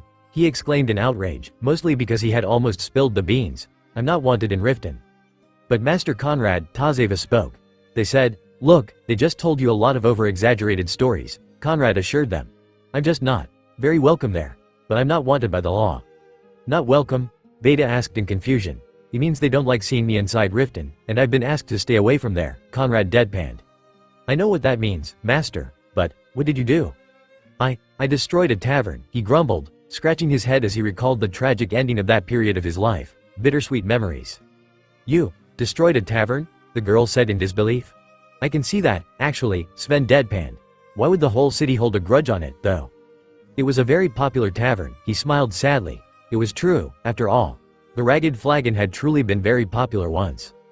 Couldn't you have paid for damages? I didn't have enough money, Conrad replied, getting irritated with the girl when he felt it. The same odd sensation that made his hair on his head stand on end. He brushed it off, attributing it to another one of the odd things here. Everything just felt off. He couldn't put his finger on what it was, though. But you could have… Beta's speech was cut short by Conrad's hand clamping over her mouth to shut her up. There it was again, that sensation. When Beta lifted her hands to Conrad's hand to try and pull him away and speak, Conrad pressed harder, giving her a sharp look before listening to a faint noise in the underbrush. We're being watched, he realized. The magelings immediately tensed, looking around trying to locate the threat that had apparently put their master on edge. Sven had even formed a small globe of fire already, ready to throw it. Conrad on the other hand was slowly scanning their surroundings, moving his right hand to his axe's handle, ears opened. Blasted rocks. Whoever was spying on them could have been. There, Conrad shouted, and the 3 words that formed the W him towards the hiding place of the potential enemy. He landed with his trusted weapon in his grip, lightning channeled at the point of the staff he was holding in his other hand and, nothing. There was nothing behind the stupid rock. I could have sworn that. Conrad muttered as he looked around, incredulous. Had he imagined it? Master Conrad, Tazeva called, moving towards him with his fellow students in tow. Are you alright? Conrad decided to ignore it, still on high alert. Where was he? He knew he was here. Where was he? Master? The Khajiit repeated, worry clearly audible in his voice. He ignored the Khajiit, still eyeing their surroundings. The students were moving closer to him, oblivious to the possible danger. He snapped his head towards them, opening his mouth as if to yell at them a warning, and the presence was gone. Conrad's eyes widened in shock. How is it possible? Had his senses fooled him? No, that was not it. Whoever had been there was gone. In the blink of an eye, no less. The thought unnerved him. Master? Tazeva called again. Both him and his fellow students were now looking at him with worried expressions. Never mind, he grumbled, lowering his axe and relaxing only in appearance. Let's just keep going. Master, are you alright? Beta asked, sounding concerned. What was that? Yes, I'm fine. Must have been the wind or something, he replied, failing to sound completely convinced. Whined my ass. I think he's just getting crazier, Sven whispered as he dispersed the spell he had prepared, not realizing that his master had heard his comment. Conrad had better things to do than reprimand the young Imperial. Like keeping his eyes open, Sarutobi Hiruzen was sitting in his office, but for once the god of shinobi was free from the tedious task known as paperwork. Instead, he was studying a map of the elemental nations, covered with dots and markers. The rest of the desk was covered by reports from the patrols that had been appointed for the investigation. Beside him were Nara Shikaku, the Jonin commander, and the rest of Konoha's best and brightest strategists. Our scouts confirmed that there are a lot of Iwa patrols around the border, besides the regular forces of the Land of Earth. That's not unusual. The Earth-Fire border has always been heavily surveilled by both nations, although, an increase of activity on the border as Konoha is experiencing such phenomena. Iwa has always carried a grudge against the Yandaime Hokage, but like all the other hidden villages, envied his power. What if this is their attempt to study the Hiraishin? Nonsense. One of the other strategists blurted out. The Hiraishin no Jutsu was created by Tobirama-sama. In decades, only namikaze Minato was able to reproduce it, and only after studying the scrolls that are jealously guarded right here, in the deepest bowels of our vaults. The mere idea of someone understanding how it works without those is absurd. Then how do you explain that each and every one of those lights has lead to a Hiraishin seal, huh? Was the almost mocking reply he received from one of his colleagues. Sarutobi's mind was a buzz of activity. Maybe it really was just a way to track the Hiraishin seals, but why now? Why more than a decade after Minato's death, when no shinobi able to use it existed? No, it was something else. The evidence in their possession left no other explanation. I'm more concerned about this, not chakra, energy that the lights seem to be made of, according to Hokage Kakashi and the whole Hyuga clan, the Hokage said, eyes still on the map. Have we made any progress on that front? Our sensors are trying their best, Hokage-sama. Sadly those lights disappear as soon as they reach their target, leaving no chakra residue for analysis. That shouldn't surprise us if they're not made of chakra but from something else, Sarutobi mused, stroking his chin. Maybe we can't detect anything because we don't know how it's made. The question is, how did Iwa? The door suddenly opened, interrupting the Hokage's musings and catching everyone's attention. Hokage-sama, forgive the intrusion, but a message with the highest priority has just arrived, the shinobi that had barged in said, presenting to the village leader a sealed scroll with a slight bow. Sarutobi accepted it with a nod, before opening and examining its contents. The whole room was silent now, the bickering forgotten as they studied the Hokage's reactions as his eyes darted across the scroll's contents. It seems that our concerns were not founded as we thought, he slowly said after a few minutes, closing the parchment. Our spies in Iwa finally managed to send a report. The lights are not their doing, and they're as baffled as us. He took a deliberate pause before continuing. Unlike us, though, they've a lead on their origins. Iwa patrols are stalking an unknown group that was apparently moving along the border. Another group involved in this? Shikaku mumbled, eyes closed. That leaves too many unknowns, even without considering the nature of the energy powering that jutsu. Indeed, but now we know where to look. This has become a race between us and Iwa, to see who will reach those responsible first, Sarutobi said, as he slowly rose to his feet. Send an anbu team to investigate. Dawn was breaking over the mountain pass, and from their advantage point, Conrad was able to see the landscape in all of its glory. The barren, snowless mountain range with all its peaks and spires almost suddenly ceased to be, leaving space for one of the most thick and lush forests he had ever seen in all of his travels. The rising sun's rays were playing tricks with the scenery, painting the rocks and leaves in reds and blues. Once upon a time, Conrad would have been breathless at seeing such a wonder. Now he was just wondering how much terrain they would be able to cover in one day. In the end, the attack hadn't come. That didn't mean that Conrad had relaxed completely. The last few nights had been a nightmare, because he knew he couldn't rely only on the magelings to do watch duty since they had not even felt their stalker's presence the first time. Thank the divines for magic runes and summoned Daedra. They were the only reason why he had managed to sleep at all. No matter how paranoid the magelings thought he was. Had it not been for their mysterious pursuer, or pursuers, he would have gladly used this opportunity to give the kids a cartography lesson. Their skills in that field were pitiful at best. Instead, he had hastened them to break camp as he traced a map of what he was able to see from his perched spot in his journal. Sadly, none of the lands they had crossed so far resembled the few Akaviri maps he had seen, which depicted only Septimia's and Iona's surroundings. They had probably landed in another part of the continent, just his luck. On the bright side, he was able to see at least 2 villages, so maybe they would be able to sleep under a roof that night. Taking in the sight before him one last time, he stood from the rock he had been sitting on, turning towards the young mages, who were still having trouble packing their supplies. Conrad groaned loudly and made a note to teach them how to do that properly on a later date, but didn't move to help them. Let their errors teach them a lesson. First, hurry up you 3, or I'll leave you here, he barked as he picked up his backpack, walking away from the camping spot. The sounds of their hurried bustling made him smile slightly, but he quashed it quickly. He had a reputation to uphold. Master Conrad, Tazeva called, trotting behind him whilst cradling a canteen, a book and other various items. How long before we arrive? For the last time, I don't know, he replied, slightly turning towards his furried student. We'll be there when we'll be there. Now put your stuff inside your pack while I check. Conrad ignored the grumbling that ensued from that comment as he turned back to face the direction they were traveling in. The W'er could feel it. To what, he didn't know, but he assumed he'd know when he got there. Or else he'd have even more reason to hunt down his brother's dead soul and beat it into oblivion.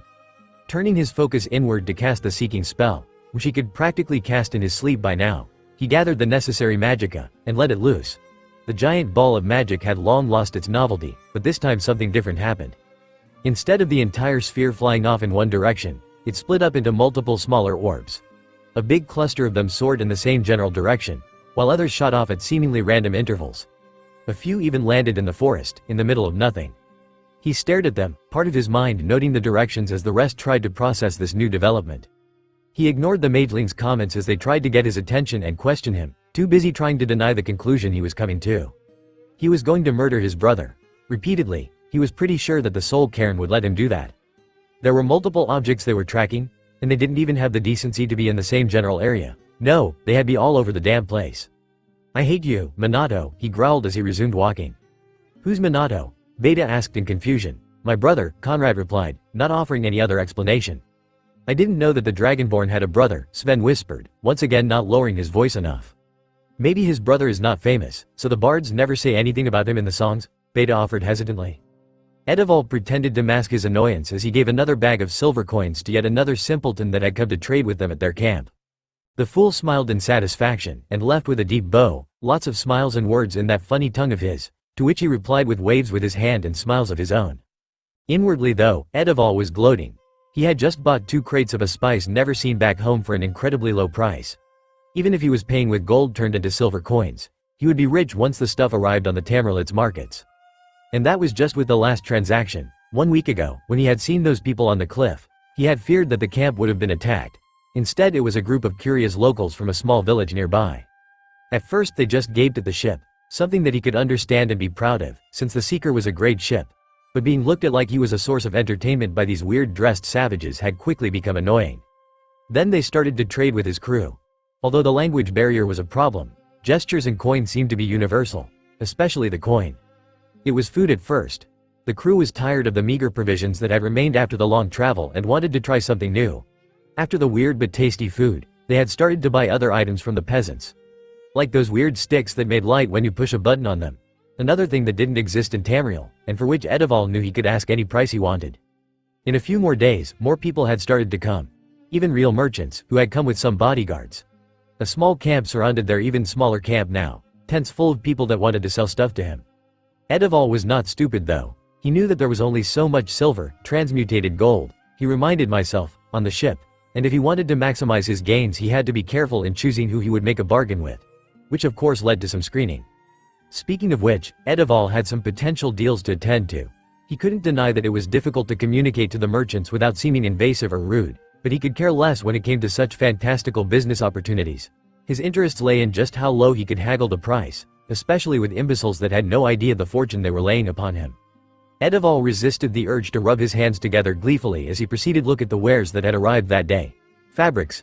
Some familiar, some not, but it appeared his crew were just as eager as he to trade. With their own funds, of course. He had no doubt exclusive goods obtained from Akavir would catch an impressive price back home, and his men surely had the same idea in mind. He scanned the camp, looking for that trader that had those weird dresses, Before seeing him, Edival had always thought that the only men to wear a gown were mages and priests. Where was that? "Captain, come here and take a look at this." A sailor called Edival from the nearby line of applicants that were waiting for their chance to talk to him. "What do ya?" He started to call, but his eyes caught a strange sight in the middle of the camp. A tall man in red robes was standing in there, but that was not what caught the seaman's sight. In the last few days he had somehow become accustomed to the weird dress and fashion sense of these uncouth fools. Mostly because of the prospect of future gains. There was no way though to describe the man in red if not as eccentric, between the long, too long to possibly be practical, and thick mane of white hair and those strange red tattoos on the face. What a land of weirdos. He was at the point of turning away and getting back to his own business when their gazes locked. Edival's hair stood on end, his flesh crawling with the sensation of danger. He widened his eyes. That man in red, he was dangerous, incredibly so. In a way the seasoned captain was not able to explain. "Captain, come on," the crewman called again, distracting him for only a second. "You must see this." Edival nodded absent-mindedly, as he checked the crowd where the tall bushy-haired man had stood. He couldn't see a speck of white or red robes. The man was gone. How was that possible? "Silk, sir," the sailor yelled to him. "This guy has silk." Edival's neck could have snapped with the speed he turned it. Trying to seem as unfazed as possible, a great effort, since he had just had one of the biggest scares of his life, he slowly walked towards the line. "What did ya just say?" he whispered, placing both his hands on the sailor's shoulders. The crewman offered one of the bundles from a crate that one of the tradesmen had offered a sample of his merchandise. It was a folded cut of silk, of great quality, the texture almost flawless, and Edival's gnarly lips twisted into a greedy smile, his hand crawling to his money pouch. "Tell him to. Well, let him understand that I want all of it," he grinned, before turning towards the rest of the crew. "Y'all idiots. Help this savage's men to load the crates with the silk in the cargo bay." "Captain, I lost my sword," someone among his men protested. "I can't find it any." "Never mind that. Do as I said," he ordered, already imagining how much he could charge for the silk. He didn't think about the man in red for a long time. "There's no way it's normal." "What do you think?" Sven asked, still walking in the middle of the forest. "Do you think it's normal?" "I don't see what the problem is," Beta replied, slightly annoyed by her friend's insistence. "It's just, I started to notice it on the ship, but it's only been a few weeks, how can it?" "Tazeva is having a growth spurt," the Khajiit defended himself. "It's not Tazeva's fault if he is now taller than Sven." "It's just not fair," Sven wailed. "I've always been the tallest among us." "Sven is just jealous that Tazeva is the one that looks grown up, now," the feline said smugly. "Guys. I'm a Nord," Beta deadpanned. "Do you realize that when we've grown up, I'll probably be taller than both of you?" "So what? The fact that you're a Nord doesn't mean that all Nords are giants," Sven protested. "Master Conrad isn't that tall." "Hey," said Nord yelled, turning towards his students. "I'm just a little below average." The two boys blinked before exploding in a loud laugh, much to the girls' confusion and their teacher's anger. "Little," Tazeva managed to say between the giggles. Conrad gritted his teeth and kept walking under the forest's canopy. He would have gladly taught those two brats a lesson, but he had to admit, inwardly, of course, that he had served them that on a silver platter. Which darkened his mood even more than the stupid woods they were in. The air was so heavy that he was covered in sweat, even after removing the armor's heavy padding. It was probably because of how thick and lush the trees were. He hated it already. Conrad growled, reminding himself that torching a forest was not constructive. Speaking of constructive. "We should be close now," he grumbled, catching the mageling's attention. Casting his spell once again, he didn't spare a glance to the big cluster of lights that darted through the forest in the same direction. Instead, he followed a single, tiny dot of light that slithered away. Having to hasten his stride to not lose sight of it, he followed it through the trees, as the light bounced over roots and lighting up the undergrowth with a tiny blue glow. The way it moved reminded the mage of an especially small wisp, nasty little bastards. Bushes and shrubs were becoming thicker as Conrad was led away from the trail. He could hear his students' calls as they were left behind, but he didn't stop. The Nord pushed aside a moss-covered branch, and found himself in a small clearing. Just in time to see the small light orb disappear under the ground, passing through it as if it was a ghost. Conrad remained still for a whole minute, still looking where the magical light had disappeared. He had spent 6 months hiding in the College of Winterhold, teaching brats and losing his mind behind that research that had led nowhere. He had managed to create the tracking spell to find the runes that Minato had planted in his mind only thanks to a fortuitous intuition, and used it to cross an oblivion-damned ocean that nobody had dared to challenge in more than 3.5 centuries. Spending a small fortune to rent that bloody contrabandier ship, too. After all that, the first place he had managed to actually reach thanks to his clairvoyance spell was a small clearing in the middle of nowhere. He felt his eye twitch. Taking a deep calming breath, Conrad forced himself to think logically about the situation. What was so important about this place? He started to examine his surroundings, walking slowly along the clearing. It seemed perfectly normal, just a bunch of grass and small bushes in the middle of the thick forest. The forest around was incredibly thick, so why did this clearing even exist? There was no reason for it to be natural. It should have been full of big and tall trees as the rest of the place. The soil was not poisoned or infertile. It was pretty obvious with all the underbrush he could see. So nothing would have stopped the trees' growth. He moved closer to the trees around the clearing. They were younger than the others in these woods, and noticeably smaller. Less than 20 years old, probably. So the clearing was free of anything bigger than a shrub, and around it the forest was slowly reclaiming the lost ground. Maybe the clearing had been created by a fire. Lightning struck a tree and… No, with such a thick vegetation, the destruction caused by a fire would have been on a much larger scale.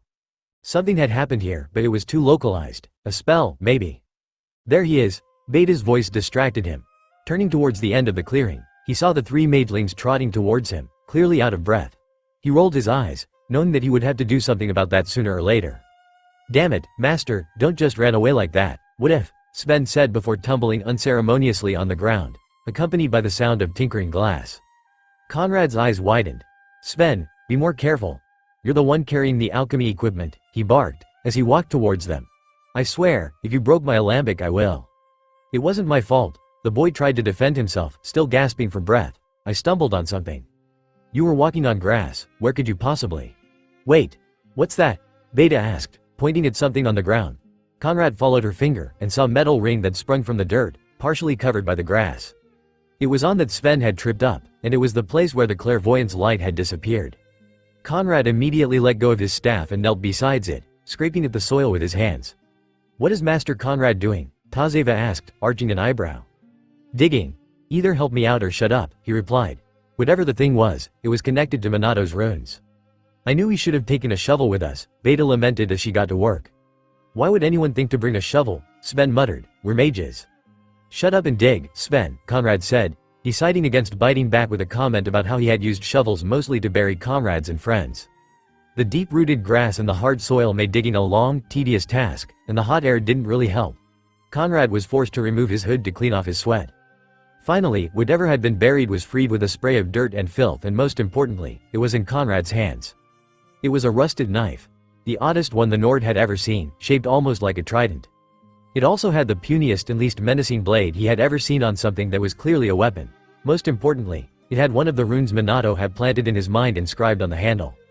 Which was good news. It was a sign that he was not completely crazy. Hey, look, there's something else in there, Tazeva exclaimed.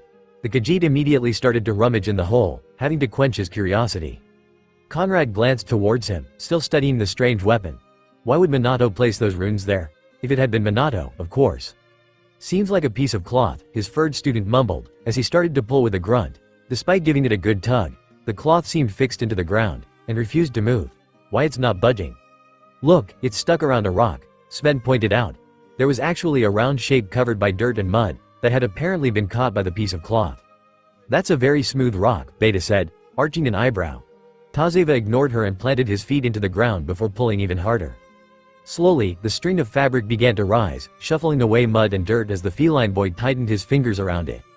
Conrad managed to see a flash of metal placed on it before a whole chunk of dirt exploded outwards as the object was finally pried free from the ground, soaring right into Tazeva's hands. Yes, Tazeva exclaimed excitedly because of his success, even if he had fell on his rear because of the sudden lack of balance. Then his eyes widened as he saw what he was holding. The piece of cloth was tied around a skull. The Khajiit shrieked in fear, tossing the body part away instinctively, which landed right in Sven's lap, who had a similar reaction and threw it back in the hole where it had come from. Guys, what's wrong with you? It's just a skull, Beta said, apparently bewildered by their reactions. We have seen plenty on the college's shelves. They all belonged to someone, Sven retorted. How can you not be disturbed by that? I know that, but they're just bones, Beta said meekly. It's not like they're undead or something. As the magelings bickered, Conrad picked up the skull, raising it to eye level to examine it better. Human, he mumbled, catching the three students' attention. Judging by the teeth and the cranium's bones, he, or she, was around his 20s the time of death. How can you tell, Master? Beta asked, taken aback. I've studied it back in the days at the college, Conrad replied, not looking towards them. Yo skulls? Sven asked incredulously. Why would you even think about learning how to read skulls? I was bored, he simply said, turning towards the three of them with a small smirk on his face. Now do you believe me when I say that all knowledge is useful? Silence fell among the apprentices as he turned back to the skull, hoping to find some other clues. He removed the strip of cloth that was barely hanging around it and examined it. The only peculiar thing about it was the metal plaque at the center of it, rusted as the knife was. A symbol of some kind was engraved into it. Two geometrical forms which he didn't know the meaning of. It could be anything, from a heraldic emblem to a lucky charm. He didn't know enough about Akavir's traditions to understand it. He placed it on the ground beside his staff and turned over the skull. To his surprise, he felt one of his fingers slip through it, like if the bone had suddenly caved in. Immediately checking, worrying to have damaged the skull, he saw that the bone hadn't given way. There was a hole. A very neat one. His eyes moved towards the knife he was still holding in his other hand and slowly, very slowly, moved it towards the hole, letting it pass through.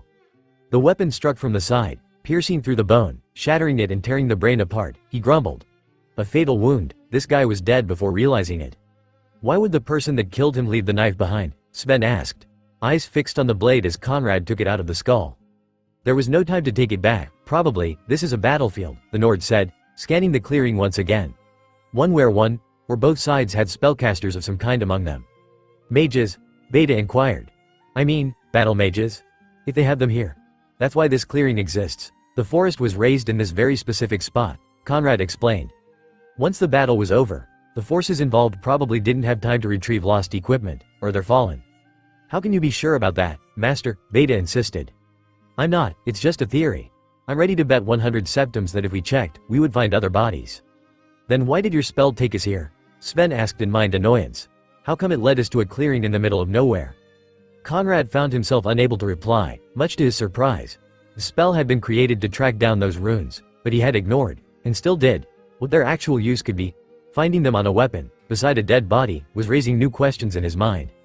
What was the use of the runes during a fight? Had Minato just created them, or had he taken part in whatever skirmish, or war, that had raged here, years ago? Who was his brother, really? Those questions and more were whirling in his mind, and he was unable to find out. Conrad's eyes widened, his body tensing slightly, as he tried to not make any sudden movements. Their stalker was back. He slowly put down the skull, like he wanted to leave it on the ground. Then, ignoring the weird looks the magelings were giving him, used the free hand to cast a spell, using his body to hide his actions at the best he could. His senses expanded, sensing the location of every living being in the immediate surroundings. The squirrels running on a tree's bark in the forest. The birds, flying from branch to branch. The magelings standing in front of him. A group of 4 people hidden in the woods just behind him. Conrad was baffled. He had thought so far that they had been chased down by a single person. So you brought friends, huh? He whispered, reaching for his staff. Fool me once, shame on you. Fool me twice.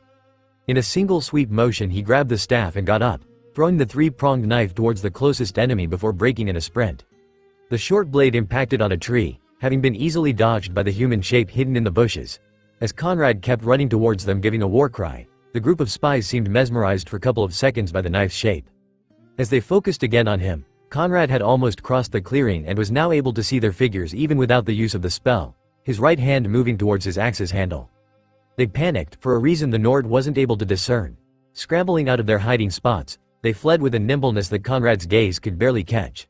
In the blink of an eye, they were gone, and out of the range of his spell. He wouldn't have been able to catch up to them even by shouting the whirlwind spirit. Conrad stopped, knowing it was futile trying to pursue them. No wonder he hadn't been able to find their first stalker on the mountain pass. He could still hear the echo of their screams, though, especially the 2 words they kept shouting over and over. The Nord briefly wondered if Kiroi Senko meant something like, run for your lives, but he was still puzzled by their reaction. Why had they fled like that? More importantly, he thought, as he looked at his right hand in confusion, why had he thrown that stupid knife, instead of using a good old-fashioned fireball? In his years of duty as Konoha's Hokage, Sarutobi Hiruzen had taken to heart a single piece of advice. To keep a moment of his day to relax. A moment spent not having to think about the piles of documents, and being able to be part of the village by living among its inhabitants instead of being locked in his office all the time. Sadly, the current state of affairs had greatly reduced the time he could slack off from his duties. He had even been forced to eat his lunch in the office in the last few days. He didn't bat an eye as one of the lights that had become the bane of his existence entered from the window and moved towards Minato's picture hung on the wall, beside the other cage before him. 5 minutes late today, he mumbled without stopping his reading of the papers splayed out on his desk. His eyes widened before a scowl settled on his face. Just like a good part of the village's population, shinobi or not, He was getting too accustomed to the strange phenomenon that kept mocking all their defenses. He went back studying the letters, hoping that the people responsible would be caught soon. Tomorrow he would have to announce that Konoha had been selected to host the Chunin exams. If foreign shinobi saw Konoha's weakness, the word would quickly spread across all the elemental nations. Another village could even try something to test them. Sarutobi really hated those lights. Minato, he sighed, maybe if you hadn't left behind so many seals we wouldn't have such a great security risk on our. His words died in his mouth as a small toad jumped in from the window, landing in the middle of his desk. It seemed that Jiraiya had sent another report. The small amphibian turned towards the Hokage, and with a barfing noise, it spat out a small sealing scroll that rolled amongst the important parchments, leaving a few drips of toad drool in its wake. Then the toad looked at him almost expectantly, as Sarutobi stopped with a finger the scrolls drifting before more papers were soiled by it. "Can I have candy now?" the summon asked eagerly. The Hokage frowned at the messenger toad, causing it to dispel in disappointment. Once the puff of smoke cleared up, the now alone Hokage made some space on the desk and released the scroll's contents. There were only 2 items inside, but he almost didn't register the handwritten message that was seemingly written in a haste. His eyes were too focused on the bizarrely shaped sword, a kind of sword he hadn't seen for almost 39 years. The feminine-shaped figure stretched itself, pirouetting less than a foot from the ground, the flames that framed its body lighting up the dark forest. Once it had finished, it turned towards its master. "Patrol around the campsite," Conrad ordered to the flame Atranak. The summoned creature swiftly obeyed, and the Nord grunted in satisfaction. Between the explosive runes, the wards, and the cret around the woods, the camp was secure enough. He decided it was time to rejoin the magelings around the campfire. 4 days had passed since they had left the clearing where he had found the weird knife that was now hung on his belt, along with his dagger. There had been no sign of their pursuers after they had fled, but he hadn't survived for so long without taking precautions. "Supper is almost ready, master," Sven said, hearing him approaching as he took a spoonful from the firepot. "Wish I had more spices." "Tazeva doesn't care about taste as long as it's filling," the Khajiit mumbled from the spot he was sprawled lazily. "Tazeva is hungry." "You all would be forced to eat this stuff raw, if it wasn't for me," Sven said smugly, indicating his fellow student with his wooden spoon. "Tazeva is also too tired to insult Sven creatively," the catboy replied. "Well, if Sven hadn't learned how to cook, Master Conrad would be forced to burn all our meals with his fire breath." Beta giggled as she mounted her tent. "Eight preserve us," the Imperial muttered, causing his 2 companions to burst out in a laugh. Conrad snorted, sitting down at the base of a tree, a little away from the fire and not looking at it directly. He didn't want the flames to ruin his night vision. He started to unbuckle his armor, placing the single pieces carefully on the ground. He hadn't taken it off at all in the last days and his whole body felt sore, every muscle aching with stiffness. More importantly, he felt filthy. The next river on their way, no matter what, he would take a bath in. The magelings too, if they wished. So long as there were no limiting circumstances, of course. Like groups of armed people following them. "Here, master," Beta called to him, handing a steaming cup to him. "Dinner's ready." He accepted it with a nod. Rice and assorted roots. Well, at least it was a warm meal he could enjoy before resting. "So what do you think?" Sven asked to his companions, passing Tazeva his own portion. "About what?" Beta asked, stirring the contents of her bowl. "About Akavir," Sven clarified. Conrad sighed silently. Of course they would not eat their rice in silence. He sagely decided to ignore them and frown at his own dinner. "Nothing much, it would be better if we could talk with people," the girl replied, sounding actually sad. "I would like to see one of their cities, too. Real cities, not those small villages we passed by. We saw some nice mountains, though," Tazeva butted in. "This forest, too, is big and weird. Tazeva has never seen most of the plants here before. We should get samples." Sven brightened up. "You know, to see how they could be used in alchemy. It's so exciting. Nobody from Tamriel did this in centuries. We may even write a book about our journey once we—" "That may not be a good idea," Conrad interrupted abruptly, not liking where the discussion was going. "What?" the girl asked, stupefied. Beside her, the 2 boys were having a similar reaction at his words. "Why?" "It's—" Conrad hesitated, not really sure what explanation he could give. "I don't think it would be wise to spread the word of our expedition, that's all. Or at least of who was part of it." "You mean, that we can't talk about our journey to anyone?" "Yes, that's what I'm saying," he said with a tone of finality. "Master, are you—" Beta tried to ask, hesitating for a moment. "Are you ashamed of us?" "What? No," Conrad said, outraged. How could she think that? "That's not, I just want to."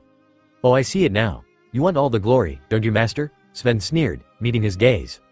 "The glory? What are you babbling about, Sven?" the Nord asked, raising an eyebrow. "You don't want to share it with your magelings," the young mage continued. This is probably going to be the most important research expedition of the century, and you won't want to divide the spoils once we will be back home. The spoils? Sven, we don't even know what we could find here. Sure you don't. You didn't even tell us where you found those runes. You know? The one we are following? Sven insisted, slowly raising his voice. Who would believe that you don't know what we're supposed to look for? I thought that you were supposed to be a legend, but in the end you're just a selfish liar that cares only about himself. Conrad reeled from the comment, taken aback by Sven's biting tone. He searched his other students' gazes, a half-hearted attempt to prove to himself that maybe they didn't really think anything so ridiculous. But the moment his eyes met Beta's, she cast them to the ground, her fingers fumbling in her lap. He turned to Tazeva, expecting him too to call up Sven on his insolence, only to be met with a submissive silence. They weren't supporting Sven, but they weren't disregarding him either. He turned back to Sven, and saw his student staring straight back into his eyes. Conrad knew anger when he saw it, and recognized it behind Sven's glare. Along with another thing. Challenge. Well, the Imperial wasn't the only one getting angry. Conrad's blood was boiling now, and he was sure that his eyes had become slitted. He could tell because his soul was demanding to put the young Imperial back in his place. Instead, showing what he considered a considerable dose of self-control, he slowly reached for his bag, briefly rummaging through it before taking out one of the last 2 mead bottles he still had. Believe whatever you want, kid. I don't have to explain myself to you, he growled, walking away from the camp without looking at his students. Conrad kept strolling until he was almost at the limit of the perimeter he had created around the campsite. Somewhere in the distance he could see his summoned Adronox moving around the dark forest. At least they still had the decency of not putting the whole place on fire. Teaching them to not do that had been difficult, back in the days. Stupid kids, he said, as he popped up the bottle. Why didn't they stay at the college? He drank roughly half of the bottle in one go, enjoying the sweet taste and how the alcohol smothered his ire. What did they know about the risks they would incur if they became associated with him, worse, if they became known as his students? They were too young, they were too vulnerable, and they were not prepared for the whole mess their life could become, like his had become. What did they know? What did they know of having to watch your back all the time, or the whole cloak and dagger business, or having to be on the move the whole time, not staying in the same place for longer than necessary? What did they know of finding their friends dead, their throats slit, of the people disappeared in the night, never to be seen again? Of the companions and comrades dying for stupid reasons? Of the lovers? Oh no, he muttered to himself, pinching the bridge of his nose. I don't want to dwell on that. He took another sip. He didn't want to remember. His bitter musings were interrupted as he felt his connection to one of his summoned creatures being suddenly severed. Not even a second later, he saw a bright explosion in the distance, and some trees were set on fire. His eyes widened. Somebody was killing his Adronox, and the magelings were alone. Conrad dropped the bottle and started to run the way he had come from. Stupid, stupid, stupid. He scolded himself as he called upon his magica reserves. Why the fuck did I leave the camp? He needed to be able to find their attackers. As the spell showed him the living beings in the surroundings, he felt some relief when he sensed the magelings. They were alive, but apparently unconscious, and there were more figures around them. Their pursuers, without a doubt. But there seemed to be more than 4. He heard the sound of something spinning beside him, nicking his left arm. Conrad let out a grunt of surprise, the pain dull and not much compared to some past injuries, but what had he been hit with? That was too small to be an arrow or a throwing knife. He neighed, and gearing up with his armor in the camp was not an option. He let the magicka pass through his skin, hardening it so that it was almost as resistant as iron. It wasn't like wearing his armor, but it would do. Next thing, he would need a weapon. He blindly dodged to his right, avoiding being impaled by a sword that instead barely scraped his hardened forearm. It hurt, but it wasn't a deep wound. The enemy had been fast, very fast. It had caught up with Conrad at an impossible speed, just like the 4 stalkers that had fled from him in the clearing days before. Maybe even faster. Hadn't it been for his spell, he wouldn't have seen the attack coming. This guy was not one of them though. His attacker was wearing some kind of pale mask decorated with markings and a dark set of clothes that covered him from head to toe, with a matching armor to boot. In the dark of the forest, with the distant firelight reflecting off the smooth surface of the mask, it was actually disconcerting. Whoever this masked freak was, he was more dangerous than those cowards, not that it mattered.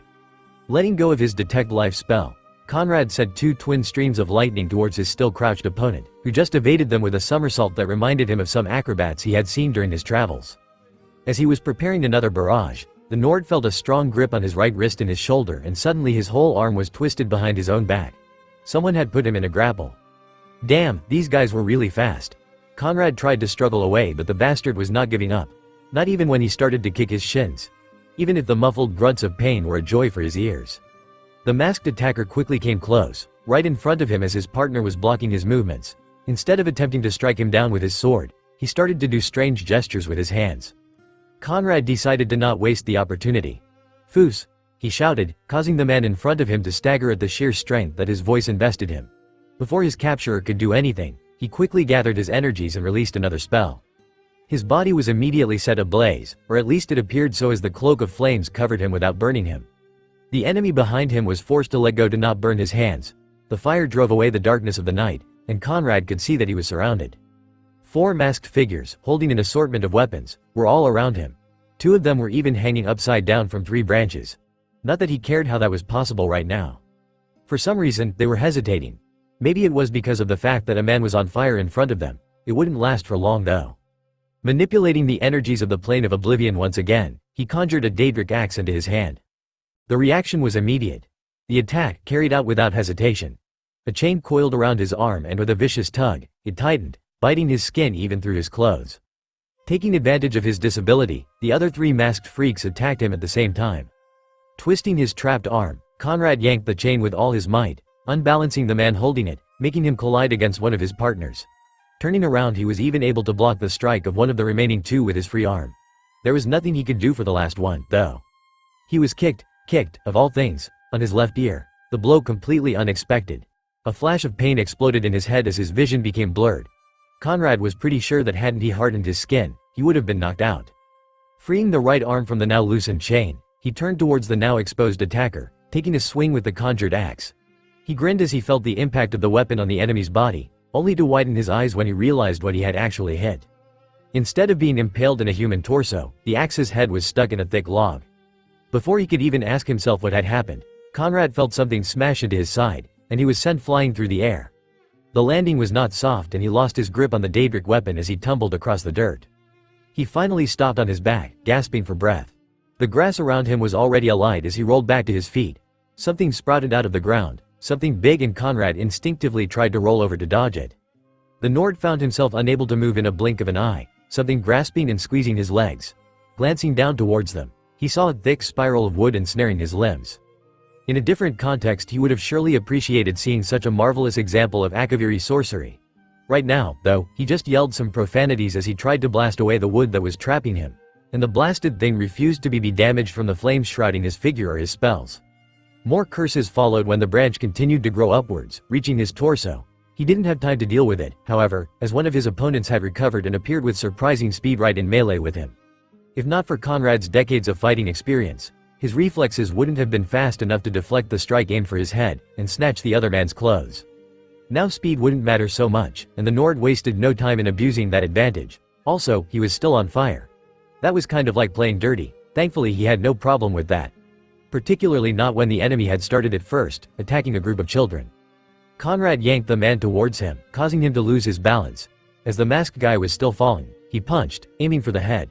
The sound of his fist impacting against the mask was very satisfying. He punched again and again, until the strange wood immobilized one of his arms, while his punching bag stopped his other one, but he was closer now. Leaning his head back, he brought it forward with as much force as he could muster. The sound of a mask shattering, and the feeling of blood trickling down his face. Not his blood. He counted as a small victory even if his defeat seemed inevitable. 2 times in less than 1 year? He was really getting old. The not anymore masked man fell down besides him, but he could hear the other 3 coming towards him. He had maybe the time for a single shout, again, twice in a single year, and briefly considered using the storm call, but the magelings were too close. Accidentally frying the magelings was not an option, and he needed something able to put down these guys. Why not do another thing 2 times in the same year? Dur nay. Pain blossoming against his temple was the last thing he recalled before unconsciousness claimed him. He dreamed the red-haired woman again. He ran his hand through her beautiful hair, and she smiled at him. She kissed him for the first time. Pain. Pain was the first thing he felt. A throbbing headache that was comparable to the mother of all hangovers. Among various cuts and bruises on his whole body. Which was good. It meant that he was still alive, even if it hurt like a bitch.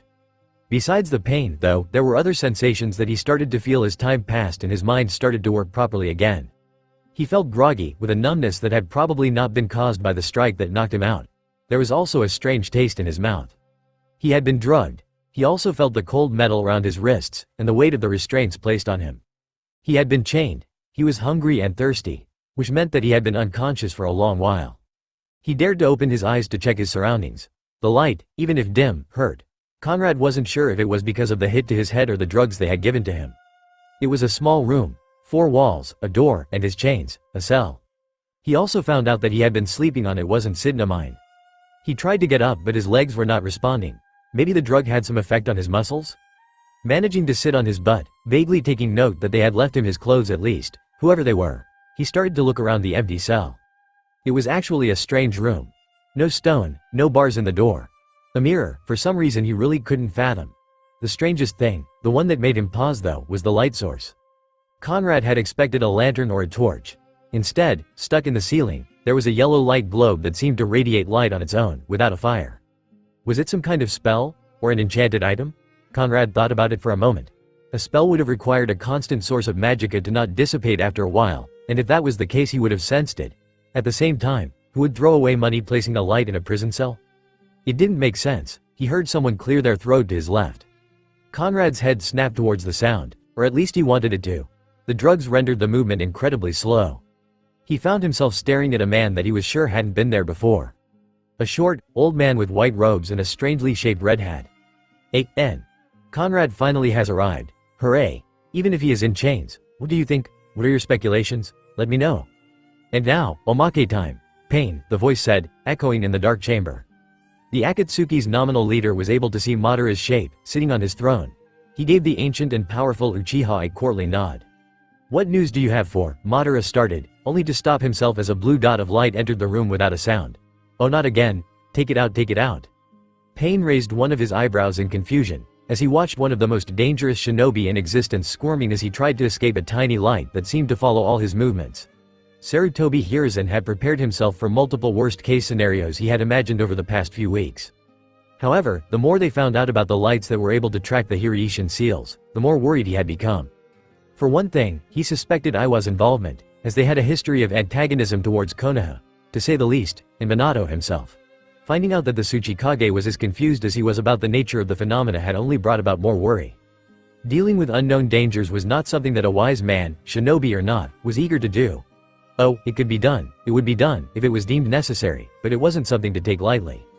Then, while one of his best anbu teams was tracking the moving source of the lights, his former student had sent a quickly written report, complete with attached evidence, regarding a strange-looking ship that had anchored on the Earth country's shores.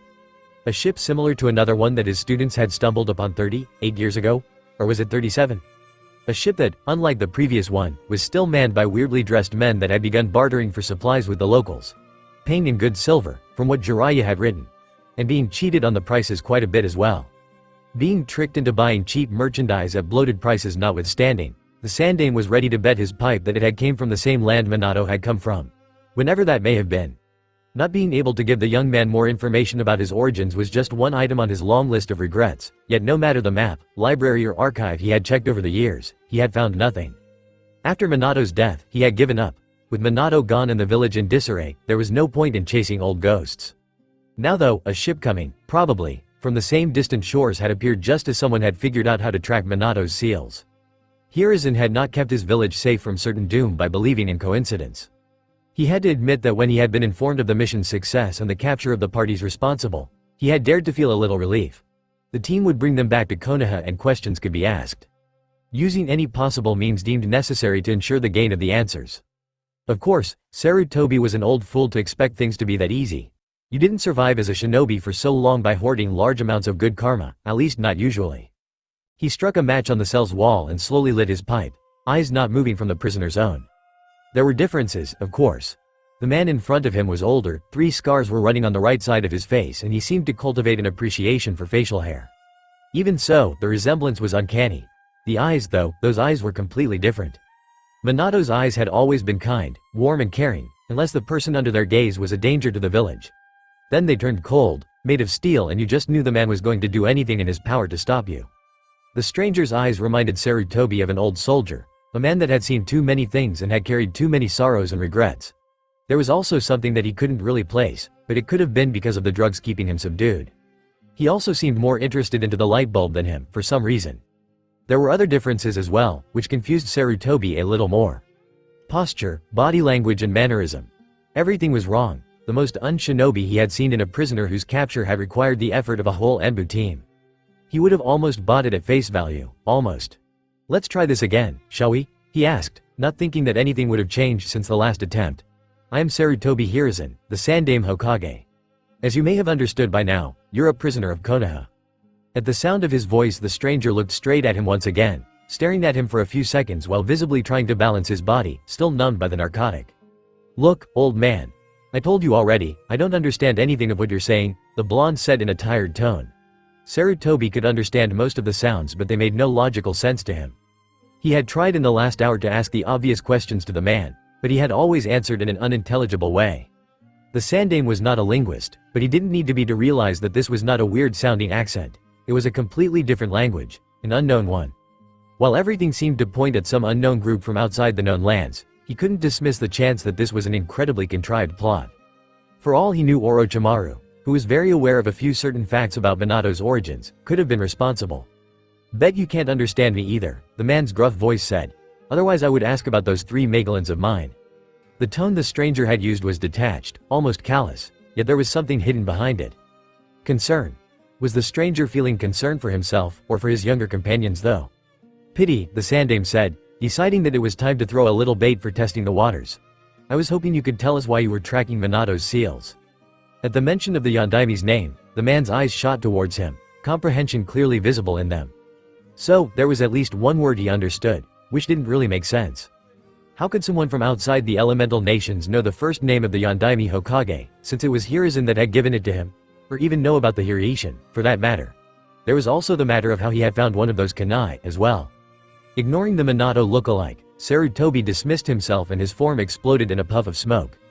Back in the Hokage's office, the real Sandaime stopped reading some documents concerning the upcoming exams when he had the sudden idea of letting the original deal with the headache he was feeling.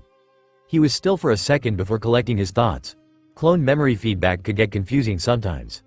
Sarutobi pinched his nose with a groan, momentarily forgetting about the stack of papers. Why did this have to get more and more complicated by the minute? "Alright," he sighed, placing the documents on the top of a neatly stacked pile. "Time to deal with this and get answers, no matter what." Quickly getting a hold of a blank sheet of paper and a few modules, the old Hokage started to scribble some specifications about the course of action in the prisoners' interrogations. Specifically, adding a few unusual, rarely needed procedures. Conrad blinked as the old man disappeared, seemingly exploding in a thick whiff of smoke. He had seen a lot of strange things in his travels, and that was the greatest understatement of the Fourth Era, but this was new even to him. Some kind of local spell, maybe? The old man really looked like the classic figure of the old mage, with robes, weird hat and all. Oh great. Now he was rambling on his own. Whatever the masked bastards had given to him, it really made it difficult to focus. Since he didn't have anything better to do, he could as well get his thoughts in order as he waited for its effects to wear down. He was a prisoner, that was a fact. The cell and the chains were a big giveaway. The manacles needed a special mention though. There were some runes inscribed all around them, and if he looked at them closely he could see the faint, ghostly glow that they were emitting at regular intervals. He felt like a fool for not noticing it sooner. Those bracelets, or to be more specific those runes, were sucking away his magicka. Not completely, thank the nines. It seemed that the ratio to which he was being depleted was slightly inferior to the one at which his magicka reserves were rs. Starting to throw magic without care as he usually did would leave him seriously depleted though. Even if he was an untalented enchanter at best, he would have really liked to study how they worked.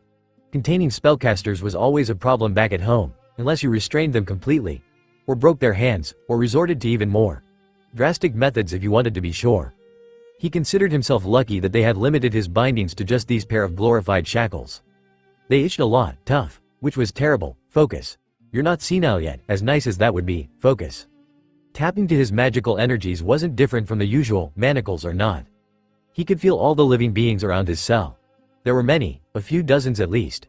Some lingered around, guards, other prisoners, but there was a noticeable coming and going of people, especially above him.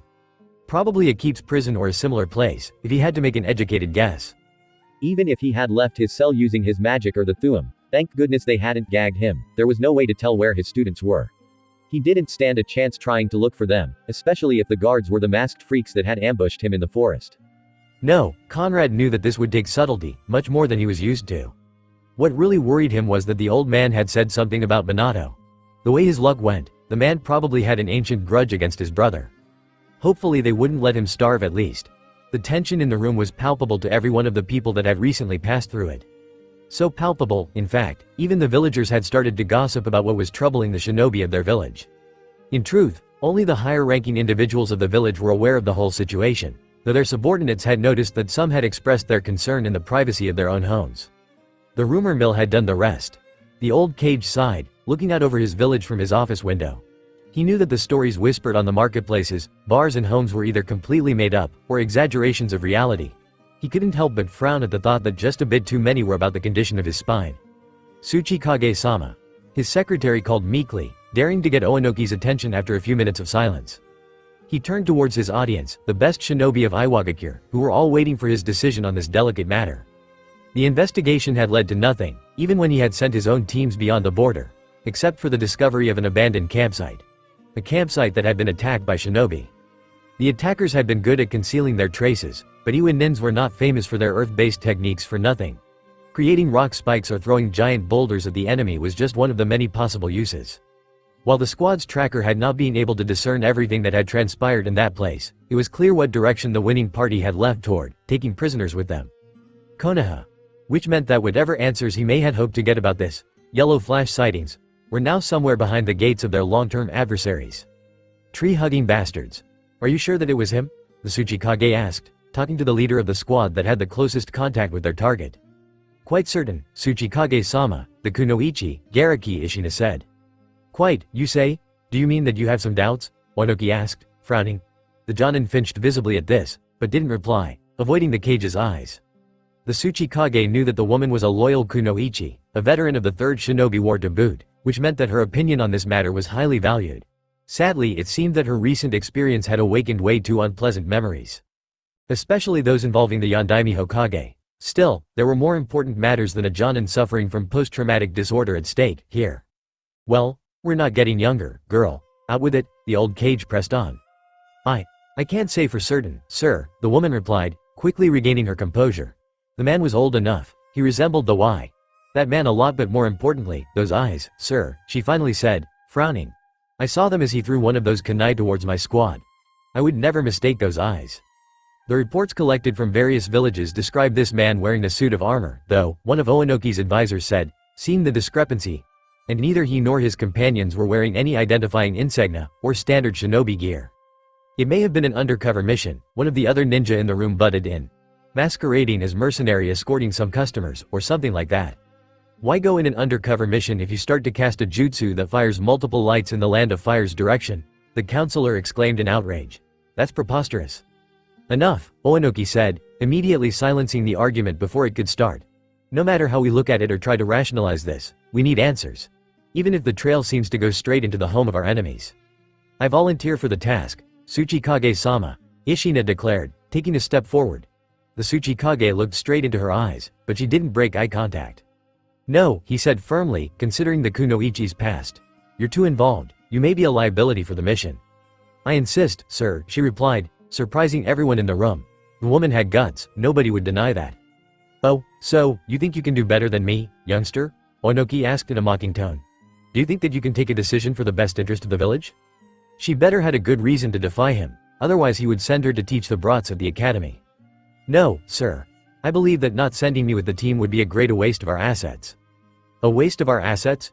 You have a high opinion of yourself, one of her fellow Jonin said, scoffing. Excuse me, she exclaimed in genuine surprise, frowning at her colleague. I'm the only one here who? Just because you ran as everyone was, don't you dare, you. Stand down, both of you, Oenoki ordered, diffusing yet another argument before it could turn into a scuffle. Garaki-san, you better tell me one good reason to send you on this mission, and do it now. Sir, with all due respect, if we take in consideration the worst-case scenario, I have the most experience to deal with it, she proclaimed, fully confident of her abilities. I know what to expect and I will not be a liability to this mission. And more importantly, I should be sent because I will bring my team back alive, no matter what. I see, the Kage muttered, nodding solemnly. Very well then, I suppose you should get acquainted with your genin at once if we want to be sure that our teams will be accepted. My what? The kunoichi asked in confusion, her confident expression evaporating at the unexpected news, much to the old man's amusement. The Chunin exams are an international event, after all, Oenoki said, a smug grin forming on his face, before turning towards his secretary. Procure me a list of the youngest shinobi among our forces of any rank. If they find even a single trace of that blonde bastard, they'll report back immediately. Isn't it strange? Naruto asked, slumped on the bridge's railing in an incredibly bored tone. He had spent the last hours pacing up and down the usual meeting spot, before finally give up because of the boredom. What's strange? Sakura asked from the other side of the bridge. Kakashi-sensei is always late. No, not that, the blonde said, looking at the bright and cloudless sky. I was thinking about those lights. The ones from before that everyone was worked up over. What about them? Well, they scared the whole village a while, but then they stopped all of a sudden, he murmured. Isn't that a good thing? The girl asked. I mean, it was obviously a jutsu, even if I never read about something like that in our books. Of course it's good, Naruto answered, turning quickly towards the kunoichi. It just bothers me how nobody is going to tell us anything about it. If you're so curious, why don't you try to ask? Sakura proposed. I tried to ask, but I couldn't even see the old man lately. He's busy with something, he said, pouting as he laid his back against the railing, his hands coming up to lace themselves behind his head. And neither Kakashi-sensei or Iruka-sensei would tell me. If those lights have stopped, it's probably because the responsible was dealt with, Sasuke suddenly said, without looking towards his teammates. What do you mean, dealt with? Naruto asked, looking at the Uchiha in confusion. Instead of answering, Sasuke slowly turned towards Naruto and stared at him coldly. The blonde's eyes widened in realization, and so did Sakura's. Way to ruin the mood for the day, Sasuke. Excuse me if I think that an enemy was probably killed, idiot. Hey, maybe they have been killed, but don't you think that the Hokage would want to find out why they did it instead? You know, cute little genin shouldn't poke their noses in stuff that doesn't concern them, a familiar voice said behind them. You're late, Naruto and Sakura immediately shouted, getting quickly over their sensei's sudden arrival. A nice lady asked me for directions, and, liar, the two loud 12-year-olds yelled, interrupting the older shinobi before they could hear whatever half-baked excuse he prepared this time. Sasuke instead just sneered at his general direction. Alright, we had our fun. Time to start the morning training though, we've wasted enough time. And whose fault is that? Naruto mumbled, glancing at him accusingly. It seemed that even Sasuke was agreeing with the blonde, for once. After training, we'll go ask for some mission at the Hokage Tower, the Jonin kept explaining. Oh great. More D-rank chores, the blonde groaned, while his teammates flinched at the perspective of another trash collecting, fence painting, cat catching or other task a random villager needed that day. Maybe we could do some extra physical conditioning as well, once today's mission is over, Kakashi finished, taking his favorite book out of his jacket vest. A little exercise would do the kids good. What? But, Naruto, shut up, Sakura scolded him, don't make it worse than it is. Kakashi ignored his students' antics as he led them towards their usual training ground, but he secretly understood why they were curious about the mysterious event. To tell the truth, he would have liked to know as well, given the mysterious jutsu had something to do with his own sensei, or at least, his sensei's signature technique. The investigation was still in progress though, and having been declared a S-rank emergency, it wasn't his place to question the Sandame directly. Although he could pester Tenzo a little about the prisoners his team had taken back to the village, once his team had been entered in the upcoming exams. Conrad was sitting on a chair made of metal, of all things. It was incredibly uncomfortable, and he had the suspicion that it had been designed to be that way. On the other side of a polished table made of the same material, were two people. A man and a woman. Besides the old man with a goatee, they were the first faces he had seen since waking up in his cell, and they were glaring at him like he was trash. The man with the bandana was mostly unremarkable, except for the strong chin and the scars covering his face. The woman, on the other hand, besides being very attractive, had purple hair. Purple hair. A dark shade, but still, purple. Conrad had never seen, or heard, of someone with such a hair color. It was probably dyed, but still, who dyed their hair purple? The only accessory they both wore, besides pouches, was a metallic plate on their foreheads, similar to the one he had found on that skull. It had a different symbol though, which reminded him of a badly drawn snail. Hair color and snails aside, they both gave him the same impression. They were dangerous and used to situations like this. At the corners of the small room instead, there were 4 of the masked guards. They may as well have been carved in stone from how still they were standing, but he could feel the barely held hostility against him. It reminded him of that time he had stumbled upon a reunion of some Stormcloaks veterans by pure chance, a few years ago. This time though, there was no mead. The room itself was very plain, besides one of those not magical bulbs of light on the ceiling and a large mirror on one side. He had no idea what purpose the mirror served, given the rest of the room, but he remained wary of it. The now named Scars and Purple exchanged a quick glance. Then, the man took a thin pile of parchment out of a bag, each sheet no wider than his palm. He placed one on the center of the table. Conrad's mind immediately took a double take as he saw it. On it was a perfect reproduction of the swarm of the tracking lights generated by his clairvoyance spell. Then, Scar placed another paper right besides the first, This one picturing a single light passing close to a panicked person in a weird outfit. Then another one, showing a different scene. And another one again. Why would anyone paint that? Who would waste their time painting that to such detail? Although, after a careful look, he had to admit that whoever the artist was really good. There were no brush marks or defects in the paint, and the surface was completely smooth.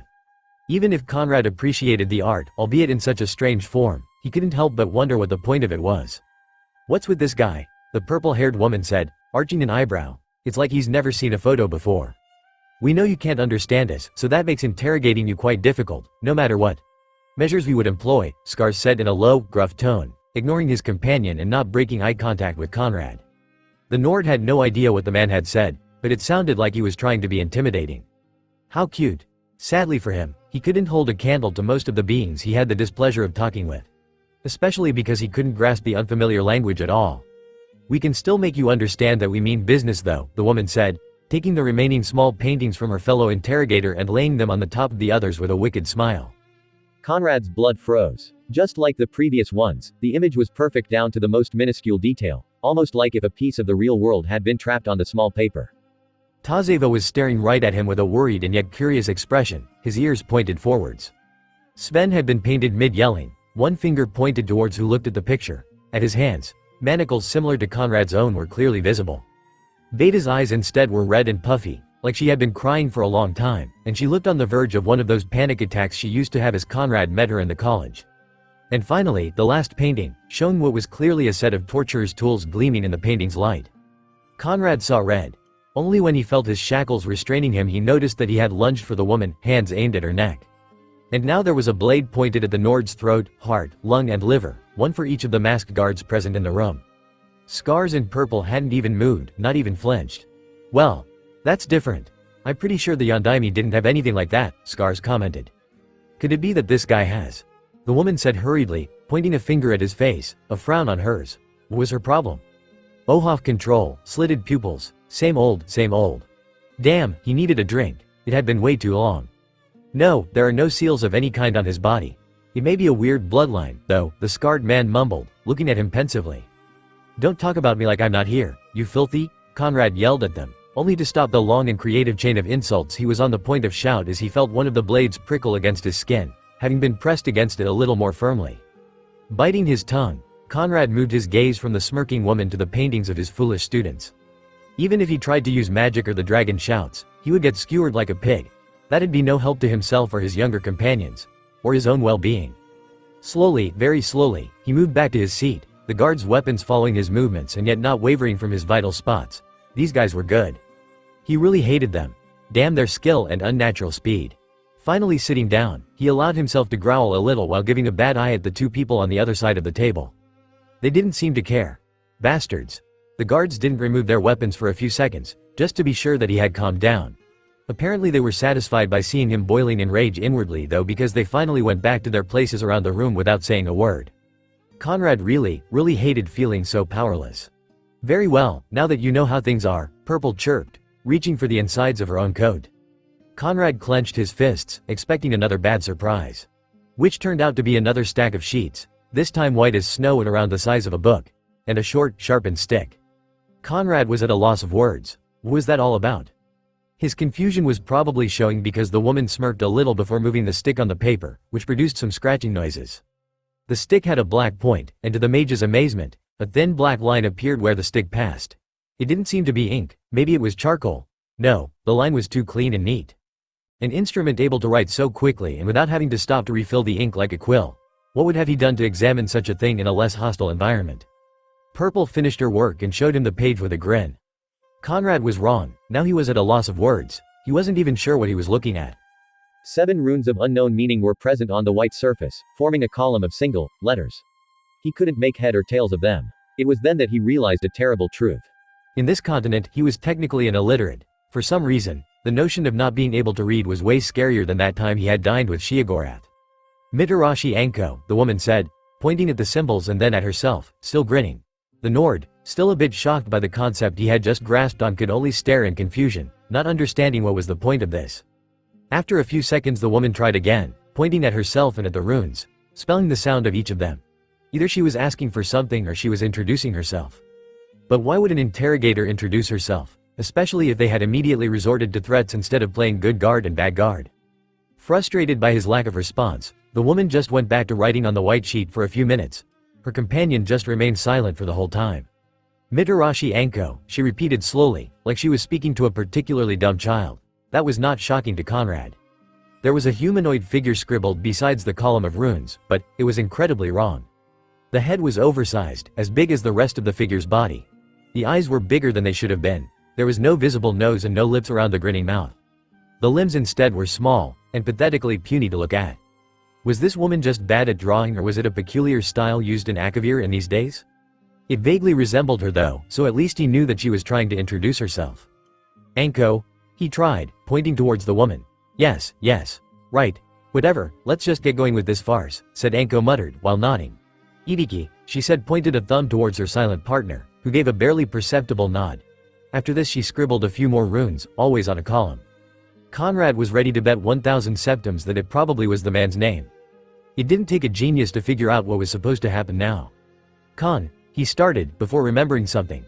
Hadn't Minato said how in these lands, they said the surname before the name? Yes, something like that. Still sounded weird to him though. Harrison, Conrad, he said, pointing towards himself with his restrained hands. She repeated his name as she wrote it, butchering the pronunciation spectacularly. It was a start, at least. They were marching, by hundreds, they were marching through the unfamiliar landscape, because their cage had ordered so. Among them there were veterans and rising stars among their village's ranks alike. To ensure their village's victory, they would destroy their enemies without regret. Then the screams started. A flare of yellow, and a dozen comrades would die in the blink of an eye, mowed down like so many blades of grass. Bodies were torn apart, gushing blood like discarded petals as blue spinning orbs mangled through flesh, muscle and bone alike. Friends, allies and rivals were dying without even being able to defend themselves, attacked from an enemy that seemed to arrive from every direction at once. Then those blue eyes locked onto her. Ishina suddenly woke up, her hand tightened around one of her kunai. Above her, she could see the canopy of the stars, and slowly looking around herself she recognized the spot where she and her team had made camp for the night. The kunoichi let out the breath she hadn't realized she'd been holding.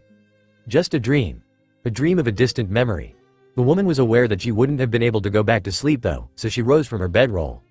Her teammates, her, genin, were all asleep besides the sentry standing on watch at a moderate distance. They were not really genin though, but they were all young enough to pass for them. They had been selected taking in consideration their age, their skill and more importantly the fact that none of them were in any bingo book you knew of.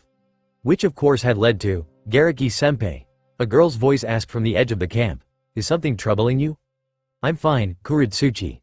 Go to sleep, I'll take over your shift, Ishina said, getting closer to the younger kunoichi. That's an order, she added, seeing the girl's hesitation. Kuritsuchi merely nodded before moving back to the camp and rejoining her teammates. While Ishina had taken her place, she couldn't help but wonder about her charges. Powerful, well-trained enough to have a chance in this mission, and yet young enough to pass as a genin and not famous enough in the shinobi world to be recognized at a first glance. That had been the criteria for choosing the fake genin, which the Tsuchikage's granddaughter satisfied completely. The fact that it added more weight on Ishina's shoulders was left unsaid. She had no intention to fail, though. In only 2 more days they would reach Konoha and then the mission would start for real. She would protect her charges. And find the truth. She just hoped to have at least a chance to get a shot at that cursed blonde, if he was still alive.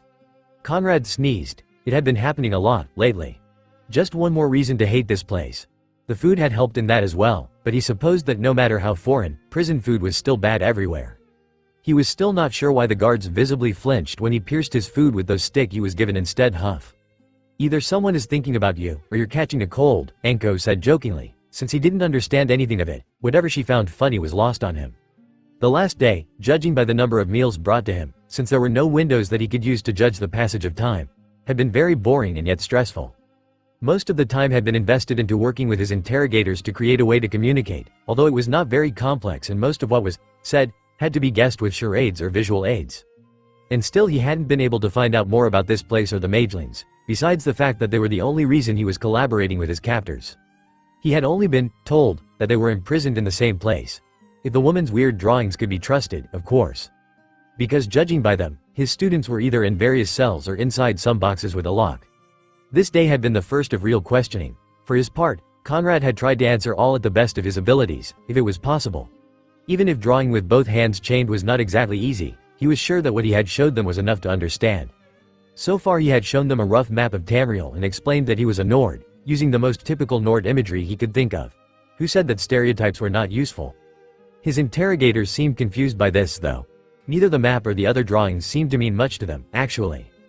Could it be that they didn't know of the Tamriel people at all? A lot could have changed from the times of their attacks against it. Tamriel knew of Akavir, why shouldn't it be the same for the Akaviri? True, the details of their invasions on Tamriel's soil were not common knowledge among the general populace, and the few known facts about the continent had so far, in Conrad's personal experience, revealed themselves to be very probably a giant pile of intellectual garbage. Before he could try to imagine a possible explanation though, Ibiki placed one of the paintings he had been shown the first time. The one with the light that was moving through the sky. Conrad sighed. It seemed to be really important to them, for some reason that he couldn't fathom. Explaining it to them would have been tricky though. Picking up the writing tool that he had no idea how to name yet, albeit he was partial for brush stick, he started to draw doodles trying to imitate the local artistic style. He sketched a miniature version of himself no bigger than his thumb, being sure to make it clear that he was casting a spell. Classic mage doing his thing pose, with staff in his other hand. Then he added a ball of light similar to the one made by the spell. Even a child would understand that. Under it, he made another sketch, this time him following the light, followed by quickly drawn representations of his students. Seemed pretty simple to him. The expressions on Anko and Ibiki's faces as they looked at each other were not encouraging though. At least we know that the catboy is real, the scarred man muttered. Doesn't really help, though. Can't we just give this guy to Inoichi and get over with it? If mind probing was that reliable, the whole Yamanaka clan would never get out of T&I, Ibiki said, almost shoving a new painting on Conrad's face. Tell us about this. It was the strange knife he had been guided to by one of the straying clairvoyant spell. Because Minato's runes were inscribed on its handle, it seemed to be important for these people. Deadly important, if they were threatening to torture kids because of it. And not knowing if these people had some grudge against his brother, trying to protect the magelings was a gamble at best. If he managed to survive this, he would add it to the list of reasons to punch Minato for.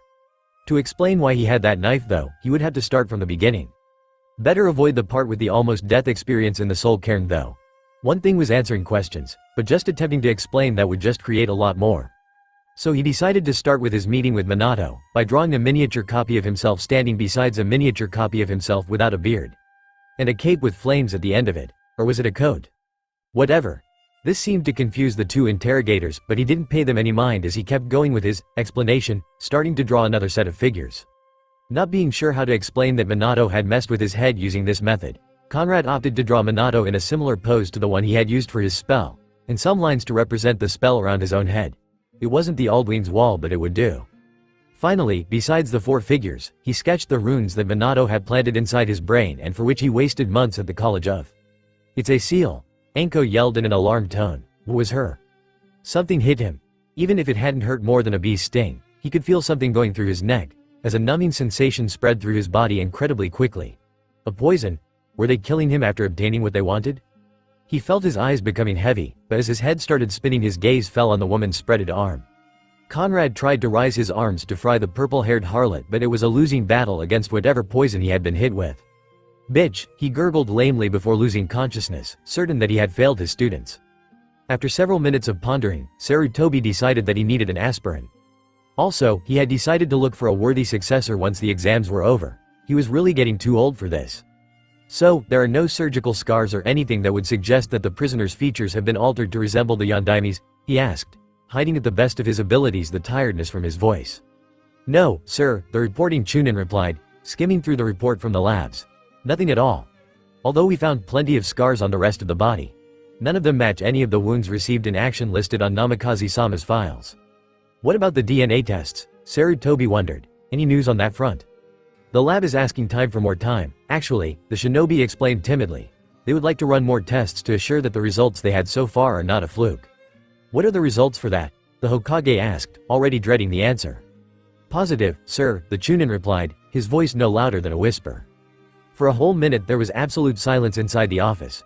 The Chunin didn't want to dare to speak, and Sarutobi was too busy hearing the last, small piece of logic in the whole mess that this investigation had become shatter in tiny fragments. Yes, he definitely needed to find a candidate to substitute him. Tell them to check for dental records and fingerprints as well, he sighed heavily, not bothering to hide how badly the news had been for him. Better be sure, is there anything else?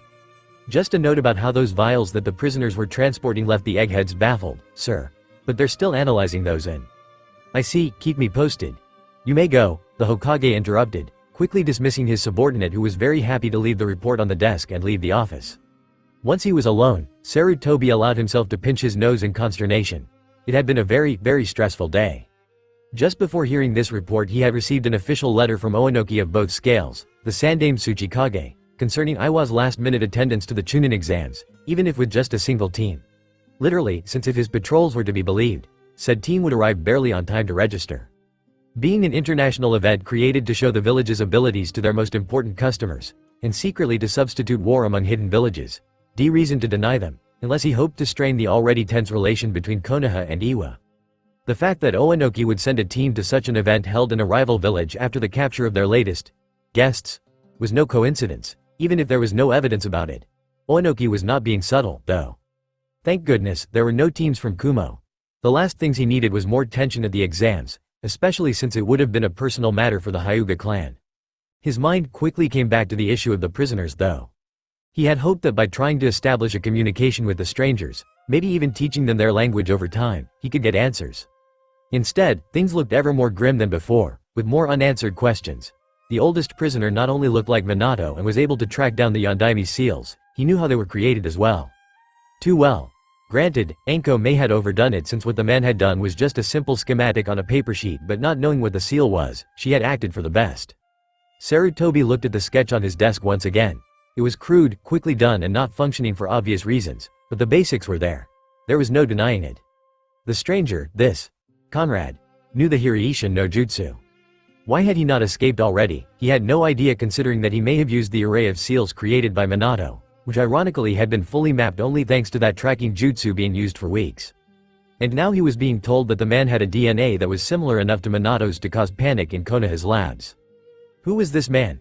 He would have liked to believe that a long-lost relative of Minato's had just stumbled upon their village, but that option was not very feasible considering the knowledge about the jutsu that had granted to Minato the title of Yellow Flash. This required using tougher methods, hoping to get answers quickly. If it turned out that Harrison Conrad knew about the Rasengan, he would not be very surprised. There was another, more important question though. Was the man aware of Naruto as well? You're late, two voices yelled as one. I was lost on the road of life, a Jonin explained lamely. Liar, was the prompt answer. It was incredible how synced those two could get when they were mad at their sensei. This may be a bit sudden but I've nominated you guys for the Chunin exams, Kakashi said matter-of-factly, ignoring his students' outrage. What did you say? Here's your applications, he said, interrupting his genin by handing them the papers. Kakashi-sensei, I love you, Naruto squealed in delight, hugging the man with all of his strength. Those are just a nomination though, he said once he managed to free himself. It's up to you if you want to take the exam or not. Kakashi stopped for a moment to make that sink in. His students were all reading the documents, but Naruto looked like this was the best day of his life. Having done one small step closer to his dream, it was a given. Those who wished to take the exam should sign those papers and turn them in tomorrow, at the room 301, that's all, he quickly finished, before jumping away with a quick goodbye to his genin. From here on, it was on their hands. Maybe he could try to pester Tenzo about the prisoners, after all. Just a little bit. Conrad woke up sneezing. While he felt like shit, he was really surprised to actually be alive. The room he had come back to his senses was shrouded in complete darkness, and from the looks of it he was strapped to some chair. Ropes or belts, in addition to those magica-sucking manacles that he had sported lately, which were still itching a lot. All his muscles ached, and his limbs felt like they were made of stone. He couldn't even move his neck properly. If it hadn't been for his bindings he may have fell from his seat, but he doubted that that was the reason for their presence. His throat hurt like a bitch, which was kind of fitting considering how he had been injured there. No Thuum, he would bet on that. Purple-haired little shit. If she or one of her companions had touched one of the maidlings' hair, he would raise the whole place on the ground. Not even a building would be spared. Considering that wasn't even able to lift a hand though, it may prove more problematic than expected. To complete the picture of how helpless he was, much to his dismay, he was feeling like he was building a fever as well. Maybe it was a side effect of whatever narcotic the woman had used on him, difficult to say. What had gone wrong though? That reaction seemed a bit of an overkill. What did those runes mean? He sneezed again, louder than before. Maybe it wasn't an effect of a lingering substance, thinking about it. There was a sound like snapping fingers, and a bright light exploded above his head, blinding him temporarily. He heard a door being opened and hastily closed again. Someone had entered the room. Conrad forced his eyes open, and remained baffled by what he saw. Standing in front of him, wearing one of those snail-marked headbands, was another Nord. Or at least a man that could have passed for one. Was he a castaway that had gone native? The descendant of some legionary that had been left behind after the ill-fated invasion attempted by the Empire? Or even better, from Nordic prisoners taken during one of the Akaviri invasions? Conrad would have liked to ask if he would have been able to talk and speak the local tongue. One more thing to write in the punch Minato in the face list, he supposed.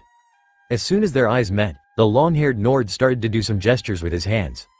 Conrad was knocked unconscious once more, this time without much of a resistance from his part. Inoichi was surrounded by snow and howling winds. Unusual, but this was not the weirdest thing that had happened in his career of Mind Walker. Each mind was different after all, shaped by the experiences and the personality of its owner.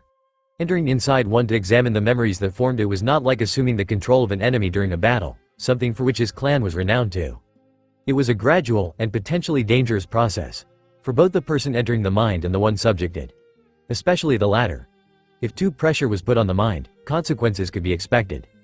The Yamanaka examined his surroundings. He was not inside the mind yet, merely on its outskirts, represented here by a barren land covered by snow, a never-ending blizzard. In the distance though, there was a light, red and warm, barely noticeable because of the storm. His senses though were showing it clearly to him. That was where his entrance was. He started walking towards the light, not being in a rush and ignoring the snowflakes hitting him. Cold had never bothered him anyway, and besides that, it was not real. As he got closer, the wind seemed to calm down slightly, and the light revealed itself to be an old-styled torch attached besides the entrance of a cave that seemed to sprout out of nowhere, little more than a gap into the ground. It seemed that his way inside the man that looked like a badly aged Minato was a literal one. Inoichi hesitated for a moment, then he grabbed the torch before starting his descent into the steep and dark hole. The cave was very narrow, its cold and rocky walls forming a passage that kept descending down, almost like a drill, going deeper into the mind's bowels. Which was not surprising since it was just a projection of the entrance created by his jutsu. When he arrived at the end of the slope though, he stopped, taken back by what had been waiting for him. The slide gave space to a small room, clearly not natural in the making. A massive door, made of rock and covered with elaborated decorations and flanked by two lit braziers was blocking his way. 3 rings, one inside the other, were clearly visible on the door and each of them were sporting a different symbol. Noges. Inoichi was not surprised to find some form of defense. It wasn't unknown to find obstacles created by either training or previous tampering, especially in victims of brainwashing. Finding something able to actually block his passage just as he had started to enter properly in the man's head, that was something else. Mental training to counter interrogations? Defenses created with the use of fuinjutsu? A particularly disciplined mind? Anko and Ibiki's report mentioned a possible unknown dojutsu as well. Could this be related? Those were all possible causes. He was not the leader of the Yamanaka clan for nothing, though. No imaginary door would stop him. From behind the one-way mirror, Sarutobi was intently observing the ongoing interrogation. Not that there was much to actually observe, since the prisoner was unconscious and Inoichi was in a status of trance, wandering the other man's mind. Still he wanted to present, even if concealed behind a thin panel of glass, and hear the Yamanaka's report as soon as the mind probing was over. The door behind him opened and he could hear the steps as a man walking with the help of a cane. "Is it true?" the newcomer asked, stopping beside him, focused on the scene behind the mirror as well. "I'm not even going to ask how you already found out, Danzo," the Hokage said without sparing a glance to his old comrade. "To think that the Yondaime was a foreigner. How could you choose him as your successor while being aware of this is beyond me." Foreigner? Minato knew nothing of his origins, just like us. He grew up here, he lived here and fought for the village and to defend its inhabitants. Minato always considered Konoha his home. How does that make him a foreigner? Sarutobi asked with a small smile, knowing that his old friend couldn't object to that.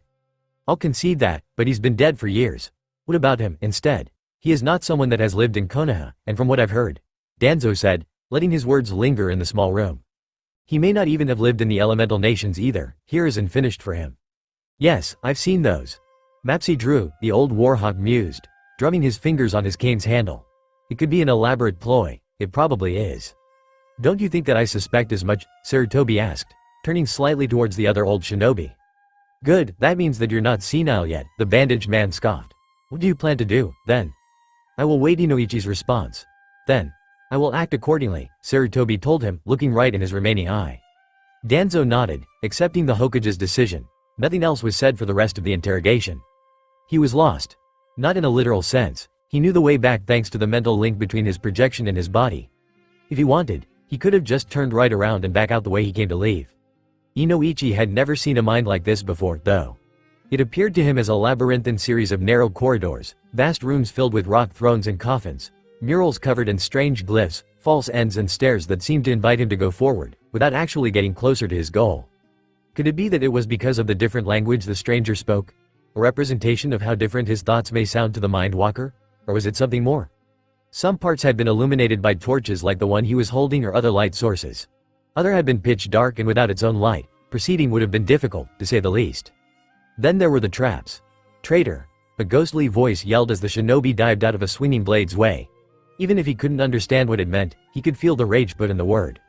Corridors full of pendulum-like blades, holes that shot barrages of small darts to their target, pressure plates that caused streams of fire to be hurled at him, and any sort of contraption that in the real world would have been aimed to maim, cripple or outright kill him. Cheer up a little, Conrad. You're a freaking hero now, another voice said as Inoichi dodged another attack, this one in an almost jovial tone, which was weird since the mind walker had a clear idea about what these things represented inside this mind. They were memories. Unpleasant ones if he had to take a guess from their appearances. While he had been tempted to examine them as he proceeded deeper in the mind, he quickly dismissed it after realizing how scattered they were, with no continuation whatsoever. Memories were normally represented in clusters or grouped by some kind of internal logic, and for good reason. A memory was connected to another, in a long chain of events, emotions and perceptions. Isolated memories were either forgotten or uncomfortable one, or even things that a person was forcing himself to forget or not think about. Being on a timetable, Inoichi couldn't afford to examine all of these. Once his chakra reserves were depleted, he would be forced to leave, so he wanted to find and examine the majority of the stranger's memories instead. He could have checked those in another session, the man had a lot of. Something twinkled in the dark, catching the light of his torch, and for once it wasn't a spiked ball on a chain or a serrated disc trying to cut his head off. Getting closer, he saw that the shining object was a coin laying on the stony floor, like if someone had lost it. Inoichi knelt and picked it up, examining it. It was a perfect round coin, with no holes in the middle, that looked like it was made of gold. There was a man's face on one side and a winged figure on the other, along with some writings Inoichi couldn't read. Briefly wondering why it assumed the aspect of a coin, he concentrated on the memory, using his clan's techniques to see it as it was his own. Inoichi found himself staring at a giant of a man, who was looking at him with his arms folded in an annoyed expression emphasized by the giant's blue eyes.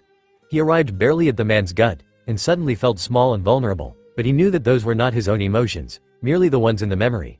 There was also a strong sense of shame. I don't want to hurt someone, father, Inoichi said, albeit the language was not his own and he couldn't understand what he had said. The voice, a child's voice, a childhood memory, then, sounded incredibly apologetic. The giant, that was actually a very large adult, kept staring right at him before sighing. Was this man the prisoner's father? They had the same eyes, and there were some other resemblances as well. Conrad, the supposed father said, slowly, we live in a dangerous land, and in dangerous times to boot. One day I may not be around, and you may have to defend yourself. The Yamanaka dismissed the vision, and in the blink of an eye he was back in the maze, the coin still in his hand. He needed more recent memories, but was this just another scattered memory or something else? Twinkling down the hallway caught his attention. Letting go of the coin in his hand, Inoichi went to inspect the new finding, and wasn't disappointed when it revealed itself to be another memoir, one of the coinage kind. And beyond that, just a few feet away, there was another one, and another one. Inoichi smiled. He had finally found it was just a matter of following it. It wasn't a difficult task, since as he kept pursuing his target, he seemed to just stumble upon more of them. Some groups had started to show up, indicating the presence of more complex memories. Inoichi was advancing along the corridors like a hound, and the core of the prisoner's mind was his prey. The coins began appearing more and more frequently, indicating that he was getting closer to his goal. He turned through an open doorway, and froze. In front of the mindwalker, a vast chamber extended as long as his eye could see. A forest of stone pillars grew from the ground, to disappear in the darkness of the ceiling. Piles of money, despite filling the hat, reminded the Yamanaka of the dunes in the harshest regions of the Wind Country desert. Inoichi felt no shame in admitting that his jaw had dropped a little at the sight of such riches, even if he knew well that they were not real. He shouldn't have been surprised by the contents of the mind's core, seeing how the memories had started to appear as coins, but he certainly wasn't expecting to find them in this amount. The shinobi started to walk among the sea of memories, which glittered at the light of his torch. With each step, a metallic echo was created as the coins shuffled slightly under his feet. There was not just cash and gold though. He started to notice weapons, shields, helmets placed among the riches, along with other seemingly random items, like bottles or piles of books. What really impressed him, though, were the bones. Popping out from the expensive coins there were large skeletal carcasses of some large animal. The closest to him was a skull, big almost as a wagon. It was long, with 2 large horns starting at his back and a mouth filled with teeth that looked like they could have been used as knives. He surely wouldn't have liked to see how the beast looked when it was alive, if it was real of course. Something about these bones didn't convince him, though. They didn't seem to fit in his mind, with its treasure theme. The coins? One could argue that every precious memory should be treasured. The weapons and other equipment he had seen? They still fit, and could have been violent memories, probably fights. Even the books could fit, because every knowledge was precious. Shinobi knew that very well. However, these bones were completely alien in this mindscape. Having finally accessed the mind's core, he knew it was time to start to investigate, and the large skull seemed the right place to start with. Inoichi placed his hand on the skull's snout and reached for it, calling on its true nature. The change was sudden. He was not in the vast chamber anymore, instead he was soaring through the sky. He could feel the cold air, the wind around his body, and he could feel how glorious it was to be alive again. Before Inoichi could even start to ponder about the sensation, his view made a sudden turn downwards as the memory kept going. There was a large and lush valley under him, and much to Inoichi's surprise, he could discern incredibly small details, like the single leaves on the trees, even if he was hundreds of meters above the ground. Maybe this was the suspected jujutsu? It was like looking through the eyes of a bird of prey. There was a sound like of leather whipped taut, and the owner of the memory turned like a bird in the sky. A new part of the valley was revealed to him, with a small village at the center, which was mostly on fire, the flames and the smoke clearly visible. The owner of the memory was proud of this. The people that inhabited it were fleeing in every direction, and this pleased him. He was strong, and he knew it. It was his right to exercise his might upon those inferior to him, kill them and... The Mind Walker quickly dampened the link by using the control the jutsu granted on this mind, trying to not dwell too much in those sensations. The emotions in this memory were much stronger than the ones he had experienced in this or other minds. He had really risked to go too deep there. Pain, followed by a roar and fit of anger, strong enough to be felt even after the cautionary measure he had just taken. The memory kept going, and he realized that its owner was being attacked by someone using a barrage of long-range fire and lightning jutsu. Through his eyes, he saw that not all the inhabitants were fleeing. A solitary figure was standing in the small village's square, fire dancing in one hand and a weapon ready in the other. The man raised the latter, pointing it towards his flying opponent as if to challenge him, and thanks to the eagle-like vision Inoichi saw that the man on the ground was the prisoner he had seen in the cell, just younger. Who the hell was this memory of? Foolish Dovahkiin, he scoffed, changing direction with a flap of his wings. Wings? Even if he was Salo than Alduin, he was way Zal Muld than the lesser Dov. He would cree him with Yolend, then he would knock Du Kaprani. Inoichi panicked, feeling that the memory was overwhelming him. Cutting off his connection to the scene, he found himself back in the treasure room, staring at the massive skull that seemed to mock him with its hollow eyes. He had no idea how that was possible, but he knew one thing. What he had seen was not a memory of the prisoner, but a planted one. That alone would have been enough to worry him, since it was a clear evidence that the mind had been tampered with. The nature of the memory, though. A sound behind him distracted the Yamanaka from that line of thought. A tinkling of metal shifting over metal, growing into a crescendo of clinking. Instincts kicking in, he quickly turned, wary of any possible traps or mental defenses he may have activated. In the distance he saw a new dune growing from the sea of gold, coins tumbling down like snow in an avalanche, taking everything in their path down with them. Something emerged from the top, like a shark's fin in open waters, and an identical one joined it, very close to the first one. It wasn't a pair of fins though, but 2 horns, each as long as a short spear. The Yamanaka leapt away, searching for cover behind one of the columns to hide himself from this unknown threat. The treasure showering down from the new dune had begun to slow, as a body covered in gleaming golden scales started to reveal itself.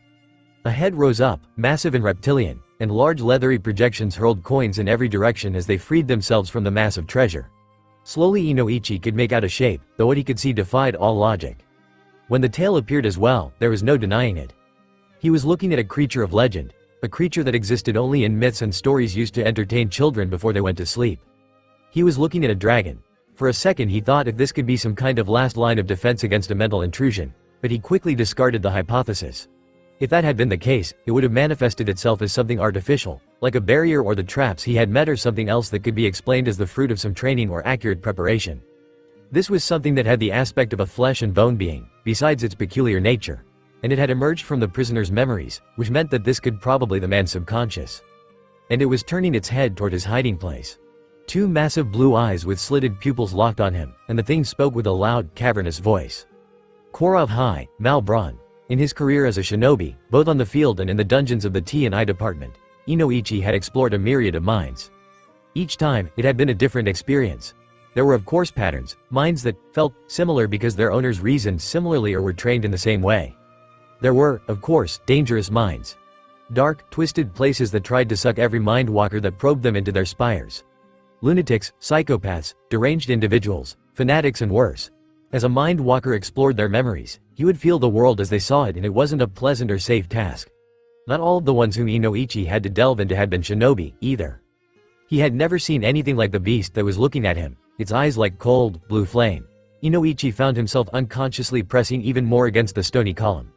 If he had to hazard a guess, he would have said that the creature was a manifestation of the mind's subconscious, but he had no idea why it would look like a golden dragon. It made him wonder what this said about the prisoner's nature, though. Slowly, the dragon started to move, its great form scattering the treasures it passed on. It was circling around the column, and Inoichi found himself doing the same to keep something between him and the beast. All the while starting to feel like a small bird being stalked by a large and hungry cat. Fossilos dre head. Zuu tovak? The dragon asked calmly without stopping. While the word's meaning was obviously lost to the shinobi, he didn't need to be an expert in linguistics to understand that it wasn't the same language the prisoner spoke. It was just too different. If this was the prisoner's subconscious though, it should have spoken in his first language, since the majority of minds reasoned in the language they were most accustomed to. Unless this was the prisoner's first language, but there was something behind those words that seemed to emanate power, far beyond the reach of normal men. Inoichi knew that it didn't make any sense. Words were words, but he couldn't shake the feeling from his own mind. His thoughts ground to a halt though, as he slammed against a golden-scaled wall blocking his path. A quick glance behind him revealed that, much to his horror, the dragon had blocked his path around the column using one of its wings. Turning back, he saw the large monstrous head emerging from behind a pillar, along with most of the neck, nearly upon him. Wo yu lok nanban, the dragon said in what resembled a bored tone, just before opening its jaws and taking a deep breath. Inoichi's instincts kicked in, and before he knew it, he was sprinting vertically on the column as an inferno of flames exploded at its base. Inoichi didn't want to know if those flames would burn like real ones. He kept jumping from one column to another, not all that different from how he would have moved in the forest surrounding the village, knowing that he had to get out of there, out of the man's mind. The sound of big, leathery wings closing on him made him realize that the dragon had other plans, and was chasing him. Inoichi dove to the ground just in time to avoid the beast's maw closing on him with a snap. The mind walker didn't waste time and immediately sprinted towards the passage he had come through, his only way to escape. A crashing sound accompanied by a blast wave of treasures flying around told him that the dragon had landed where he had been a moment before. The Yamanaka heard the dragon take a deep breath again, and he not so elegantly scrambled behind the closest pillar, just in time to find cover. The column divided the spraying fire evenly, like water flowing around a rock. The small place not engulfed by the flames was enough for Inoichi's needs. The raging heat didn't matter, only not being physically touched by its source. The lack of oxygen left by the fire didn't matter either, as he kept reminding himself that he was not really breathing air. As soon as it had started, it suddenly ended, leaving only smoke and heated stone. Inoichi didn't hesitate to dash towards the exit as fast as he could, only for the dragon's tail to collide with him, throwing him back. He rolled on the ground, grunting in pain as he hit the coin-shaped memories. Pa Vodamon du Slove, the dragon chuckled. Inoichi staggered, trying to get back on his feet but failing to do so due to the blow received. No matter how much he tried to fight it, his own mental projection was acting like a real body would because of the pain he was feeling. The winged reptilian just walked around him, deliberately slow as if to mock him, to finally stop between the mind walker and the passage that would have led him to the exit. Instead of attacking him, though, the dragon just cocked its head, as if wondering what the man would try now. Cocky lizard, he muttered, trying to support himself with a hand against the gold-covered ground. His fingers brushed cold metal and he grimaced at the sudden influx of emotion from them. He didn't have time to get distracted. Widening his eyes, Inoichi grabbed the closest coin he could reach and forcibly pushed his chakra through it. Scenes he had never lived flashed in front of his eyes: fire, laughter, sweet drinks. The dragon recoiled its head back as though it had been struck, confusion clear in its eyes. Seeing it was working, Inoichi slammed his palm on the surface of memories flooding the gold around him. Instantly, he and the dragon were assaulted by a multitude of emotions and images from the prisoner's past, to which the beast reacted as though he were having a mild seizure, thrashing around and breathing fire. Inoichi ignored the sensory onslaught and managed to scramble to his feet and to find cover behind a pile of treasures before being stomped or burned to a crisp. As the dragon's blind assault stopped, it roared something, but he didn't bother to listen to those incomprehensible words. Instead, he found himself unable to hold back a grin. The mind walker had not been sure if the trick would have worked, but apparently his first impression was right. The dragon was the prisoner's subconscious, otherwise it wouldn't have reacted that way at the stimulation of the memories. If that was the reaction to the use of surface memories, how strong would it have been if he had used one of those hidden in the deepest parts of this mind? He had seen all those half-forgotten memories that had appeared to him as traps. But the human mind is unable to fully suppress most experiences. He just had to dig deep enough to find one with strong enough emotions. There was the matter of finding a suitable memory without being burned or eaten, of course. Which made Inoichi wonder why the dragon was not chasing after him. When he had tried his impromptu plan, he had kinda expected to have to outrun it while looking for what he needed. The lack of said chase was worrying, to say the least. He moved low between the piles of riches, being careful to not make any sound. Being a ninja, it was not a difficult task even if the surface he was walking on was formed by literally thousands of metallic discs that were extremely annoying to work with. Finally, he peeked from behind them to take a look at the dragon. It was looking right at him from where it was, sitting close to the exit like a very large and scaly watchdog. Inoichi felt a cold shiver down his spine as he realized that his carefully stealthy approach had been for nothing. The dragon didn't seem keen to attack though, but considering that he was blocking the Mind Walker's only way out, it wasn't surprising.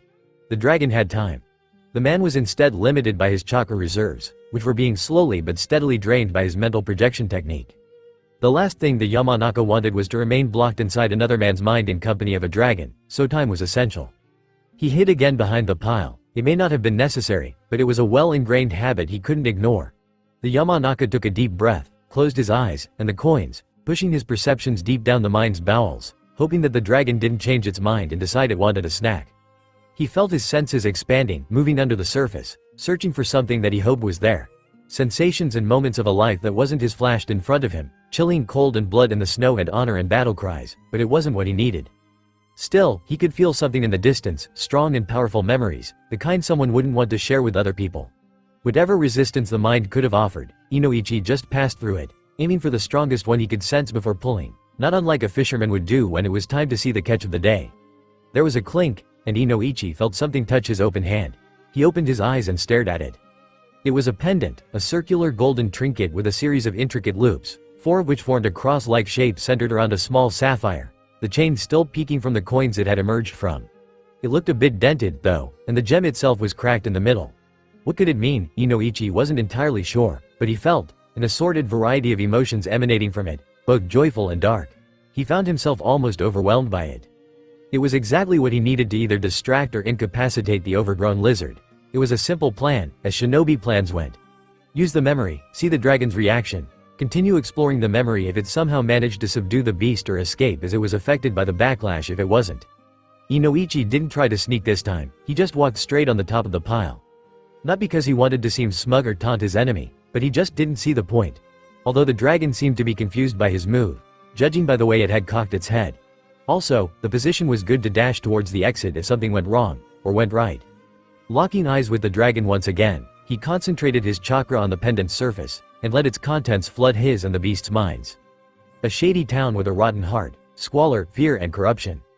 Dark deals, made out of a common interest. A woman in a blue dress, looking at him with curious eyes. Stolen money, brawls in an alley. An association grows into a friendship. Stolen kisses on a rooftop. Passion, desire. Her body pressed against his. Love. A trap is sprung.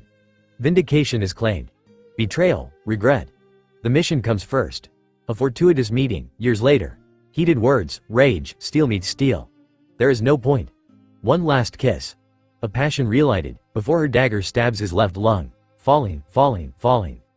Inoichi found himself splayed across the bed of coins, the pain in his side quickly fading since it had never been his. He had expected a vivid experience, but nothing like that. He shuddered, thinking how much worse it could have been had he not braced for the experience and looked to see how badly the dragon may have reacted to it. The dragon was not in front of the entrance anymore. Instead, it was towering over him, fangs bared in a silent snarl and emanating the most malicious aura ever felt since Orochimaru decided to cut things for shit and giggles. Somewhere inside his own mind, Inoichi had realized that his plan had not worked, but was too occupied crawling on his back, away from the pissed-off dragon, and trying to get up and make a run for it at the same time. Veer Krillin high, the massive creature asked as it kept following him. Even if the words didn't make sense, the message was clear. It had not appreciated what the Yamanaka had done. Veer Krillin high, Halir. Somehow, Inoichi managed to roll back on his feet. He didn't waste time before sprinting towards the exit, ducking under the dragon's wings. He had barely started to get some distance between himself and the creature when he heard 3 words that resounded like thunder. A whirlwind howled around Inoichi, and the dragon appeared right in front of him, jaws open like if to swallow him whole. The mind walker ducked and changed direction as the beast's mouth snapped shut far too close to comfort. A quick shunshin and he was at a safe distance again in the blink of an eye. Even if it was a very bad idea spending chakras so freely during a mind-probing session. It didn't seem to deter his pursuer though, since 3 loud words echoed in the chamber again, and the dragon reappeared once again in front of Inoichi with a gust of wind. "Foos," the dragon said, inhaling deeply after the single word. Inoichi found himself slowly losing the battle against his urge to panic as he stifled a yelp and threw himself into a dodge.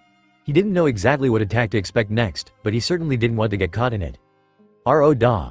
The words reverberated around the room before the mind walker felt the wall of sheer force slam into him from behind, throwing him across the chamber until he impacted on the actual wall and crumbling on the ground. Inoichi immediately tried to get up, even if he knew that he was at the end of his rope, but found himself pinned to the ground by one of the dragon's claws, unable to move. "Gnag cred," the beast said with a low growl, and the Yamanaka knew that it was over. Frying him with flames, eating him alive, just pushing a bit more with the claw until he was skewered, or who knows what else the dragon could do. The result was the same. His mind would be irreparably damaged as a result, probably enough to send him in a coma. Still, he stubbornly refused to close his eyes in defeat, and didn't waver under the dragon's hateful gaze. It was only because of this that he saw the hail of shuriken impacting against the dragon's head with a metallic screech, sparks sent flying. The big reptile roared, more in surprise than in pain, as it looked around for the origin of the attack. If possible, Inoichi was even more surprised. Had the Hokage sent someone from his clan to help him? How did they understand that he was in danger? Whoever the newcomer was, the dragon had apparently pinpointed his location judging by the stream of flames that were thrown around. The next hail of weapons arrived from the opposite direction though, much to the dragon's confusion and anger. It turned around, lightning coming out of its mouth this time, lighting up the cavernous room. Inoichi was almost blinded by the display, but before he could shield his eyes 2 strong hands grabbed his shoulders and then he felt a pull. For a brief, almost unnoticeable moment all his body felt like it was being yanked away with such a force that it could tear him up to shreds, but a heartbeat later it was over. His body was still whole, and he was not in the memory's main room anymore. There were no gold piles or pillars in sight. The cavernous place had been replaced by a noticeably smaller room. Stone floor, wooden ceiling and walls, a few doors and a ramp of stairs going upwards. In the end it wasn't unlike houses you could find in rural villages. Some sort of fire pit was in the middle of it, and its walls were decorated by a disparate assortment of strange items. What was this place? So they did send you, just as planned. You really made him mad, you know, a voice behind him said. A voice he had not heard in 12 years. Slowly, the Yamanaka turned around. "Hello, Inoichi," Namikaze Minato said with a smile, looking not even a day older than the day he died. "You've aged well." The mind walker spun around, getting in a defensive position and looking at his savior warily. "Who are you? Why do you look like, oh, right. I suppose it would be too crazy to believe me outright," the fake Yondaime interrupted him, turning pensive for a moment. "MMH. During the earlier stages of the war, you, Nara Shikaku and Akamichi Shuza were stationed on the western border, and your reputation as the new Ino Shikacho trio started spreading after the Battle of Higashino. Anyone could know that by reading the battle reports. Him off. I'm grateful for the rescue, but showing up like this is." And immediately after the war, Shikaku married Yoshino. At his bachelor party you got so drunk that you spent 2 hours whining to me about how you would never find the right woman to marry, your actual words, if I recall correctly. Inoichi's eyes slowly widened, and he found himself unable to reply. Then you got very emotional and started to cry a little. You almost spoiled the mood, but then Chusa convinced you to dance with one of the girls in the establishment, and then you swore you would never, he blurted out, only to shut his mouth when he realized what he was saying. Minato. Yes and no, technically speaking, I'm just a representation of the memories that Minato put inside his brother's brain. Wait, your brother? He asked. Inoichi had noticed some resemblance in the prisoner, but he had never thought about this possibility. Minato, just where, and how did you put those in his head? You're dead. It's a long story, and we don't have much time. Let's start with this place, though, Minato said, waving his arms to indicate the room. I don't have memories of it, but I'm pretty sure that it's the house where I was born, a long way from Konoha. As Inoichi woke up inside of the interrogation room, Sarutobi breathed in relief from the other side of the one-way mirror. 35 minutes. An unusually long time, he mused to Danzo, who was standing right beside him, while the Yamanaka left the room in a hurry, ignoring the unconscious prisoner. From what he had been told, time was perceived differently during a mind probe, and he couldn't help but wonder how much had passed for the mind walker. His old friend barely managed to nod before the door opened and Inoichi all but barged inside the observation room. Hokage-sama, I have some interesting things to tell you, he said, glancing briefly at Danzo. Well then, Yamanaka-san. Do you report? The crippled retired shinobi demanded. What I have to say is for Hokage-sama alone, Inoichi added, in a stony voice. Hiruzen looked back and forth between the two men who were now engaged in a silent staring contest and inwardly sighed. He knew that Danzo had his own means to gather whatever information Inoichi had extracted from the stranger's mind, and so did Inoichi. It would only require more time. If the Yamanaka was showing such stubbornness, it could only mean two things. Either he had found something important, dangerous, or both. Very well, let's go to my office then, he finally said, bidding farewell to Danzo. We'll have all the privacy we need. If I understood you correctly, you just told me that the Kyuubi's attack was not an accident, Sarutobi said slowly, breaking the silence. Instead, it was a deliberate act by a mysterious shinobi with the Sharingan and a one-eyed mask. Exactly, Hokage-sama. That's what the Yondaime told me, Inoichi replied. Do you realize that this doesn't leave this room? I firmly believe that such information goes beyond S-rank secret. I agree. Although, sir, there's the matter of this enemy's identity. True, but I'm afraid we may never find out. Best case scenario, Itachi killed the one responsible that tragic night 5 years ago, maybe catching him by surprise. Worst case scenario. Hiruzen sighed deeply in frustration. He was getting too old for this. Scratch that, he was too old for this. Worst case scenario, there's a third uchiha out there, who is able to control a biju. Something that's been unheard of since Madara's time. It could be someone with an implanted eye, like Hitaki-san, Inoichi suggested. Besides, there was no one in the Uchiha clan that could pose a threat against Minato in a one-on-one combat. One of the shinobi's greatest skills is to not reveal all his abilities, or have you forgotten that? Sarutobi asked rhetorically, taking a long puff from his pipe. I doubt that someone with an implanted dujutsu could master it to such levels, but anyway, there's no elements to proceed in any direction for now. We should consider ourselves lucky to have gotten this information. That quite frustrated the Sandaime. There weren't a lot of things that could make a kage feel powerless. But learning that the countless deaths of that night, including those of Bawako, Minato, and Kushina had been caused by a single man and not being able to find out more or if the village was still in danger was surely enough. He hated it. Moving on, he said, deciding to not dwell on it. For now. The prisoner, this Harrison-san, he is Minato's twin brother. Yes, Hokage-sama, Inoichi confirmed with a nod. And he is from a completely different continent that lies on the other side of an ocean, with different languages, traditions, and people. Yes, the younger shinobi confirmed, nodding again. And where he is from, there's a way to enter inside the Shinigami's belly. That's how he met Minato. Hiruzen kept summing up, not mentioning that this meant that said twin was crazy enough to enter the Shinigami's belly, and somehow able to leave it unscathed.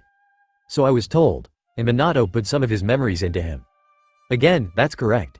How is it that he cannot understand our language, then? Minato suggested that the cause may be the nature of his brother's soul, even if I'm not sure what he meant by that.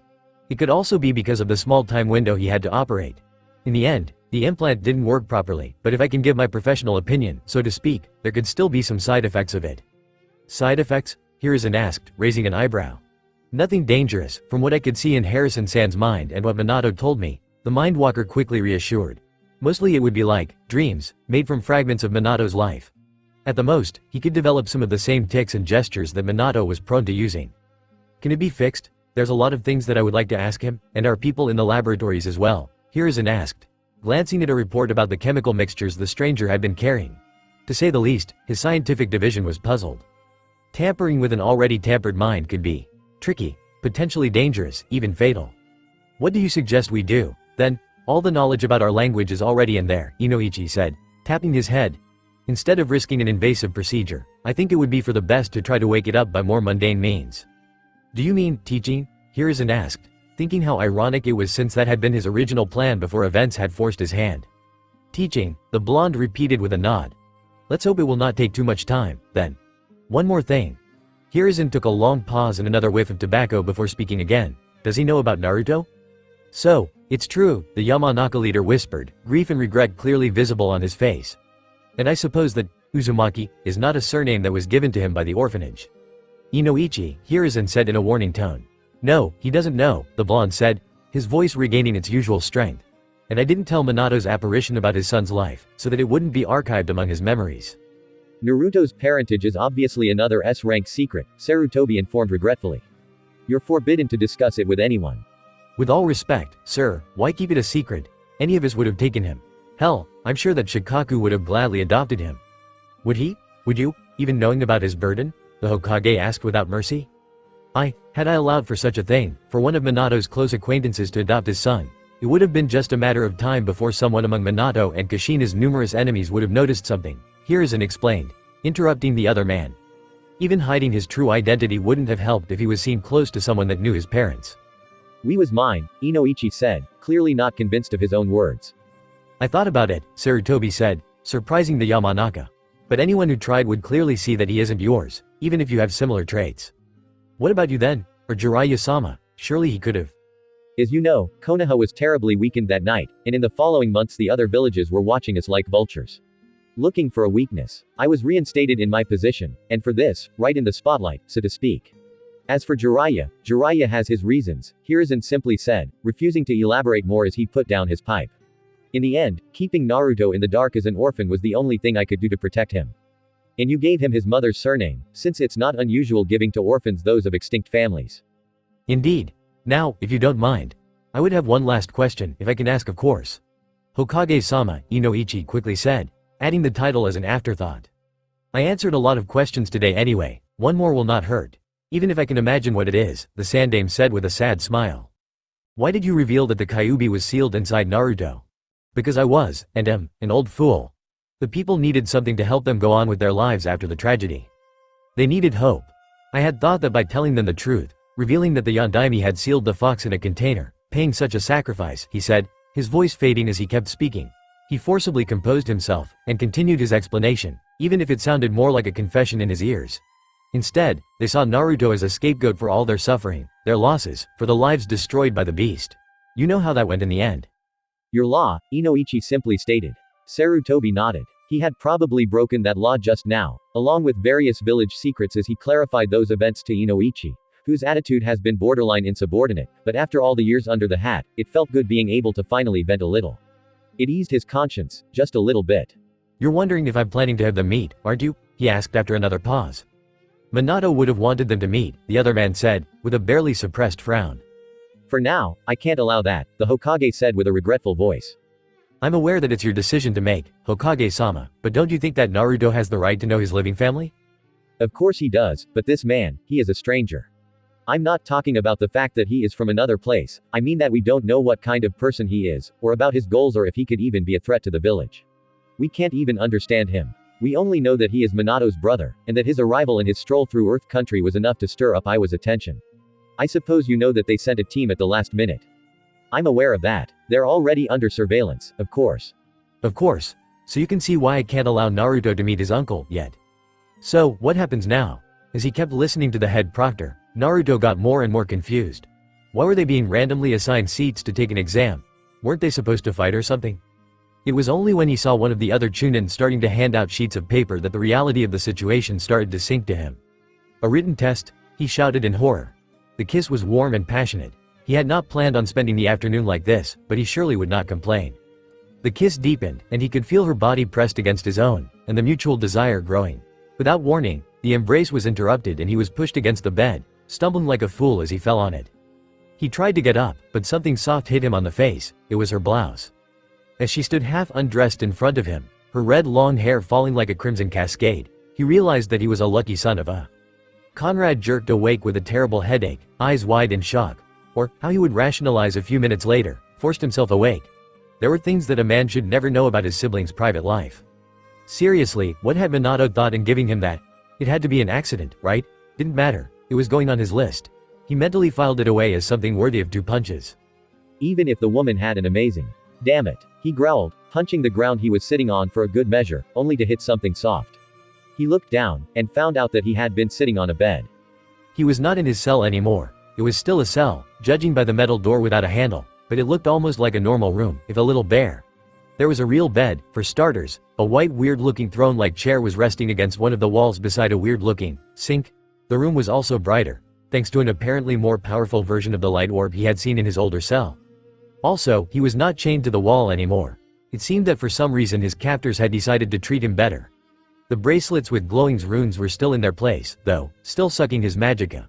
Even if they had decided to treat him better, these guys were not stupid. Why would they suddenly decide to give him slightly better lodgings, though? The last thing he remembered clearly was being tied to a chair in one of those rooms with a big mirror and the Nord, well, not Nord, but whatever. The blonde bastard. He had entered inside his mind. And not like with telepathy or one of those fancy specialized disciplines. That man had projected his soul inside his mind and taken a stroll inside it. He knew of wizards that would have gladly given their fancy hats, robes, and maybe their not favored hand to be able to do such a thing. He didn't know what the man had been looking for, but he was sure that something had happened. Something. Oh, great, he mumbled in realization, facepalming as he let himself fall on the mattress. The mind worm had prodded in his mind and of course, this had awakened his soul's instincts. Just great.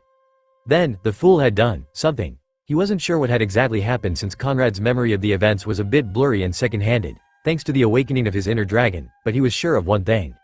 The blonde bastard had made him remember her. Conrad's hand unconsciously moved to the scar he had gotten as a reminder of that night. The thoughts ran, igniting a burning fury through his veins. He wanted to break and tear the damn place down. But he didn't. Of course, he knew better. It would have been very dumb setting the room on fire while the door was locked. He couldn't tell if his barely kept in check fury was his own, or his soul's. In hindsight, he should have expected for his soul to wake up sooner or later since the drastic reduction in alcoholic intake he had been forced into recently. Or the lack of killing. Seriously, couldn't some pathetic local monster have crossed his path while he was walking through that forest? Where were all the Spriggans? Even now he could feel his draconic nature stirring, wanting to unleash all the pent-up urges, his own and the ones of all the others that Conrad had devoured during the years. Against the first unlucky beings that even dared to look at him the wrong way. Since it had just awakened, though, its grip on his actions was still loose, so getting it back to sleep could be simple enough. A good drink, a good fight, heck even a good romp would do. It would either mildly satisfy his instincts or suppress them, and there was the extra gain of making him forget how shitty his life was. And once the soul was back to sleep, there'd be no urges to dominate others and show his lessers, who had the real power on this side of Nern, which was good in his personal opinion. Sadly for booze inside the cell or stuff to fight, much less to roll on the bed with. In the face of such a dire situation, he knew that he didn't have much choice. He had to meditate. Conrad didn't like the idea in the least. Meditating was for spiritual people like priests, monks, and graybeards, and it required too much patience for his liking. Grumbling, he got up from the bed, sat on the floor in the right position, which he had always found more uncomfortable than relaxing. Closing his eyes, he took a deep breath and the sound of the door being unlocked broke whatever concentration he'd managed to gather. He should have expected it, though. When was the last time that he had been left undisturbed while busy with something important? 4 of those masked bastards were waiting outside of the cell, along with one man that sported the snail-marked metal plaque on his forehead, although it wasn't like the one Ibiki and Anko had. It extended down the sides down on the man's face, and to Conrad it looked like someone had tried to turn the plaque into a helm and gave up because of the lack of metal to work with, leaving a thing that looked like a half-completed mask instead. The not-masked man barked some order, to which Conrad replied by raising an eyebrow. Had no one told this guy that he wasn't able to understand them? The Nord still recognized a cue when he saw one though, so he slowly got up. He wasn't surprised when 2 of the masked freaks immediately grabbed him and dragged him out of the cell. It wasn't anything new for him. Conrad could feel his soul twist and spasm, desperately wanting to obliterate these fools for the humiliation of being treated like this, but he was able to remind himself that he had to behave, for his students' safety. He wasn't sure for how long that would work though. As the guards started to drag him through a series of tunnels, Conrad noticed that it wasn't the same route they had used the previous times. He didn't mind the change in the routine, but couldn't help but wonder what was in store for him. Were they to try more extreme methods of interrogation? Even if it sounded like a very bad idea that wouldn't accomplish anything, thanks to the language barrier, he would sick a pack of Atranak against them, and to oblivion the consequences. While he was escorted through a seemingly infinite number of twists and turns, Conrad couldn't figure out what was responsible for that thought between what little self-control he had left or the nature of his soul. There was a metallic clank as the guards opened a door completely identical to the scores they had passed through, and Conrad swore as he was blinded by the sudden light. Thankfully for him, his guardians were kind enough to show him where to walk even as he wasn't even able to see his nose. His eyes adjusted quickly to the light of the day, and for the first time in days Conrad saw the sky again. Apparently, he had been taken on the top of a tall, rocky hill. Or a short mountain. But calling it a mountain could be considered an insult for the mountains back at home. And considering the mostly flat top, the closest thing that came to his mind were the mesas in some regions of Hammerfell. They passed some distance from a pair of dome-shaped buildings, but he didn't care for those. He was more interested in the rest of the scenery. At the bottom of the rocky formation was a city, not the biggest he had ever seen. That honor went to the Imperial City, but big enough to have at least a dozen thousands of people between its walls, maybe even 20,000 or more. It was difficult to judge when a group of armed people were basically dragging him to the forest that covered the rest of the mesa, away from the edge.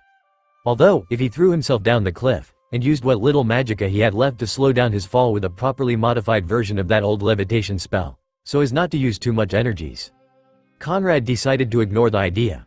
There were probably other masked guys around the city anyway, if they were the guards or the soldiers of this place, and throwing himself down a cliff without knowing if such a spell modified on the field would work would be incredibly dumb. And of course, the magelings were still missing. The group walked through the forest for a few minutes, the trees starting to get thicker as they kept going only to abruptly stop as they reached a small clearing, barely wide enough to let the light from the sky through the foliage. At the center of it stood a small, unremarkable shack made of wood. A silent signal was probably given, because as the group stepped into the clearing the masked guys leapt away at that inhuman speed of theirs, disappearing through the thick woods or bushes. The snail-plaque man remained for a bit more, looking from the Nord to the shack, before glancing again at Conrad with a smirk. Then he disappeared in a swirl of leaves, not like the others who had moved some leaves as they jumped or ran away. He literally turned into a bunch of leaves that were dispersed by the wind and Conrad was left alone like a clueless fool. Was leaving a prisoner alone normal around this place? He felt like he was the victim in some sort of joke, but if that was the case, he wasn't laughing. Maybe it was a test instead, to see if he would have tried to flee if left without supervision. The mere concept of that made him feel like someone had just insulted his intelligence, especially since he could actually see one of the masked freaks. Sure, he had to squint his eyes and at first glance he wouldn't have noticed it, but he could see one of them perched among the branches of a tree. Admittedly, having seen them disappearing in the forest had helped a bit, but it still counted in his opinion. And the others were obviously around, too.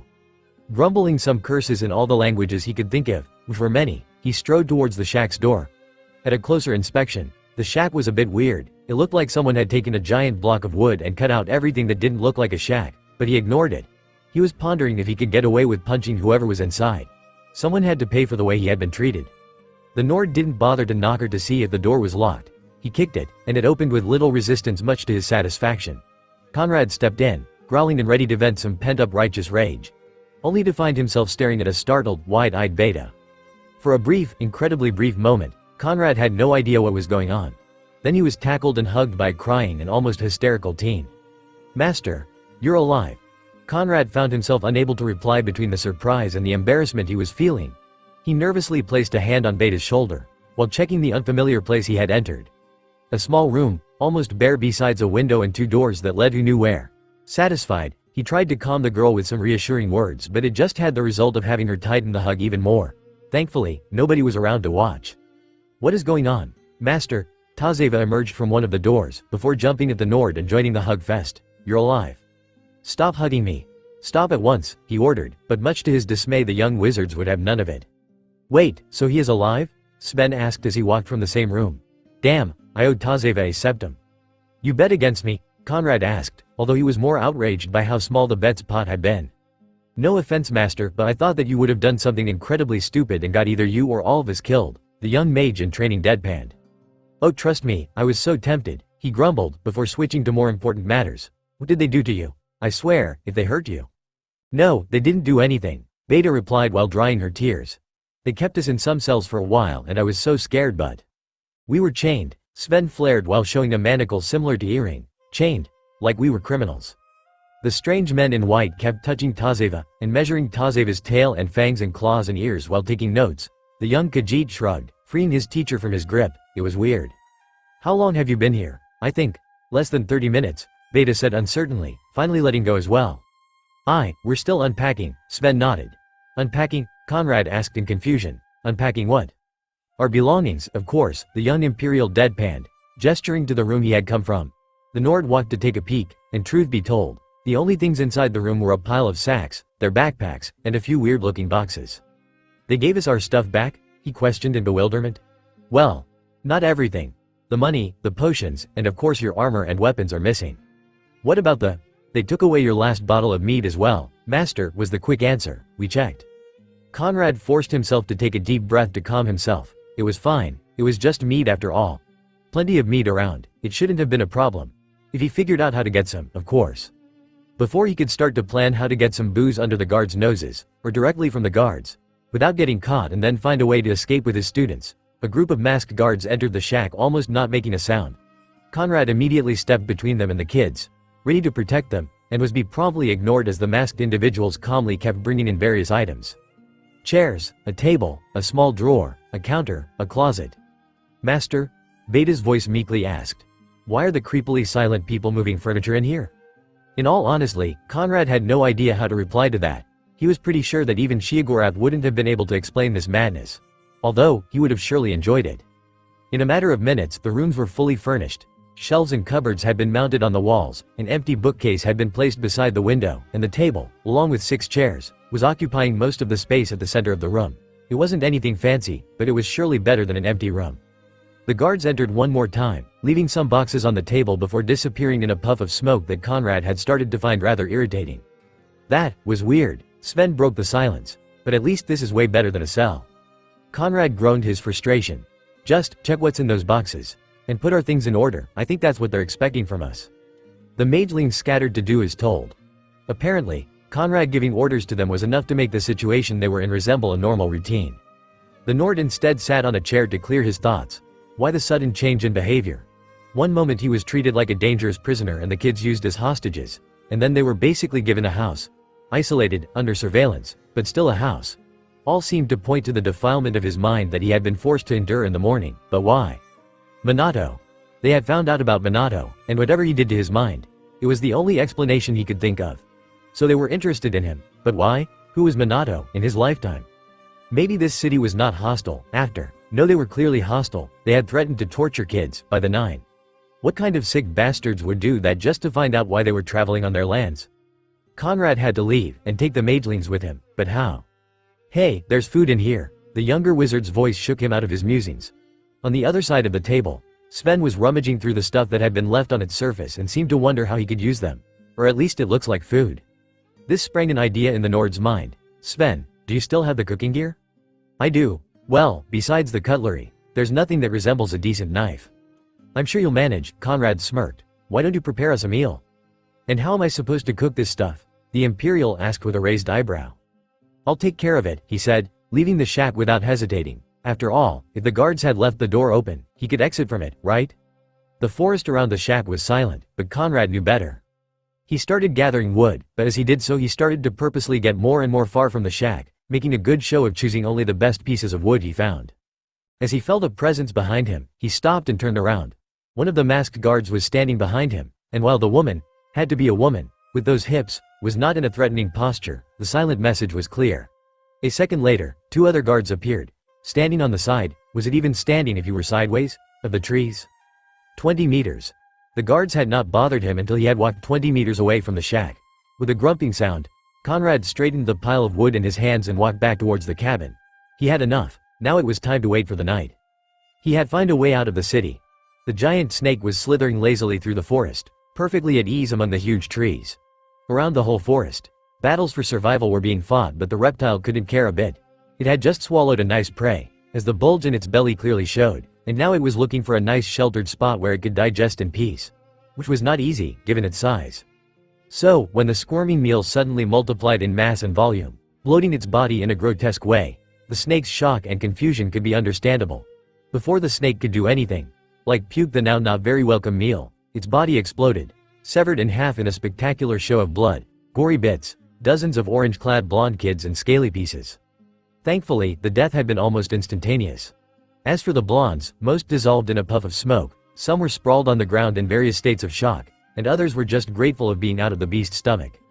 I'm going to be the Hokage, one of them, roughly in the middle of the group proclaimed pridefully. I can't be turned into shit in a place like this. It was time. Conrad slowly got up from the bedroll he had slept for the last hour or so and crept towards the door to one of the side rooms. Opening it enough to take a peek, he was satisfied to see that the kids were all asleep. It surely had taken longer than he had expected. Having assured that they were safe and sound, he went to retrieve the plate of leftovers he had saved after dinner. Opening the pot, he dipped his fingers into the slippery, oily gravy and started to spread it all over his wrists. So greased, he started to pull the manacles, one at a time. Slipping them off was a long and painful task, but once the thumb was free it was basically done. The Nord massaged his sore hands, enjoying the sensation of his free skin and feeling his arcane power being restored to its peak. He also helped himself with a quick snack from the pot, since it was bad wasting food. Still munching the nightly meal, he lazily flickered his fingers and let the spell show him how many living beings were in the surrounding area. Ignoring the 3 snoring teens in the next room and the small nocturne fauna, he saw the souls of 4 masked guards shining like beacons in the night. In any other circumstances he would have felt insulted by being given only 4 guards to check on him, but these people were all but normal. He walked to the wall that seemed less exposed to the guard's attentions, started to shape his magical power with both of his hands and concentrated for a minute. No turning back once he started this. Fine, Conrad said at the lowest volume he could muster for the shout. He could fincorporeal, eerily similar to a ghost. Mentally counting to 5, he took a step through the wall without encountering any resistance from the solid object. Just as he got out in the chilly night air, his body turned back to normal and he released the spell he had been holding. There was a weakly green aura that quickly faded as he felt it taking its effect, and a look to his raised hands confirmed that he was invisible. The whole thing may have lasted for a second, but Conrad crouched in waiting, wanting to be sure that the guards would not swarm the place to check for something unusual. He flickered his hand to detect their life forces once again, and noted to his satisfaction that they were still in their original places. Still crouched, the invisible Nord started to advance into the night, being careful to not step on anything that could make a revealing sound. Conrad knew that he was completely out of his element here. He was not used to moving this way, having chosen to follow the way of the battlemage years ago. Thankfully, he had learned enough to support his deficiencies through the use of the illusion school, but being used to clunking around in a set of heavy armor didn't really help. He didn't know how to step correctly or any other tricks of the trade, like Hamming used to tease him about. Shaking the thoughts from his head, he kept moving, using his sweaty palms to press his clothes against his body, so that they would not rustle in a betraying manner. Now it was not the time to think about his fellow former Helgen inhabitant. Conrad squinted in the pale moonlight and made sure to watch his step, as a broken branch would be as good as crying out. He carefully made his way back through the trees he had been dragged through earlier. At least, he hoped they were the same ones. It wasn't easy finding the right way in a forest during the nighttime. He was almost out of the tree range and he could see the edge of the mesa now. There was a strange glowing coming from the city under it, which caused him to hesitate. Ironically, this was revealed to be for the best, since as he stopped to examine the mysterious light, one of the masked guards landed almost in front of him, facing away and crouching on the ground. Conrad slowly pressed one of his hands against his mouth and nose, to hide the sound of his breathing, hoping that the bastard would just leave and go back to his patrol. Of course, there was no way he would have such luck. The guard started moving his head around, in a way that reminded the Nord of an animal, taking a few sniffs of the air. Was this guy tracking him down using his scent? Was he a werewolf? If that was so, then he was in deep, deep trouble. If he had not been found out yet, it was probably mere luck. Maybe he was downwind, and the werewolf guard had lost his scent. He didn't want to know how long it would have taken for him to find it again, though. As the guard started to sniff the ground a short distance from him, Conrad slowly, very slowly turned away from the man, staring back into the trees, and cupped his hands around his mouth, and decided to risk it. "Zool," he whispered, so quietly that he almost didn't hear it. He could only pray that it was the same for the werewolf. Less than a second later, Conrad could hear his own voice curse something from the deep of the forest. The guard's head snapped in that direction, and if the Nord was able to read his body language, he was genuinely surprised. The man unsheathed a rather large dagger from his back and leapt away in the night. Conrad would have liked to sigh in relief but didn't dare. Instead, he immediately moved, taking advantage of the distraction he had conjured. He finally got closer to the edge, and saw where the glowing was coming from. It was the city. The whole city seemed to be covered by those light orbs, so many that they were brightening the night. This was something he had never seen, not even in Imperial City. Snapping out of it, he looked around, spotting a ramp of stairs that would have taken him down to the city. As he started to descend on the steps, he couldn't help but wonder what kind of people could be able to build such a place, and then wonder what kind of people inhabited it. This thought made him realize something. These people used werewolves as guards. Or at least, one werewolf. But if the time spent drinking, joking and fighting along the companions had taught him something, it was that where there was one werewolf, there was a pack of them. There could be more, even in the city below him. If that was the case, there was no way he would be able to pull off this escape plan. Not with the magelings at least, and even without them he would have probably been found sooner or later and he would have to fight his way out of the city. He had to remind himself that abandoning his students was not an option, even if Sven could be irritating sometimes. Conrad groaned, leaning against the metal railing. Maybe, if he tried to pass from the rest of the mesa, instead of sneaking out through the city. He looked up at the edge, and noticed for the first time the mesa's rocky surface. On its side, 4 giant faces had been carved out of the stone, like the ones he had dreamed of months ago. The glowing light from the city below was reflecting on them, giving them a solemn air. And the one most distant from him, the fourth, was. Conrad didn't speak for a long time. He didn't even notice when his spell faded and he became visible again. The world had just proved that it was incredibly unfair. I save creation 2, maybe 3 times. I get nothing besides a lot of enemies, he slowly said, watching his twin's face sculpted in the stone. You save a city, and they turn your face into a monument. Even if you have a sissy chin. Which he had too, of course. Indeed, very unfair. At least he had the decency of hiding it behind his beard. The Nord thought about everything that had happened since he had started the crazy journey and couldn't help it, he started laughing. He had found Konoha. Still laughing, he walked up the ramp of stairs, intending to go back to the shack and get some sleep. N. So, what do you think of this chapter? Also, omake time. What if this story was written by another kind of author? Incredible, the Sandame said as he looked to the prisoner on the other side of the one-way mirror. The man is Minato's brother, and somehow managed to arrive here from who knows how far. His twin brother, Sarutobi, Danzo added. Which means that he has the same genetic potential of the Yondaime. Then it's clear what must be done. Here is inside, before forcing himself what was his duty to the village. Send in the kunoichi. After the theatrically given order, the cell's door opened and some of the best kunoichi of the village entered one after another, much to the prisoner's confusion. The two old men kept staring, their expressions unchanging at the noise of a scuffle, the yells in a foreign tongue that probably meant, "Let me go, crazy bitches," or the sound of clothes being ripped apart. For Konoha, Danzo said as the brawl's sounds were halfway to the point of turning into full-fledged moans. Yes, and Naruto will have a lot of little cousins to play with, Sarutobi said with a small smile. Both would have been much more believable if it hadn't been for the blood pouring out of their noses. This of course never happened.